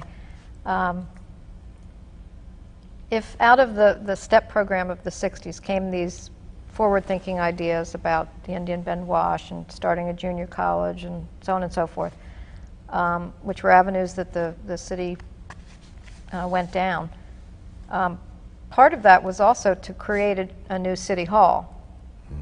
And I'm wondering if the physical structure of the city hall and the kiva and the architecture and the way the city was seeing itself and building itself had a role to play in that kind of innovative energy, that you were actually in a place that contributed to that process. It was part of it. Sure, It was? The Scottsdale Civic Center, City Hall, is a wonderful place to go to work. You know, it's an attractive place. Functionally, it isn't all maybe you'd like it to be, you know, but small sacrifice, because it's just a great setting there in that park-like campus that the City Hall is in, and at that time, the main police station was there, the only police station was there, and the library and the Center for the Arts, you know, the mall. In 1980, the street went through the middle of it. You know, there was a surface street that went right through the middle of it, which is now Drinkwater Boulevard. It was Civic Center Plaza, it was called then, and that cut it in half physically. And so one of the things we identified was we really need to unify this mall, and obviously we need to do it in a creative way. And so that came out of that process too, looking at what we need to do about strengthening downtown and keeping it strong, was building that underpass and building, you know, continuing the mall over where the street used to be. So now it's all one entity, and still a very, very attractive place. It's a nice place to go now, you know, and this, I guess this brings in one of the other issues the city was facing at that time, and that was the arts.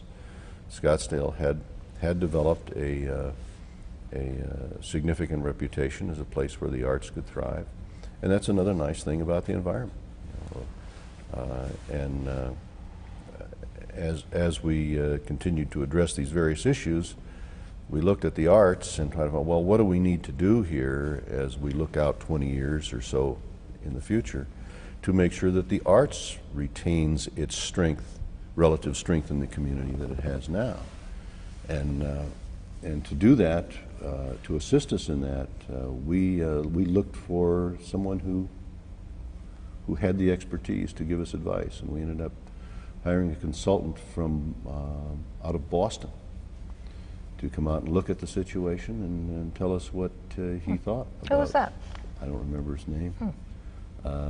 Very interesting fellow, very well-informed fellow, knowledgeable, and we took his advice.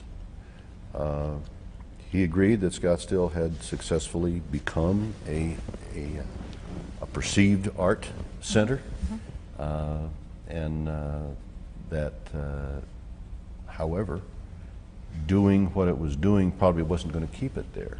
Had to do some things different. And the main thing he suggested was you need to think about the city operating this facility itself. It was the arts. It was a department of the community services department. City employees running the arts center. There were support groups, you know, the Art Center Association and so forth, that did a tremendous job in making that real. They brought their own funding to bear and so forth, and they did a great job. But what was suggested by this gentleman was that we really needed to think about greater privatization of the arts if we wanted to maintain its strength. That would give art the freedom it needs to thrive, because government isn't really the greatest place for that, for innovation and creativity. And secondly, it will provide the capability to be more attractive to those who might give money to the program. And we took that to heart, and as a result, privatized it. We That's the eliminated- Cultural Council, or? Yeah, Yeah. that was, yeah, created the Cultural Council. It wasn't a legal commitment, but it was a political commitment that we would eliminate the department as a city department, and whatever funds were involved in that, we would contribute to the Cultural Council as the city's contribution to the arts. And it was substantial, $1 million or something like that. At least in 1980s terms, that was a lot of money. Still sounds like a lot of money to me. But anyway, and we did I think a pretty decent job of making sure the employees were dealt with in a sensitive way. We didn't just toss them out on the street. You know, any of you who wish to work in another department of the city, have skills that'll work, we will find a way. We'll even offer training, you know, to find a position for you in another department of the city. Those of you who are, you know, the real artsy types who want to work for the Cultural Council, they will, you know, you can go to work for the Cultural Council. And I don't know if anybody left unhappy in that. There could have been, I don't know, but certainly the overwhelming majority of employees were transitioned one way or another in a way that was pretty satisfactory. I know one fellow left and went to work for another agency, I think a school district on the west side, but in his field. I mean, he wanted to stay in that field. So anyway, that was done to strengthen the arts in Scottsdale, and I think the track record has been pretty good. The Cultural Council has struggled from time to time with that commitment I mentioned about the continued funding, because subsequent, council people and perhaps mayors elected to the council didn't feel that same degree of commitment that the council did that made the commitment. But I think they have pretty well stuck to it, though, nonetheless. And Scottsdale continues to be in a valley of increasing competition. Still maintains a good niche in that field, and I think it's an important part of what Scottsdale is, and is an important element in this creative streak that exists in the political culture, that at least existed and maybe is seeing a resurgence now. There were other issues. What were some of the other spokes that were coming together? The tourism or recreation or tourism. Preservation? At that time, the president of the chamber, one of the first people I went to talk to find out what was going on in Scottsdale, because this is obviously a major part of the economy. A fellow by the name of John Marks, who is now the executive of the San Francisco Visitors and Convention Bureau. A very bright guy, a very knowledgeable fellow, and learned a lot from him about what the future needed to be, and the message came down basically to we've depended in the past a lot on sunshine to make this thing work, and as the world gets more competitive, other areas in our market are becoming more competitive. Palm Springs, for example, Las Vegas, and other parts of the valley becoming more competitive. Again, here's an example. Scottsdale cannot continue to do what it has done. It has to look at new ways to stay strong in that area.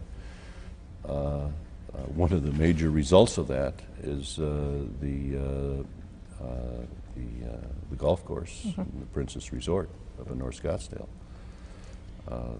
adding a new element to it. And although that wasn't contemplated at the time, it's not why we did it. Ended up getting the Phoenix Open to move there, you know, and which isn't the Phoenix Open anymore, but we still call it the Scottsdale Open anyway. but you know, that was one of the direct results of that piece of information. It was an opportunity. There was a large piece of acreage up there adjacent to the Central Arizona Project Canal that was owned by the Bureau of Land Management, federal government. 400 acres or something like that comes to mind, right in the path of growth.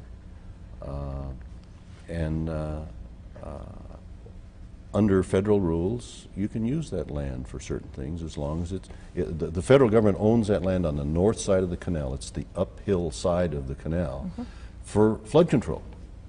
Canals can get washed out by floods, just as a lot of other things can. And so when they build these canals, they have to be you know, engineered so that they will be safe from flood damage. And so this 400 acres in this part of Scottsdale, they have these kinds of reserved lands adjacent to canals wherever they build them. But this part of Scottsdale was pretty ripe for doing something, like maybe a golf course or two. And so we put together a package that involved leasing the land from the federal government. They have some requirements.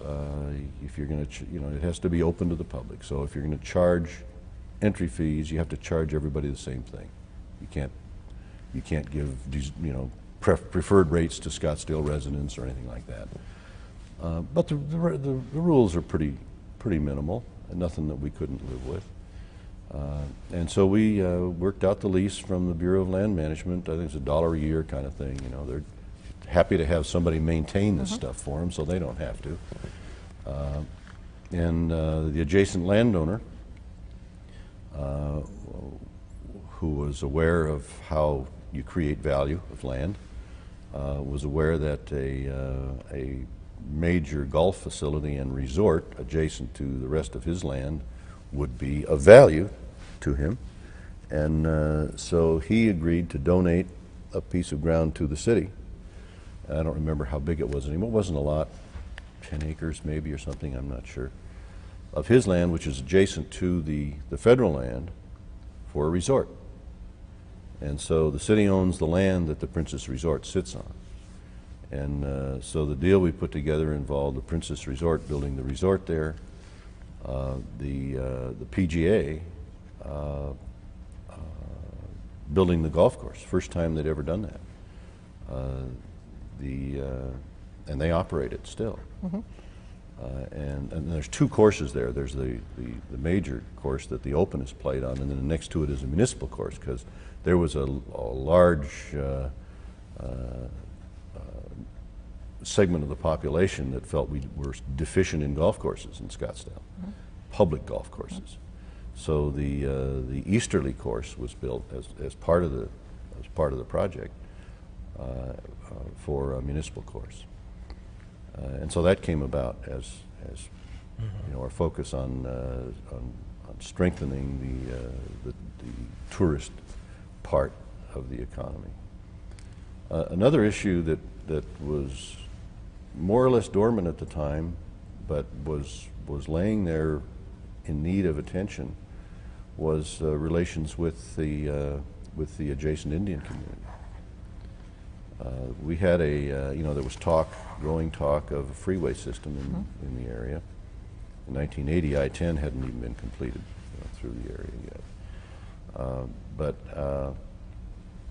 There was discussion taking place at the Maricopa Association of Governments to begin the planning, design, and financing for a freeway system. Well, in Scottsdale, the master plan that the city had adopted showed a freeway route on the Pima Road alignment, the eastern boundary of the traditional part of Scottsdale. Scottsdale south of Doubletree, which is the north boundary of the Indian Reservation, Doubletree Road. It showed a freeway on the Pima Road alignment, and it showed it half in Scottsdale and half on the Indian community. Seems logical. Problem, the Indian community hadn't been consulted about that. As a matter of fact, when we started getting into it, started meeting with them and talking with them about it, they had quite different ideas about that freeway. And as a matter of fact, ideas that made a lot of sense. If you just, look at it from their perspective for a moment, this was an economic development opportunity for them, and quite understandable why they would want a different approach.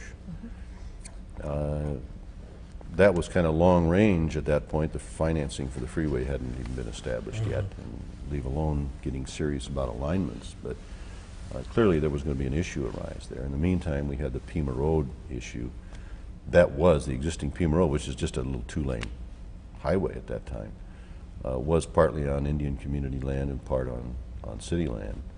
And a dispute arose over that, which we had some fun with for a while, but that was really just kind of an incidental to the long-term effect there.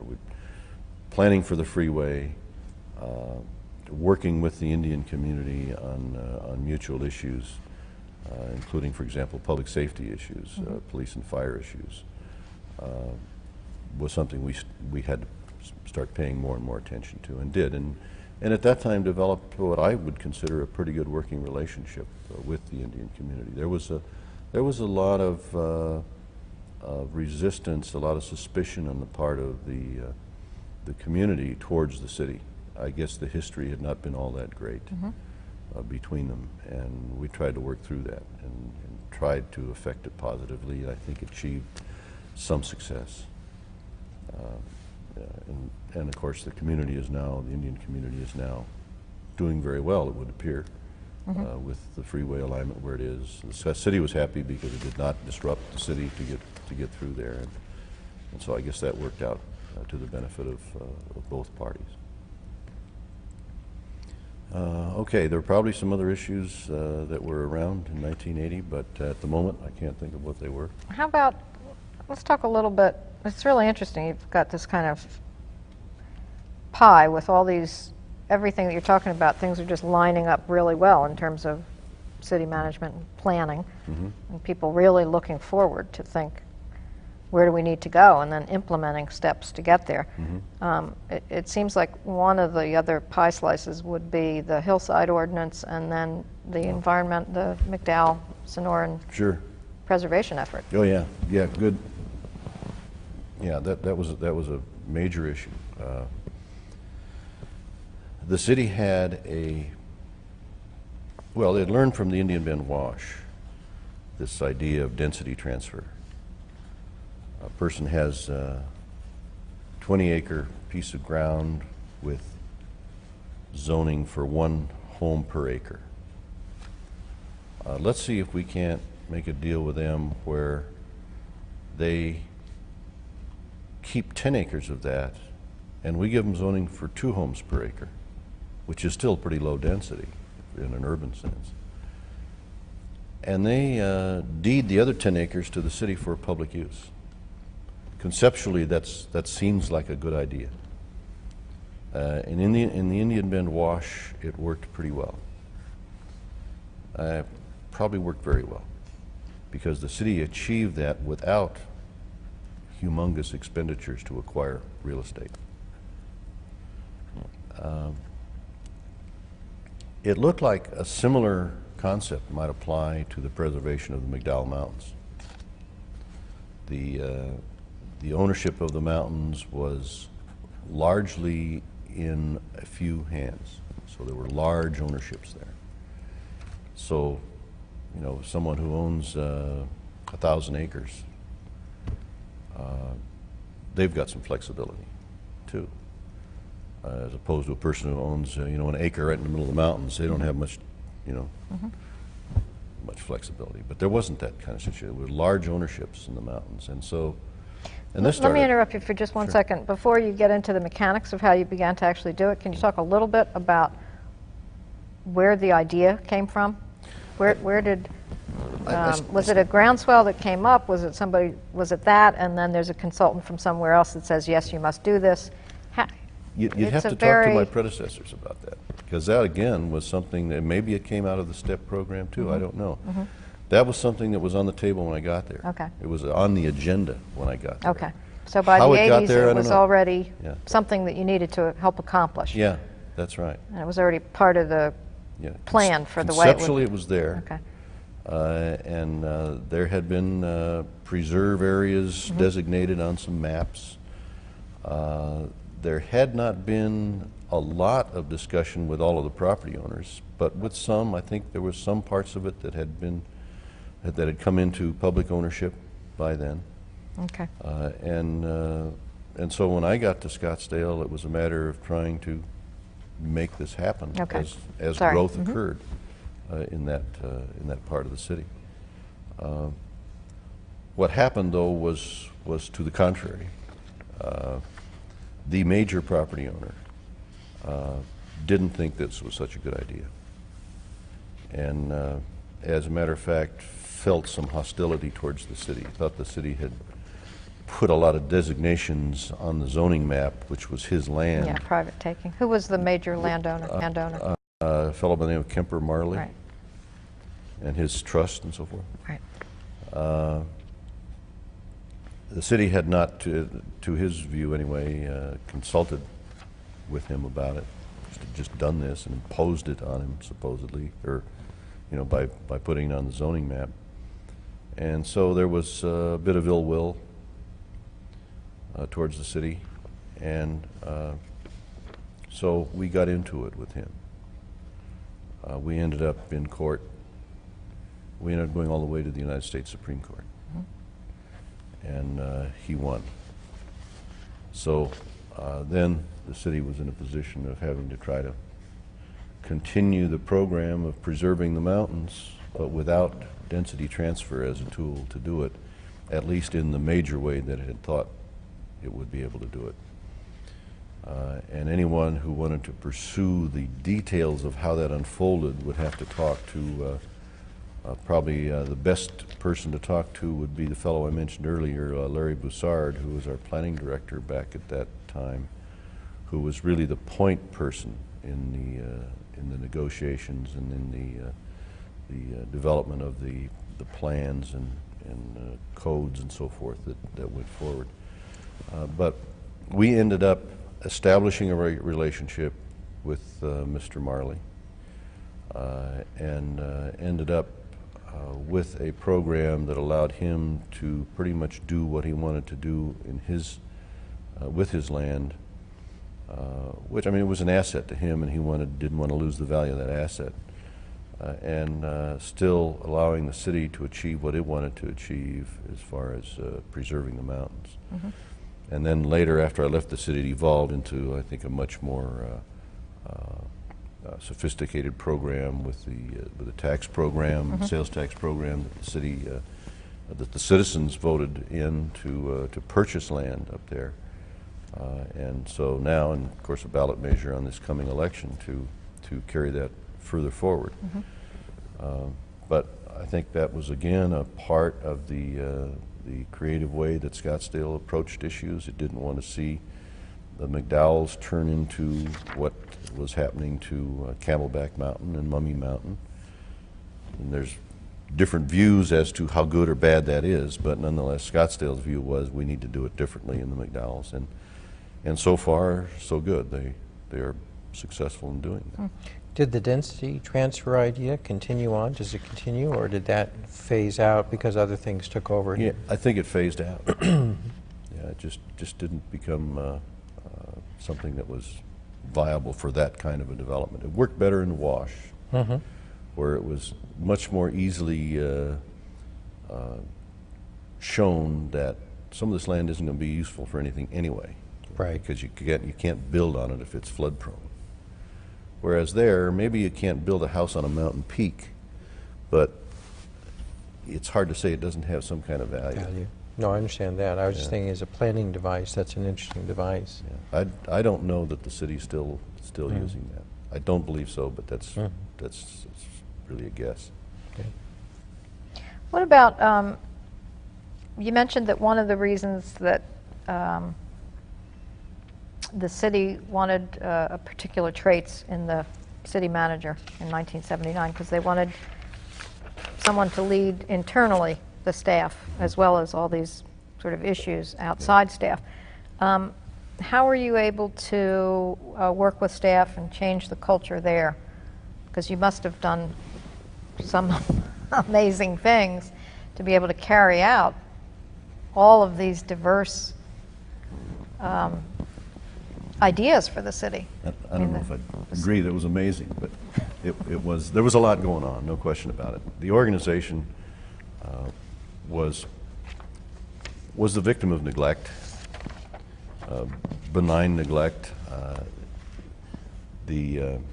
I told the story. What was the size of the staff when you came, would you say? Oh, it was about, I guess, around 1,200, 1,400, okay. Something like that.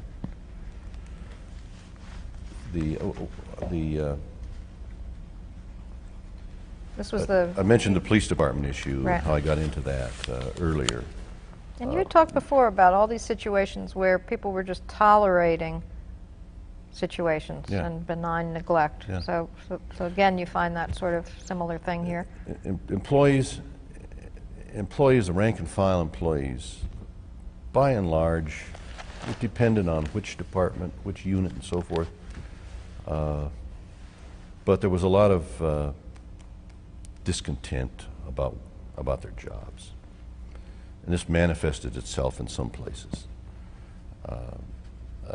An interesting event that occurred, I don't think this was in the earlier interview, a couple of the so-called hotheads in the Parks Maintenance Department were pointed out to me by the department head. There's something wrong here. These guys are troublemakers. Well, I found that often troublemakers are simply people who are pretty bright and just aren't willing to stand for it. And they stand out because of that. They are in some cases natural leaders, even.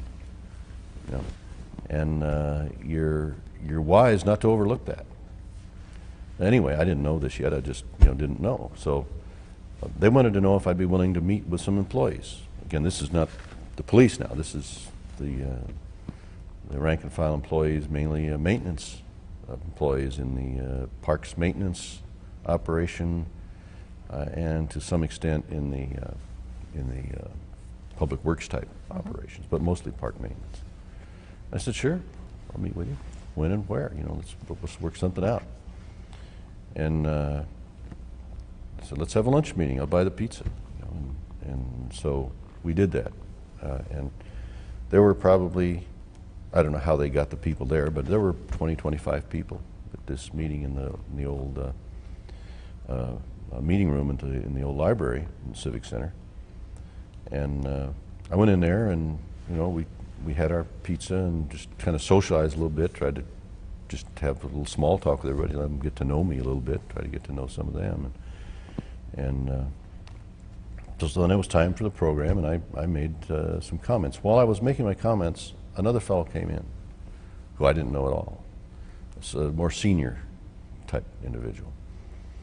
Got to know him much well after that, but he came in and he sat down in the back, and he came in just as I was beginning to talk. So he heard pretty much everything I had to say, and basically my message was, I understand there's discontent and unhappiness. I understand that you don't feel that the city has been a very good employer. I understand that some of you don't feel that management has been very responsive to your concerns. I said, I've heard all those things, and after I get through with my comments, I want to hear some more from you about that. Maybe we can get some more details about it. But I'm interested in those sorts of things, and I would just ask you this. I'm here to change that. City Council is interested in changing it, and I would just tell you that it will be changed. I'll also tell you that I don't expect you to believe that. That I expect what you will do is wait and see what I do, which is what I would do if I were you. So I would ask you to give me 6 months. And if you don't see significant change in 6 months, then go the way you're going. I wouldn't blame you for it. But I think you'll feel differently about it. So that was my message in so many words. So then I said, now I'd like to, hear from you. And one of the ringleaders, one of the so-called hotheads or whatever, said, well, we have a fellow who came in, would like to ask him to say a few words. And so they introduced this fellow by the name of Jack Carey. He wasn't a rank and file employee. He ran one of the recreation programs, a very successful one, reaching to hard-to-reach kids. Had a boxing program. This was attractive to these kids, And so anyway, that's another story. But anyway, he was kind of a hard-boiled sort of a guy. Had been a newspaper reporter at one time for the local paper and had a reputation for being kind of a rabble-rouser as a reporter. Anyway, I didn't know any of this at the time, and he got up and he said a few words, and he said, here's where I'm at. He said, I heard what the man said. I think we ought to give me 6 months. That was all I wanted. and established a really good relationship with this fellow. After that, we became pretty good friends. This was one of the early episodes in learning what was going on in this organization. The other thing that I was doing, of course, besides lending an ear to any employees that wanted me to, was talking to the department heads. Well, what I found was an environment in which there was no centralizing theme here. There was no coordinating theme in this organization. Each department head was kind of free to do what they wanted, including the degree to which they felt they needed to support what the city was trying to do. I mean, there were no limits on this, and there were sometimes if you had a department head who was a totally laissez-faire person, and there were a couple of those, of course the division heads under them were the same way, and that led to some issues. There was one department that was run like a Prussian regiment. That was the police department. There was another department that had very firm management, but very, very thoughtful management. It had a value system. It had a regular program of talking to all the employees, communicating with the employees in the organization. Regular efforts to deal with employees where they live. That is, the emotional level. It's where we all live most of the time. And by that I mean there were recreation programs supported by the department. Every now and then they would have a departmental supported breakfast, and the department head and the top manager of the department would be the cooks. This kind of stuff that seems to maybe some people to be kind of gauche or maybe minor league stuff, but as a matter of fact, is very important to do because it helps people relate to the organization. And then a lot of between these various extremes, a lot of things in between. Just a lot of absence of any direction. There was certainly no unifying set of values, no unifying theme that people were expected to relate to or that they even could relate to, other than maybe this thing about creativity and innovation. That was part of the culture. But that wasn't enough really to generate cohesiveness in the organization. And so hand in hand with this ties in with a discussion I had with the city council at the beginning. They wanted to know whether I felt we should have an assistant city manager. The position was in the budget, but it was not filled. And I guess they had one and they weren't real happy with the person who'd been there or something like that anyway. But they asked me how I felt about that, and I said, well, I'm open to it. I don't have any fixed belief about whether you need one or not. It depends on what the circumstances are. So you know, I'd propose this to you. I would like for 6 months to look at the organization, see what the needs are, and also what the expectations are going to be of me on your part and on the part of the community, and then come back to you with my recommendation. They said fine. I said I'd also say to you that if you looked at my history, the last 2 places I've been manager, there was an assistant city manager. You know, I don't kid you about that. You know, but anyways, you know, so they said fine. After the 6 months. Let me interject one question here. You talked before about making decisions whether you would delegate and how much you could delegate to other people. Could you, in prior positions, delegate a lot of the sort of development and refinement of city values? Is that something that an assistant city manager would be part of? Well, you're anticipating where I was going with this, yeah. You can't delegate it in the same as such. Yeah. But you can expect people to support those values, and certainly management has to support them. And what I discovered, to tie back to your question, in this 6 months that I looked at this situation, what I felt I found was that, number one, there's a strong need to develop a cohesive set of values here and have those become supported throughout the organization. And there is a heavy expectation that the manager is going to be involved in a lot of community stuff. And hence, these two came together in my conclusion that we're going to have an assistant city manager, because I'm not going to be able to do all that by myself. And so I came back to the council with that message. I also said to them that this requires a special person. I'm not just going to go out and recruit somebody. I know of a couple people that would fill the bill here for this city. And if I can't recruit either one of those, I would come back to you with some further thoughts about what we do. So, well, who are these 2 people? I said, one of them is a department head in the city now. It was the fellow in the department that I described as, you know, well organized and functioning well. Which department was that? Well, it was called field operations. It's what in most places is called public works. A fellow by the name of Carl Darden. So I saw it would be either Carl, and I would offer it to him first as the inside person. And if he wouldn't, I would offer it to a fellow who was my assistant where I was last. Strong organizational skills. That's what I'm looking for in this assistant. This is going to be the inside person who's going to turn this organization around, because I've got to spend a lot of time outside. And so the council said, fine, go for it. So I offered it to Darden, and he wouldn't take it. He knew what he wanted in life. He was doing a very successful job. He wasn't real thrilled about the political exposure you have at the level of assistant city manager, which is pretty intense.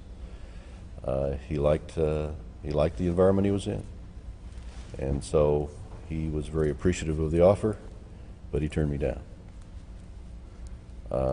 So I then went to number 2, and he accepted.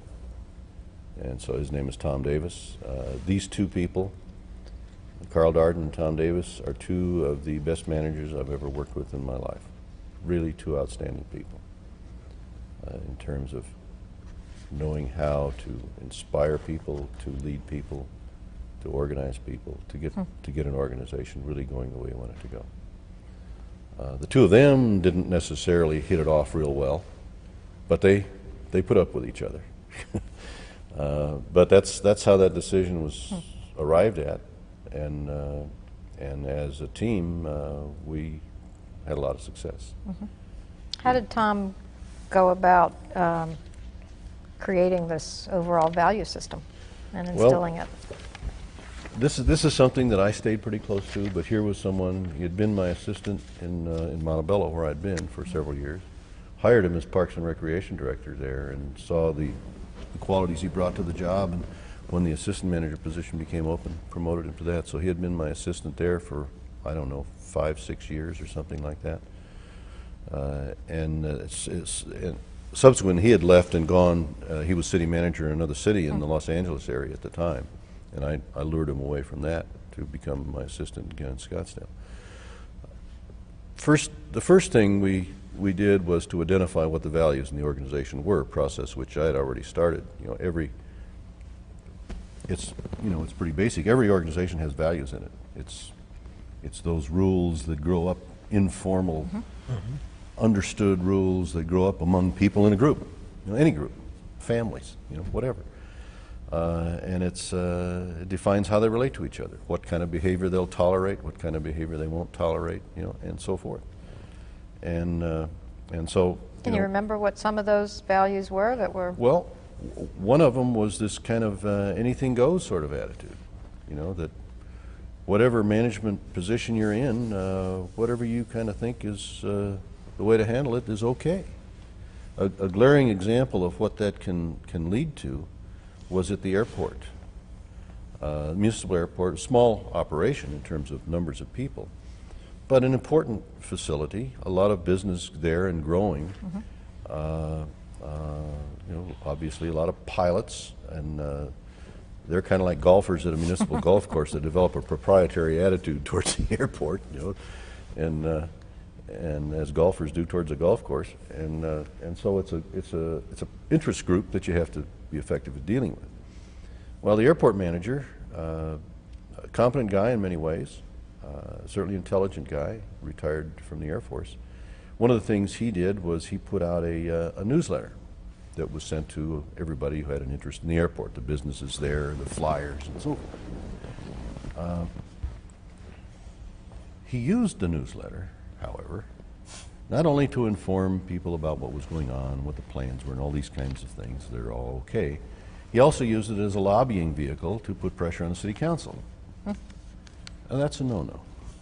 You know, that's not something you do as a part of the city. City employee. Yeah, you just don't use city resources to do that.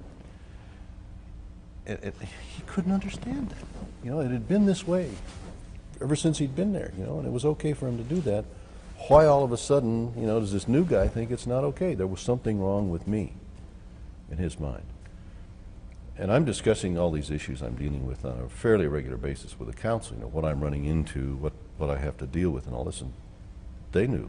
Some of them weren't aware that this was going on, you know. They knew this was wrong and had to change. And that was such a serious disagreement that he ended up resigning. Well, if he wasn't going to change his ways, he knew by then. We had, you know, we were getting down to having meetings with shorter and shorter intervals in between, that something was going to have to change, or he was going to have to change his ways, or he was going to have to go. So he finally, you know, I guess it was a matter of honor with him. He simply resigned. And we hired somebody else who understood, you know, the relationship. But that's the kind of thing that was happening. You know, things were just allowed to get out of hand, and this was becoming a little bit of a political problem, which kind of raised its, you know, visibility. And another in this same kind of laissez-faire sort of value system, people in supervisory jobs, maybe first-level supervisors, there was no consistent set of expectations as to what they should be doing, how they should be conducting their affairs. A supervisor of a crew, I mean, in the same department, a supervisor of one crew might be allowed to be an autocrat, and his peer supervising another crew in the same department allowed to be a country club manager, and nobody cared. So this all had to be addressed. We started talking with our employees at various levels, with our department managers. A couple department heads, I mentioned the airport manager chose to leave, another department head chose to leave. just because, I guess, it just didn't like what they saw coming. You know. They saw it as some kind of autocracy coming. So you were going to be instituting a kind of a citywide Yeah, management, yeah. We were, value-driven management. but it was going to be and- based on what came out of the organization. I didn't bring a package from Right. someplace else and drop it on them. You know. And I told people this. You know, we're going to talk to you about what the city is trying to achieve, and what your department is responsible to achieve, what you and your operation are responsible to achieve, and then we're going to be talking about how best to achieve that, and where you need additional resources in terms of training or equipment, whatever it is. We'll see what we can do about providing them to you. One of the things, there was no use except in the Public Works Department. There was no use of work management principles, work measurement. It was used very extensively in that department. We had started instituting that in Montebello, you know, so I knew what it was, and I knew that it didn't exist in other than the Public Works Department. And so, Does that mean measuring outcomes, measuring yeah, productivity, and measuring what you're doing, defining, breaking down incrementally how work gets accomplished. It's the old efficiency expert thing, only with its modern application. Right. It takes the old Taylorism stuff out of it, the onerous part of it. You know, in the literature, you know, one of the examples that stuck in my mind about it was efficiency expert applied their expertise to making beds in hotels. There are these gals that have been doing this, and it was gals that did this, you know. Their whole lives have been making beds in hotels the way they made their living. You know, for 30 years, these whippersnappers are going to come in and show them how to make a bed. You know, it didn't go over real well, you know. But as a matter of fact, they figured out more efficient ways to make a bed. You know, and if you did it right, if you didn't just come in and say, "Hey, dummy, don't do it that way, do it this way." You know, if you come in and say, "Let's see if we can find a better way to do this," and work with folks, you know, so it's accepted, and that's what this body of expertise has evolved into, one that's people friendly. And we had been doing this with consultant support in Montebello. Found that the department head that was most open to trying new approaches to this was the utility department director, a fellow who, as a matter of fact, I just had dinner with last night, by coincidence. A fellow by the name of Dick Brown.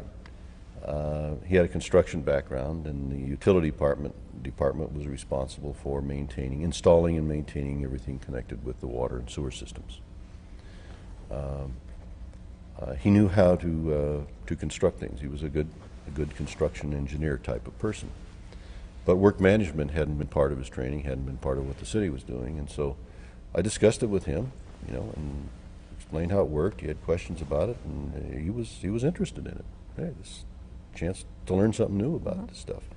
So we started out with a simple thing of how to set water meters. Very mundane sort of thing. They do it every day. They're in a growing city, and they're setting water meters all the time.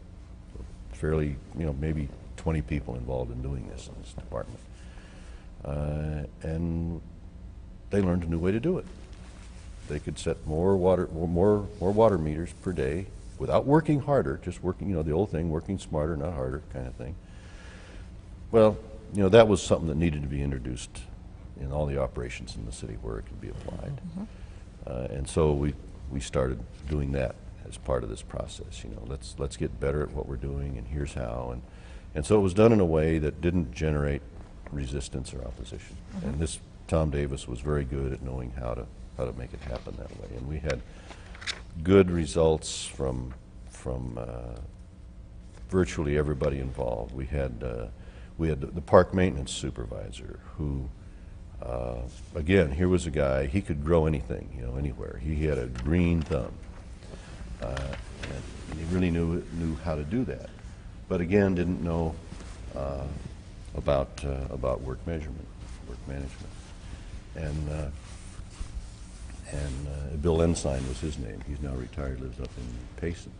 Good man, Yeah. and did a good job. And but he had a lot of trouble with the supervision of his employees. There was a lot of unhappiness there. This is where a couple of these so-called hotheads worked. As a result of introducing these programs there, Bill became a very good supervisor. And the work program in that department was also made much stronger, more efficient, and so forth. What Yeah. about Jack Carey? Well, What Jack did he Carey, think about what you did in 6 months? well, he was happy. Yeah, we had developed a relationship. I mean, he was part of the pipeline, you know. To me, you know, I said, Jack, look, all I'm trying to do here is make this a better place to work. Because if it's a better place to work, it's going to be a more efficient place. That's my belief. And you know, you are someone that people feel comfortable talking to that may not feel comfortable talking to me. And I had this conversation with a lot of people like that in the organization. You know, look, I'm here for the same reason you are, I suppose. I want to do the job I'm getting paid to do. That's all. I don't have any other agenda. And if you get information that you think would be helpful in achieving that, I'd really appreciate it. You know, if you pass it along. And so that's what he became. You know, he was very, and he'd give me advice when I did something he didn't think was right. He'd tell me that too. You know, which is invaluable. That's really invaluable kind of feedback to get. You know? And Did you so- go back at the end of 6 months and talk to people? How did you? How Oh, did sure. You, yeah. Yeah, well, yeah. I went back to these same fellows. One of the so-called hotheads was a guy named Clyde Ferger. He ended up transferring to the Public Works Department, and he's now a supervisor there. He was a natural leader. He was acting out because he saw, you know, things that were not being done right, and he wasn't going to sit still about it. He had the guts to, you know, devil may care, whatever it was, you know. He was going to let people know how he felt. Well, he turned into an outstanding supervisor in the Public Works Department. Is still there, and we're friends. You know, I mean, we developed a good relationship. The slowest part of the organization to come around was mid-management, and that's not unusual, and it's not unexpected. Can you talk a little bit about why? A lot of them are, you know, they've been doing what they're doing for a while, and they feel like they know what they're doing. And as a matter of fact, they do, in many respects.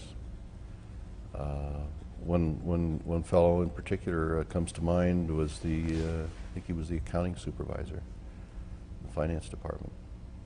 He knew accounting backwards and forwards and upside down. He was excellent. People skills left something to be desired. They hadn't been important in the past, and he just couldn't understand why they were now all of a sudden important.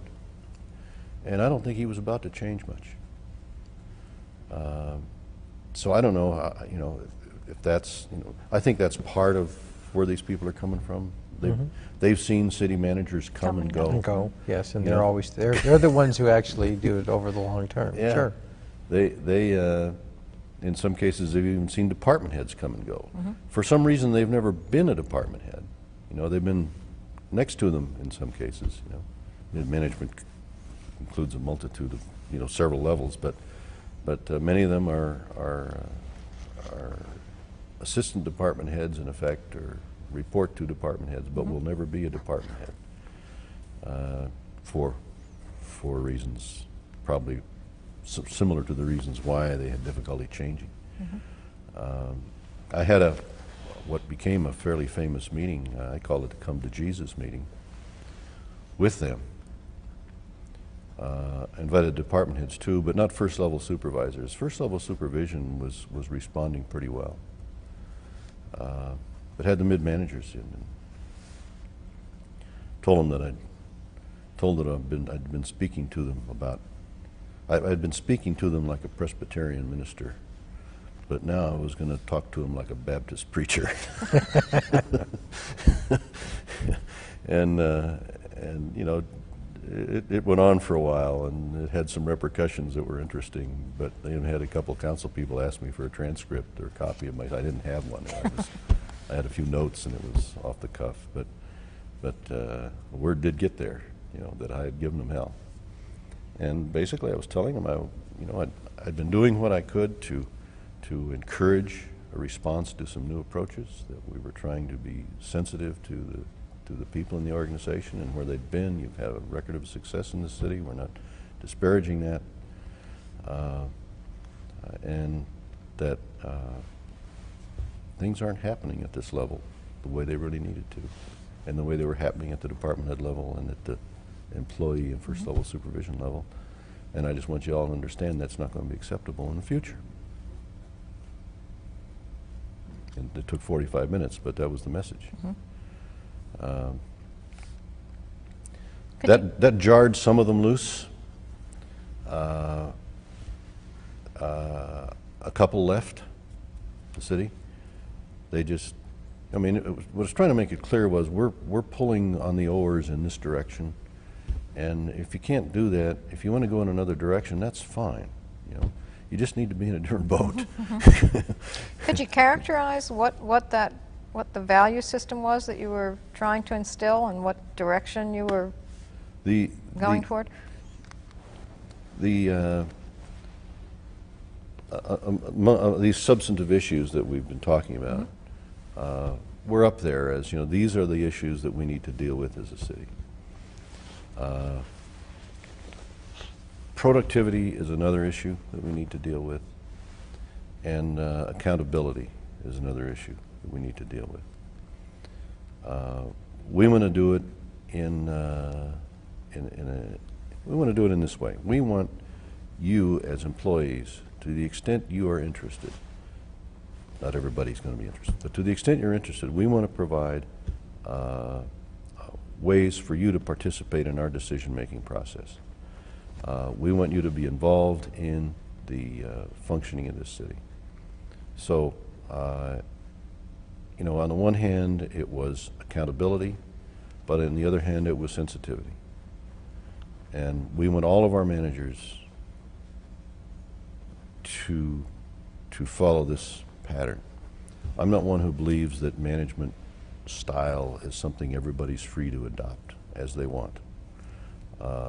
Organization has a legitimate claim on you as a manager to function in a certain way. We don't want autocratic management in this organization. I think that's legitimate for the organization to say to its managers and to expect of its managers. And so we were trying to encourage those who had those tendencies to develop other strengths. And we worked hard at doing that. But the values related to honesty, related to openness, related to creativity, related to humanness of the organization, sensitivity to people as human beings. We talked about making our work as enjoyable as possible. We talked about making sure we had as specific, measurable goals as we could develop to achieve what we needed to do. And then we were interested in creating an environment where it was so rewarding to work that you wouldn't want to work anywhere else.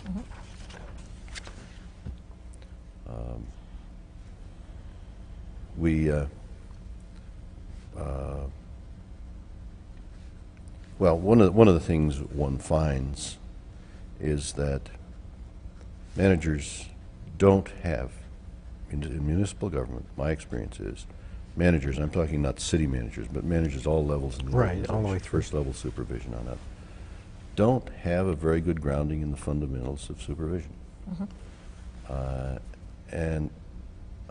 For example, most of them have never heard, even high-level managers have never heard of Douglas McGregor and the human side of enterprise and Theory X and Theory Y. To me, that's a fundamental text. You can't be a manager unless you know what's going on there.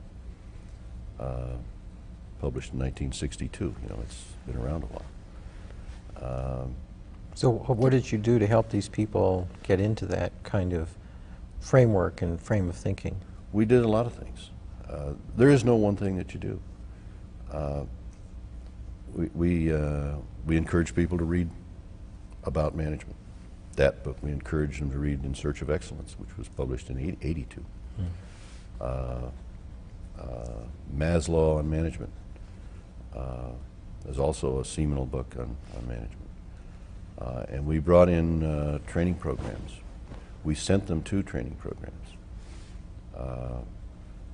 We sent them on sort of little mini internships to other places to see how other places were managed. We had a regular management development program. We brought in outside consultants to support that. First thing we did was identify needs, and then brought in a program that was tailored to those needs. Mm-hmm. We established a management club within the organization. City subsidized membership. You had to pay something, but the biggest cost was subsidized by the city. And what was the club? What did it do? We had regular meetings. Mm-hmm. I think we had lunch meetings once a month. We had a speaker Mm-hmm. on some relevant topic, from outside the organization. One speaker we had, for example, was the author of the Japanese fellow who wrote the book on Japanese management. I can't remember the name of it now, or his name. Uchi? Huh? Uchi. Mm-hmm. Yeah, that's who it was. Uchi spoke to our management. Mm-hmm.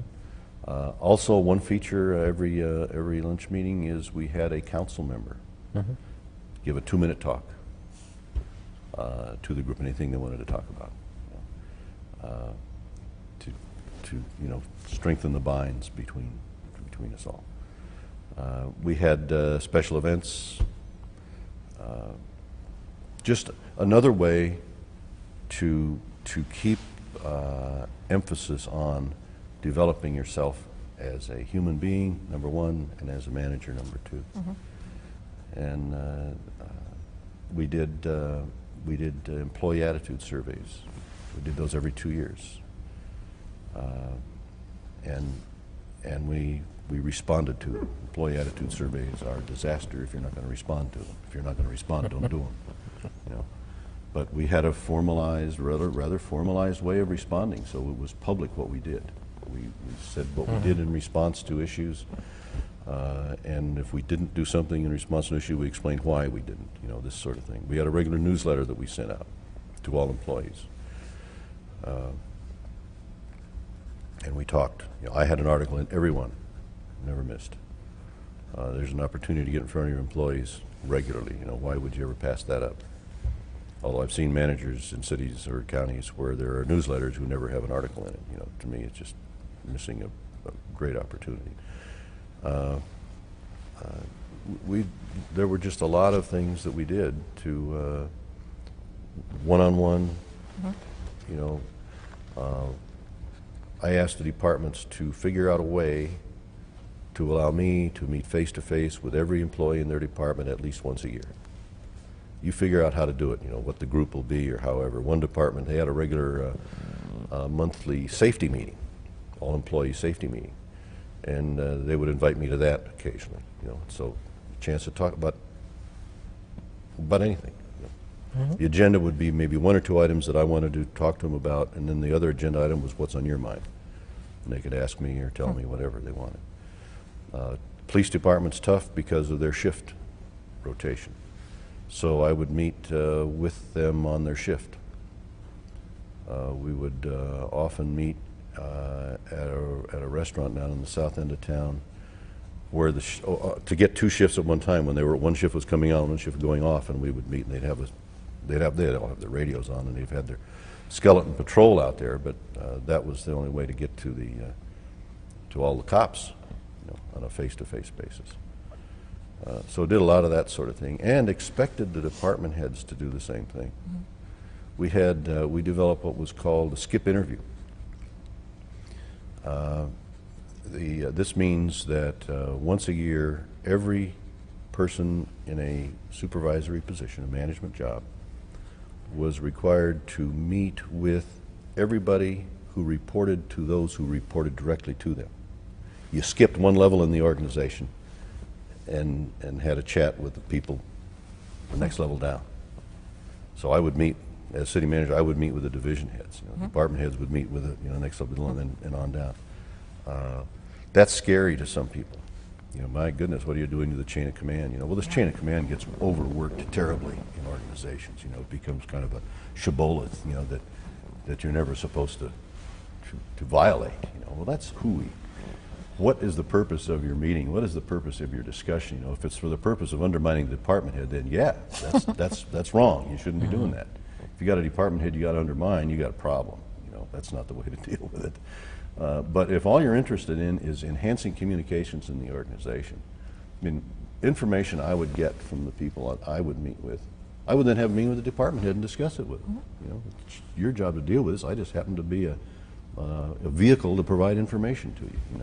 And once people caught on to that, then they would become comfortable with it. But at first, it was scary. And I would encourage my council people to talk to department heads. Do the skip interview with me. And some would do that with more, gusto than others. But nonetheless, that was in place too. So that was another thing we did too. You call it. I found myself thinking about this, calling it communications devices. You just come up with a lot of different ways. But what they really are, more than that, they're getting to know each other devices. You get to know each other as human beings. Because particularly if you're the city manager, you can look awfully distant to a lot of people in the organization, and they're going to start forming opinions about you that may bear little relation to reality if they only see you from afar. And so, like the department that had the breakfast, I elbowed my way into that. I'd join them and I'd help cook breakfast in the morning. These sorts of things. So I'm probably not going to remember all the things we did, but it's a whole array. Yeah, and that's what you have to do, because you reach some people with some techniques and others with others. Everybody isn't the same, so you don't reach everybody the same way. And so you just and some things you try. One thing we tried doing that really turned out to be a disaster. In fact, it's mentioned in that Waterman wrote a sequel to In Search of Excellence. It was Pederson Waterman. Peter's the one who became famous. Right. He wrote several sequels. And he was really a great showman. He really put on a great speech when he spoke to ACMA one year as our principal speaker, keynote speaker. Great at that. Bob Waterman was much more the quiet intellectual type. He had a client that he worked with over here, so got to know him some. You can capitalize on the valley as a attractive place for business, because personalities come here to do something for some big organization where they're getting some big bucks, and that's the way we got Uchi. He was here to talk to, I don't know, Intel or something, some big deal, and we got him, on his spare day to come over and talk to our group. We couldn't offer much of an honorarium. But anyway, we did the same thing with Waterman, and he spoke to our management club. But he wrote a sequel to In Search of Excellence too. It was called The Renewal Factor. Never heard much about it. It never went very far, but I have a couple copies of it. And he used Scottsdale as one of the subjects in his book about how organizations succeed, and he was identifying the organizations that find ways to renew themselves. That's the title of the book. And we were doing a lot of that sort of thing, and he found it worthy of some attention in his book. And this is one of the things that he mentioned that we were doing at the time. We thought it would be cute to reward, catch somebody doing something right and reward them. Instead of this whole thing, catch them doing something wrong, catch them doing something right. And one of our managers thought, an added deal to this would be when you catch them doing some little thing, a clerk in the office or something, catch them doing something right, praise them and slip them a $20 bill. It turned out to be too crass. People didn't like it. And unfortunately, Waterman caught us when we were doing it. We only did it about 2 months. And I said, this is getting too much negative feedback. People appreciate the praise, but that was really enough. So, everything you try doesn't great. work. Yeah. But the mayor and council were really supportive of your taking on this whole Yeah. Oh, yeah. management situation, Very much so. and saw it as an integral part as being able to then in turn empower departments and the city in general to take on the external issues. Yeah. We were coming up with lesser demands for staffing increases. The cost of operating the government was going down relative to population. The city had a policy, I thought really strange when I got here. The city had a policy of automatically increasing. The policy was we will automatically increase everybody's budget by the amount of inflation. Automatic. After that, then we'll talk about budgetary needs. Well, that to me is not fiscally responsible. Because one of the things you're always doing as a manager, figuring out better ways to do it. And if you're doing it right, you're enlisting all your people too, because they're the ones that are really going to come up with the best ideas. And to automatically say you get to grow by whatever the inflation percentage is a year without any questions asked, to me is just foolhardy. So we eliminated that right off the bat and started talking more in terms of, if you can't measure what you're doing, here's where I'm coming from, folks. If you can't measure what you're doing, or if you don't measure what you're doing, you can't manage it. You can measure some things easier than you can other things, and measurement means more in some places than it does in others. But the effort to measure, to quantify what you're doing, to determine what your outputs are, rather than just measuring inputs, which are easy to measure, and that's what government tends to measure, is the challenge. And the best way to do that, the only effective way I know to do it, is, and I've tried it other ways, is to get the people involved, a la the quality management approach to organizations. And so although we didn't call it that, that's a lot of what was going on, involving the people doing the work and figuring out better ways to get the work done. Did Scottsdale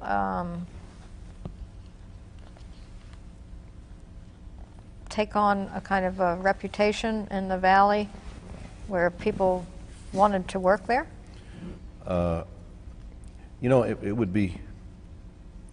It would be hard to say. Scottsdale has probably always been attractive to people just because of its reputation. To what extent these sort of things get across, I don't know. We never had any problem recruiting people at any level in the organization. It was never an issue for us. We stayed competitive in the salary market, which you have to do. You don't have to be the top payer, but if you're doing everything else right, you still have to be in the marketplace with your, with the what Maslow would call the maintenance items. You have to have competitive salary and benefits and all that sort of thing. And we were always there, and the city always has been. I think the city probably has gone a little over the top in that regard in more recent years, as many cities do, many employers do, to make up for what may be lacking in the organization. They try to buy it. You can't buy loyalty, and I think there's been some of that going on in more recent years. But what this was doing was enabling the city to achieve a rather demanding set of goals that the council was faced with because of the growth that was hitting us, and the need to pay attention to all these other things we talked about earlier, with an organization that was much more responsive to what it was trying to do. The negativity in the organization went away. The lawsuits and that kind of stuff just went away. We didn't have to deal with that stuff anymore, and we had a workforce that was supportive of what we were trying to do, and we were supportive of the workforce. And Is the number of lawsuits, is that a measurement for a city to see? probably not. No, no, like you would you know, measure the number of snuff boxes a factory puts out or something. No, I don't Yeah. think so. Because these things can happen for all kinds of different Right. reasons. But the ones that were there when I got here they were there because they were looking for a way to get back at the city. Those kind of things Those went away. things went away. Yeah. We're going to need to wrap it up, so I wanted to kind of bring you back to this question of something you talked about at the very beginning of our first interview, which was the role of Coro in your life as a manager, Coro Foundation.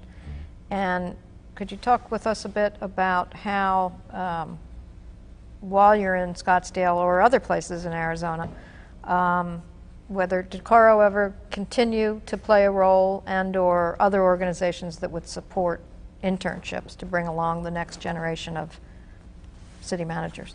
Growing issue. No, Coro didn't. It wasn't too many years after I left the program that the Coro Foundation changed its focus rather substantially. They had in the 50s and 60s. See, I graduated. I completed the Coro program in 1960. Continued a few years after I did. A fairly significant number of Coro graduates went into local government management during the 50s and early 60s. Somewhere in there, mid-60s or later, a little later, they changed their focus to the point where I don't know if anybody's going into city management anymore. They changed their focus to political activism and Social services? social services kinds of organizations. Yeah. And so more people have gone in that direction. Still, many of them go into business. That's always been a big draw for Coro graduates.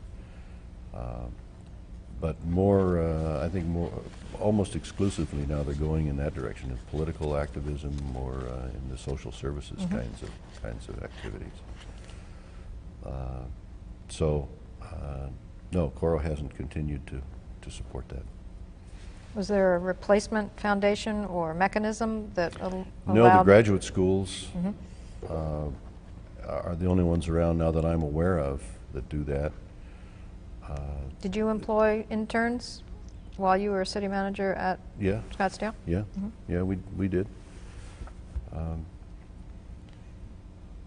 The value of the Coro internship, though, was different than typically what you see in internships because it was so broadly focused. Whatever you ended up going into as your own vocation or profession, in the process you learned a lot about others, which I found very helpful. I had an exposure to organized labor, to business and to schools and so forth, school districts and these kinds of things, trade associations, that just made me, I guess, I felt anyway, a little bit more aware of what makes our society, economy tick than I would have had otherwise. If I had just been in a government internship, I wouldn't have had that broader exposure. And I think that's important and sometimes gets lost. To me, anyway, in local government, or in management, the road to success is a much more diverse one than it might appear on the surface. To major in public administration, I think is too narrow. I think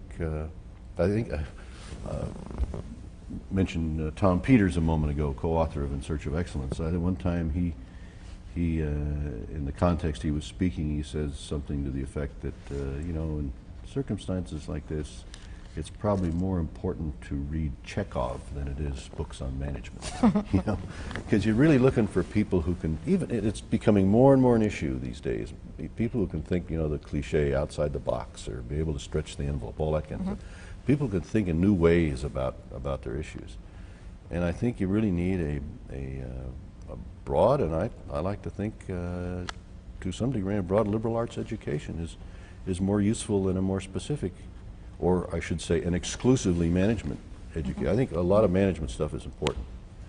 In fact, I think my career probably would have been enhanced had I had more studies in business management, which were some of the real management issues get addressed. Some of the most useful coursework I took was in the Industrial Relations Department at Caltech. You know, you think of Caltech as strictly a technical school. That's in its name even, you know. But it was pretty close to where I lived, you know. Pasadena is not too far from the east side of town where I lived, and they have a extension program that is really good. And their grads, you know, are going management directions. They have to go through that through that program there. And you know, it certainly wasn't focused on public management, but just management in a more generic sense. But the principles still apply. I should mention one other thing related to an earlier question about the values issue. We established a set of values. We didn't call them values. We call them expectations. We established in Scottsdale after. I mean, it was something that I came up with and wrote, but it was after a lot of input from a lot of folks in the organization, employees and managers and so forth, and talking with our management team about, you know, where we're going with this thing. We need to have something that people can tack up on their wall. A lot of places they'll go cut it out of a textbook and make copies and tack it up on the wall. That's not the way you do it. You have to develop it indigenously. In fact, after we did this, I had a guy who used to work for me. He was a manager in a city in California. He said, "Hey, send me yours. I want to put it out in our organization." But anyway, we call it the 5 expectations of management. And I don't know if I'll be able to pull them all out now, but one of them was to be the best source of information. This was a catechism for everybody in a management job in the city. To be the best source of information. And then, I mean, you could. I used to tell them, you know, we'd have these little statements here about, like, be the best source of information, but you could preach a sermon on the subject. You know, now what does this mean? Well, then we talk about what it means. You know, not just about your own operation, but the citizen comes up to you as an employee of the city, particularly if you're in some kind of a management job in the city. Fairly or unfairly, they expect that you know something about what's going on in your city, maybe, you know, in all the departments, not just your own. So we encourage you to school yourself of what's going on elsewhere, and you should be the best source of information for a citizen to come to. Also, you should be the best source of information for the employees under you to come to. You know, so if they have a question about anything in the city, you're the person they'll think of to ask. That's your goal. You know? So that's what that meant, be the best source of information. We had another one, support city policy. You know, I tell them this is in my code of ethics in the professional association I belong to, that one of my obligations is to support the policy of the city council. They're the folks who are elected here to set the policy. But think about this. Suppose I'm the only one in the organization that is obligated to support the policy of the city council. In a democratic society, in a democratic organization, what does this mean to the support of democratic principles if I'm the only one that has to support the policy of the elected officials? Not good if I'm the only one. Most people would see that. You know? So if you're a department head, you're under a similar obligation to support the policy of the city. And as a matter of fact, a la the National Labor Relations Act, anybody in a management position is obligated to do that. It's part of your job requirements. You're not required to be a manager, so you don't have to do this if you don't want to. But if you want to be a manager, you have to do it. You know? And so that was That was also, and I also tell them, I have a quid pro quo. In my relationship with the city council, I'm not just going to be a robot here, taking orders and doing it. I ask the council to give me the opportunity to input their decision before they make it. Unless it's an emergency, they always want me to do that. I says, and before I make a decision that affects your department, I always expect your department head to give me his or her input.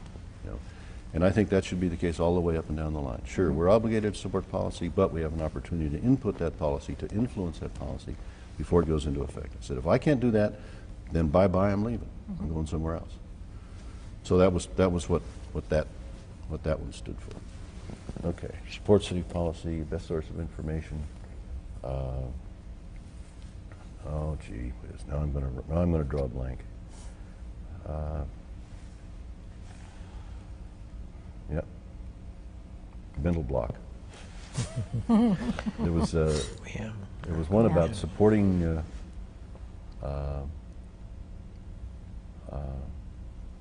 It was something. I can't remember the wording, but it was something about taking care of people, and this meant the people you're responsible for, making sure that you're paying attention to them and what their needs and concerns are, and yourself. Make sure that you're taking care of yourself, that you're keeping yourself in good health. And we had programs to help people quit smoking, and these kind of things to enhance that. And there were a couple others that I'll think of probably tonight. But this was part of our formal value system. That we didn't even call it that when we started out. And one of the consultants we had come over and started looking around before they went to work, and they said, "My goodness, that's quite a value system you have there." Oh, okay, I guess that's what it is. All right.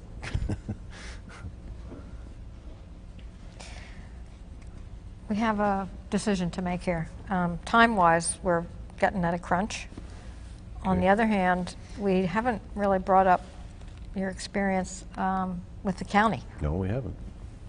No, we've left out 3 places I worked, including Fountain Maricopa Hills. County. Yeah. Yeah. So we talk about the county for a while. So, can you do that kind of in a... County won't take long. Okay. Fiscal crisis? Well, the county was an interesting challenge. I've been between Scottsdale and the county. I spent a while in Colorado Springs, which is a pretty good sized organization, about 4,000 employees. And what was the time frame for Scottsdale? When did you leave? 1988. 88. So 80 to 88. Yeah. Okay. And I was in Colorado Springs from 89 to 90. I was there only about a year and a half. And came to Maricopa County, and I was there 4 years, 90 to 94. Maricopa County was interesting, to say the least. Can you talk a little bit of why you moved around from Scottsdale to Colorado Springs, and what were you looking for? Well, I went to Colorado Springs because I was looking for a job. Okay. And this looked like a pretty decent place to go. The politics there were very dysfunctional. It was a 9-member city council. The mayor was a weak mayor in the textbook sense of the term, but he was a very strong personality. And he was in the minority on the council. He was, among other things, did not support the council manager form of government. Unfortunately, it was in the city charter. He had 1 ally on the council out of the 9, 2 sort of sometime fellow travelers, and 5 people who disagreed with him on virtually everything. It was, become a personality thing. It was the 5-member majority that hired me, and I went to work there on a contract because of this. The first time I'd ever had an employment contract. But the mayor's MO, among other things, was to do anything he could to embarrass the city manager, to weaken the manager, to weaken the position, to weaken the public image of it. But the voters had retained the system. You know, they didn't. They liked the system. But the council majority felt that after they appointed me as manager, they could wash their hands of the beef and leave it up to me. So to succeed there, I would have to become a politician and just make my life devoted to taking on the mayor, which would be a full-time job. The guy was strong, he was smart. He had support in some places of the community. I mean, he was a kind of person that people loved or hated, you know, and a lot of people hated him. But nonetheless, it was an environment where to try to get anything done as a manager was really going to be difficult, and it proved to be. Here also was an organization that needed some internal attention. The mayor had politicized the organization something fierce because he wanted one of his boys in the utility department to be the city manager, and he didn't get his way. So, you know, this guy was in an awkward relationship to me because of that, and the mayor continued to consider him his buddy, you know. And so the politics were just a mess. And then it wasn't working for us personally.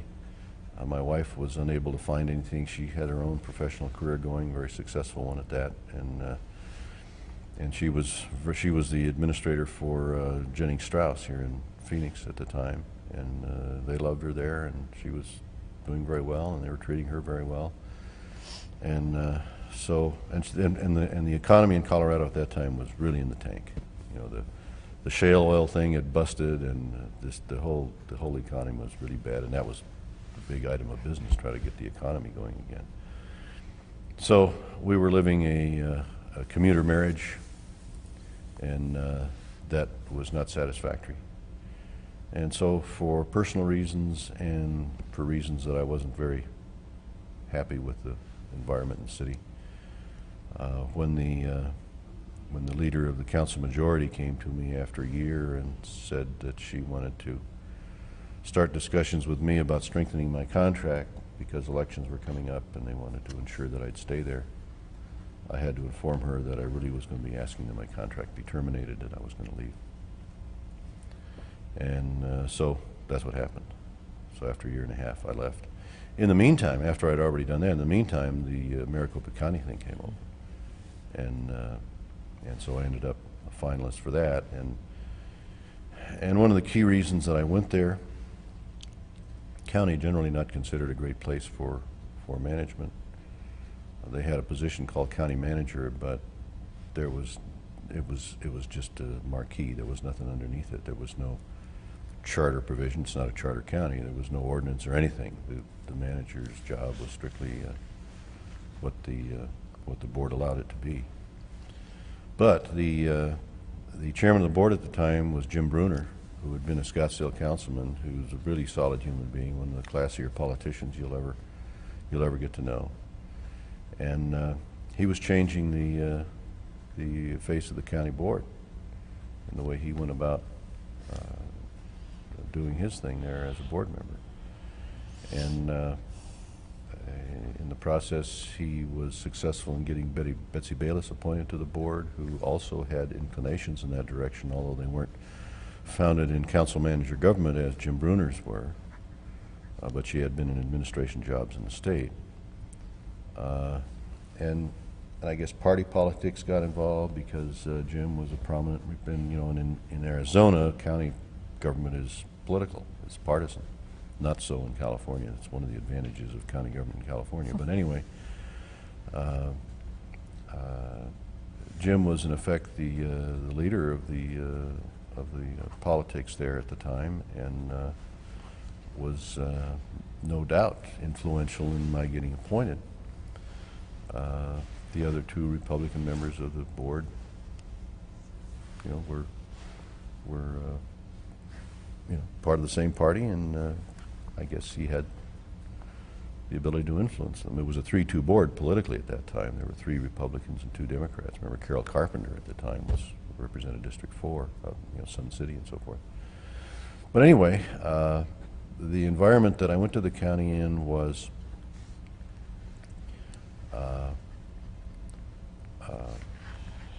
because of Jim's influence, was getting comfortable with the idea that it was really time for the county to address its internal management issues. It's Jim's focus was, as far as the organization was concerned, and he had been there when we'd gone through all this stuff in Scottsdale, professionalize the organization, modernize the organization. And this was a wonderful challenge, as long as there was political support. And we started doing many of the things that I was accustomed to having done in Scottsdale, with a fair degree of initial success. This is an organization of 10,000 people or so it's going to take longer. But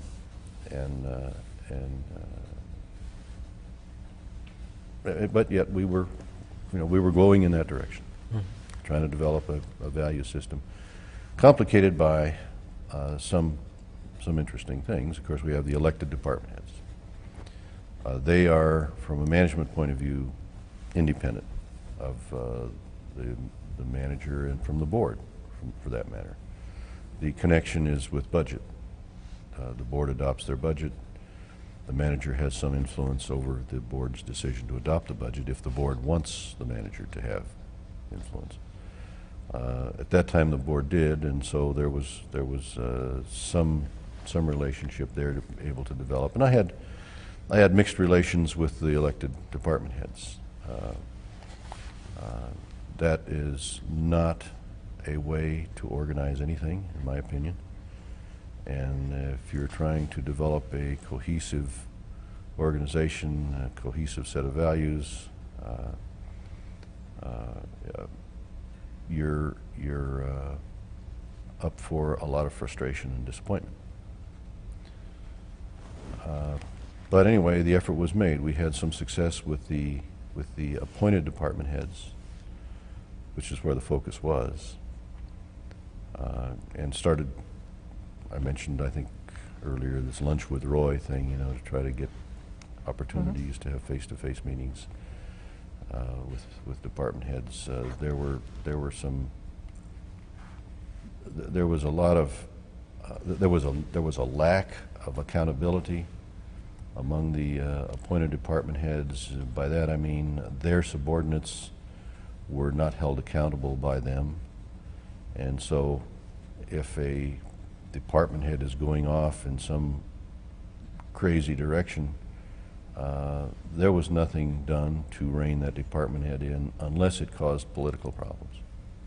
Then the board would inject themselves into it, but there was no tradition of the county manager addressing these issues and preventing that from happening. So when I started doing that, department heads had, the appointed department heads, some of them reacted better to that than others did, similar to Scottsdale.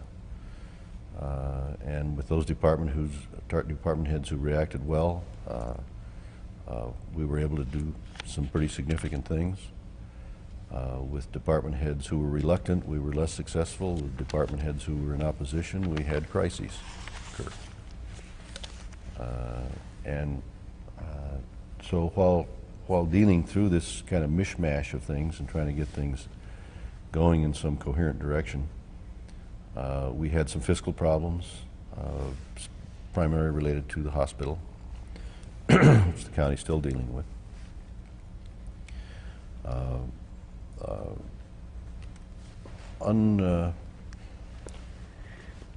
Unrelenting pressure from some board members to handle personnel matters their way. I'm not going to mention names, but there were board members who expected me to appoint the people they wanted appointed to various jobs. I will mention one name just so there's no confusion. Jim Bruner was absolutely not one of those. He expected this to be run on a very professional basis. He expected my decisions to be made on the basis of talent and ability, and not on any other, basis. No favoritism, no nepotism, none of that kind of stuff. Well, he adhered to that quite firmly. He believes in it. None of the others did. Some were relatively minor, some were gross problems in that regard, to the point where it was a very distracting sort of thing. In some cases, simply had to make some appointments that I would not have made it otherwise, thinking that I'll live to see another day, you know, and get this corrected. But then we, in addition to the financial issue, we had major information system issues arise out of decisions that had been made in the past. Had to address that, give that major attention, because that was going to hell in a handbasket. Major money going out the window, wasted. When we finally got competent systems people on board who we could rely on, I ended up having to go to the, for example, going to the board, had to go to the board of supervisors and tell them that this one computer they bought was in effect best used as a boat anchor. You know, it was about a $5,000 piece of equipment that was worthless to us. We couldn't use it. And so this was, you know, you can imagine, you know, a lot of fun to deal with. The board had set up some processes to deal with information systems that were absolutely atrocious. They were based on taking care of political needs rather than information system needs, in my opinion. They were also set up before Bruner got aboard as well, because I don't think he would have ever stood for it either once he had a chance, as I did, to see how it was working out. In other words, you had people on the committee that was making decisions about what kind of stuff to buy and all this, Right. Based upon who the vendors were in political favor. Well, that's not the way I do business, and had to try to change all that stuff. In the process of doing these things, didn't necessarily make friends universally. And then, of course, the other two things that came together, really one issue, baseball. The need to strengthen Cactus League, and the county became the financial vehicle to do that, and the entity that was responsible to build the additional stadiums, you know, that we built out on the west side primarily, and refurbished a couple others with the new revenue source that was developed by legislative act. And then right on the heels of that, Diamondbacks and the stadium for Diamondbacks baseball. These were major issues, politically and fiscally. The legislature saw it as a hot enough potato that they didn't authorize the funding for the stadium. They authorized the Board of Supervisors to authorize the funding for the stadium. So the board got the political hot potato.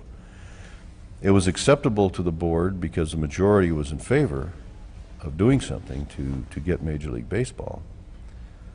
But I'm not sure they were fully aware of the potential downside for doing that, because all the political heat was then focused on the board. A couple political careers were destroyed in the process.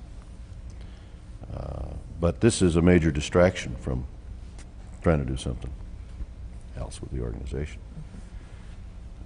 Had some talented people, and in some places some really good things were happening. The person that I brought in to run the information systems, a gal from the private sector named Barbara Cooper. She's top-notch. She's also one of the best managers I've ever worked with in my career. She did a great job. A guy named Jack Shomenta, who had I forget what we called it, but it was all the operations that were supportive of the county, like the facilities and, you know, buildings and all that sort of thing. He was doing a great job. But anyway, we've got this baseball thing coming on. It turns out in the negotiation, after we get the legislation and the authority to levy the sales tax to fund the stadium, then we have to negotiate a deal with the club. And I was the point person representing the county in those negotiations, in the county negotiating team. It was basically me and Joe Duke from the county attorney's office. and other support staff as we needed it. And so that was a huge time consumer. I mean, we were down here negotiating incessantly. It was a tough negotiation. We were down here on weekdays, weekends, I mean, negotiating. Colangelo put together a negotiating team of lawyers who were hard to deal with. They really had their nasty caps on. We were representing an entity that, well, Jim Bruner was the swing vote in this thing. There were 4 members of the board who could vote. Betsy Bayless had recused herself because of alleged financial interests in some trusts or something in property downtown that would benefit. I never saw anything on it, so I don't know what there was there. But anyway, she recused herself for that reason. Tom Rawls was absolutely opposed to public financing for a stadium. And so that left Jim Bruner, Ed King, and Mary Rose Wilcox as the 3 who were supportive of the program. Wilcox and King, in my opinion, were ready to let Colangelo write his own check. Jim Bruner insisted on, to get his vote, which was crucial, the 3rd vote to do it, he insisted that the contract, that the deal includes something that makes financial sense for the county. He wasn't just going to write a blank check. And so that was the challenge in the negotiation, was to find a way to make this thing work, but also find a way to make it work so that there was some kind of financial payback for the county. And again, I emphasize this was Bruner's stipulation. And we finally got there. And so the final 3 votes were there, and they approved it, and it went forward, and it's all history now. But it cost Ed King and Jim Bruner their political future.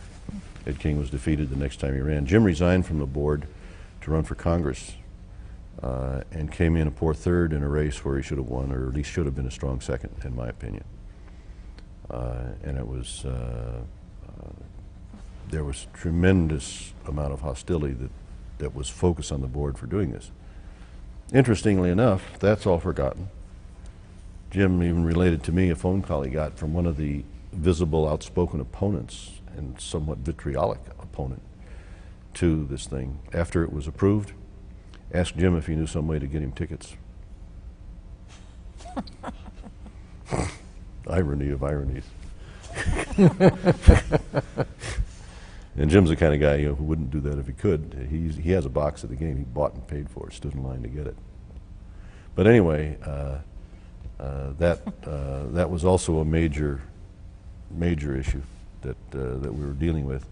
And when Jim resigned from the board, the impetus to do something about the organization went with him. Mm-hmm. And so the new board now has no interest in this. As long as the organization is not a political problem, don't bother me with it, And so we went back to trying to salvage some remnants. There were some people in the organization that were turned on by what we'd started to try to do. And my assistant, I heard from a 3rd party, who I inherited and kept him as my assistant county manager, tell other people. The word came back to me. He said he learned more about management working for Roy Pederson for 2 years than he had in all the rest of his career. He was enthusiastic about continuing what we were doing, and others were too, but others weren't. And so in '94, with a new board and a board that I found it hard to relate to, and I think they felt the same about me. The fiscal crisis hadn't gotten any better, although we had reached an understanding that we would have a 6-month period to get that squared away, and I think that would have been sufficient to do it. After a couple months into that, I gave him my resignation, left. And so that was my career at the county. It was turbulent, it was stressful, it was not much fun most of the time, and mostly because there just wasn't a political interest in doing the kinds of things that I basically came there for, that I came there to do. So, an interesting chapter in my career. Yeah. Hard one to follow after, sounds like the 8 years in Scottsdale were. Well, those were the golden years. Yeah. Yeah, those were the golden years. Is what you've described with county manager form of government, I don't want to say typical, but does that resonate well with county problems? And that is, other counties having similar problems? Is it part of the politicalization aspect and that kind of thing, which doesn't seem to... Yes, it is. It depends on which state you're talking about. Okay. County government varies tremendously throughout the country. There are some states where county government has been rationalized and professionalized to a very high degree. Interestingly enough, these are largely in the southern states. North Carolina comes to mind, for example, where I know some county managers there have a very professional environment to work in. They've limited the number of independently elected department heads so that is not a major factor.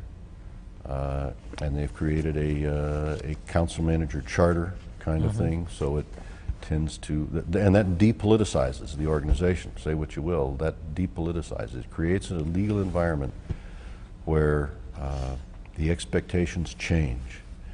And nothing's perfect, and there's no black and white difference, but there is enough of a difference that it is real.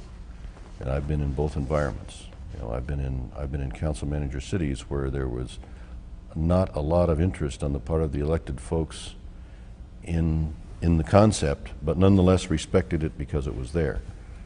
You know, and I've been in counties where they called the position county manager while I was there, you know, but as I said, Scottsdale has a charter, very clear charter provisions about what the council manager system is and what the council manager, what the city manager's duties are, responsibility, and what the council's to do and not to do.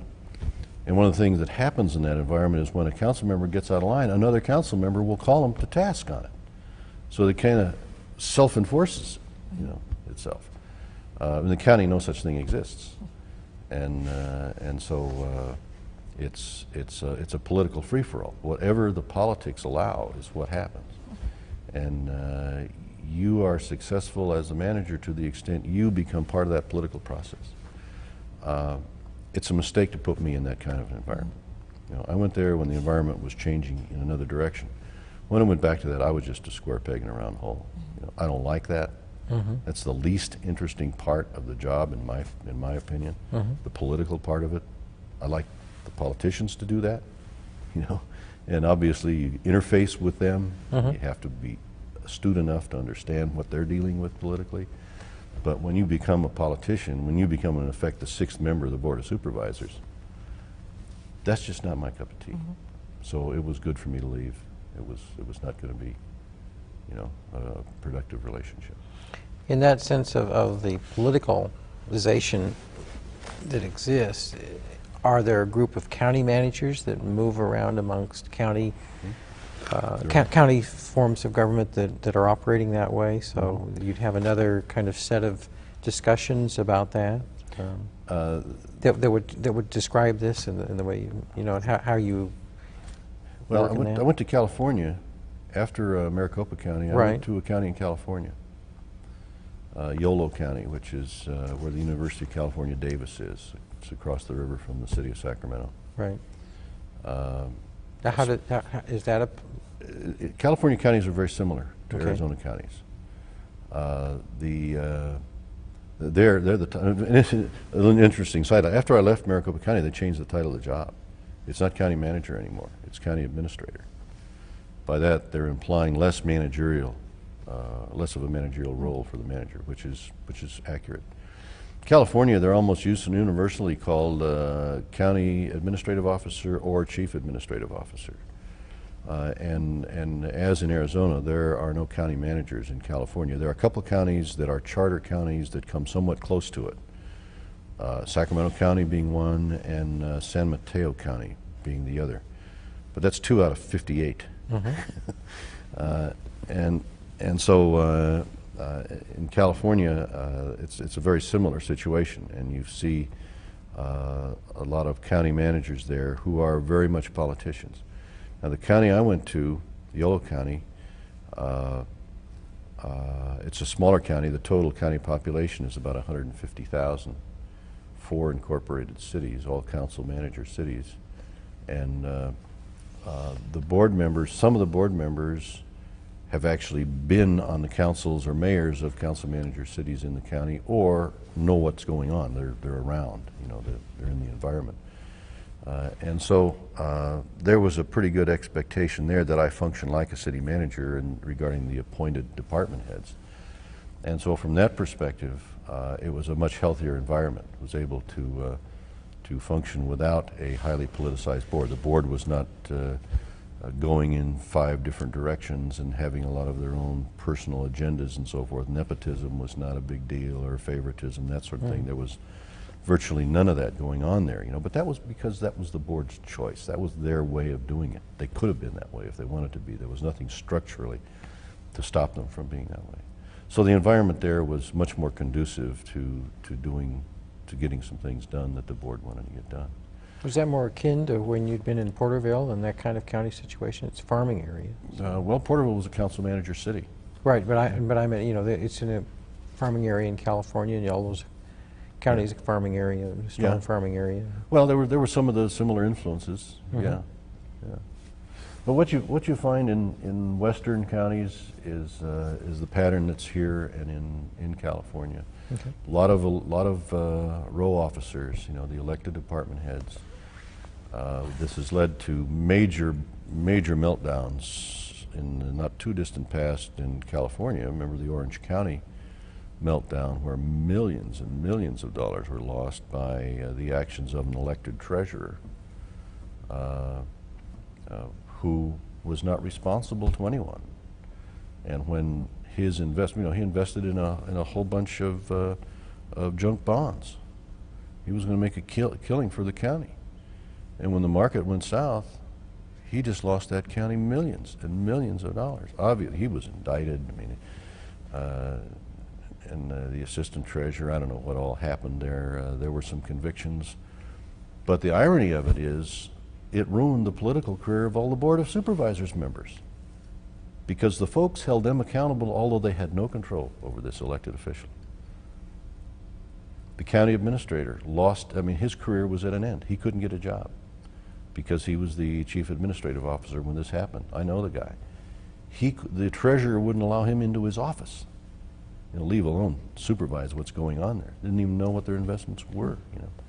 So, you know, that kind of chaos can happen, I suppose, anywhere, even in a council manager place, but the likelihood of it happening when there are fragmented accountabilities or no accountabilities, or everybody in a position to do this, you know. In the county, typically, you know, and you've seen it here with I suppose our most well-known department head, the county sheriff. You know, something's not happening that should be happening. It's the board's fault because they're not giving me enough money. No, it's the sheriff's fault because he's not using the resources we give him in the right way. You know, who's right? The voter's supposed to be able to figure that out. You know, so that's why I just can't relate to that form of organizing a government. You know, nobody would organize it that way if it was their own money they were spending. And I just don't think it makes sense in this day and age. Maybe it did when counties were invented a couple hundred years ago in this country. But I don't think it makes sense anymore. It just lets accountability go out the window. So. I think we need to end it on that note, unfortunately. Okay. Rather end it on a high note, but thank you very much. Thanks. My pleasure.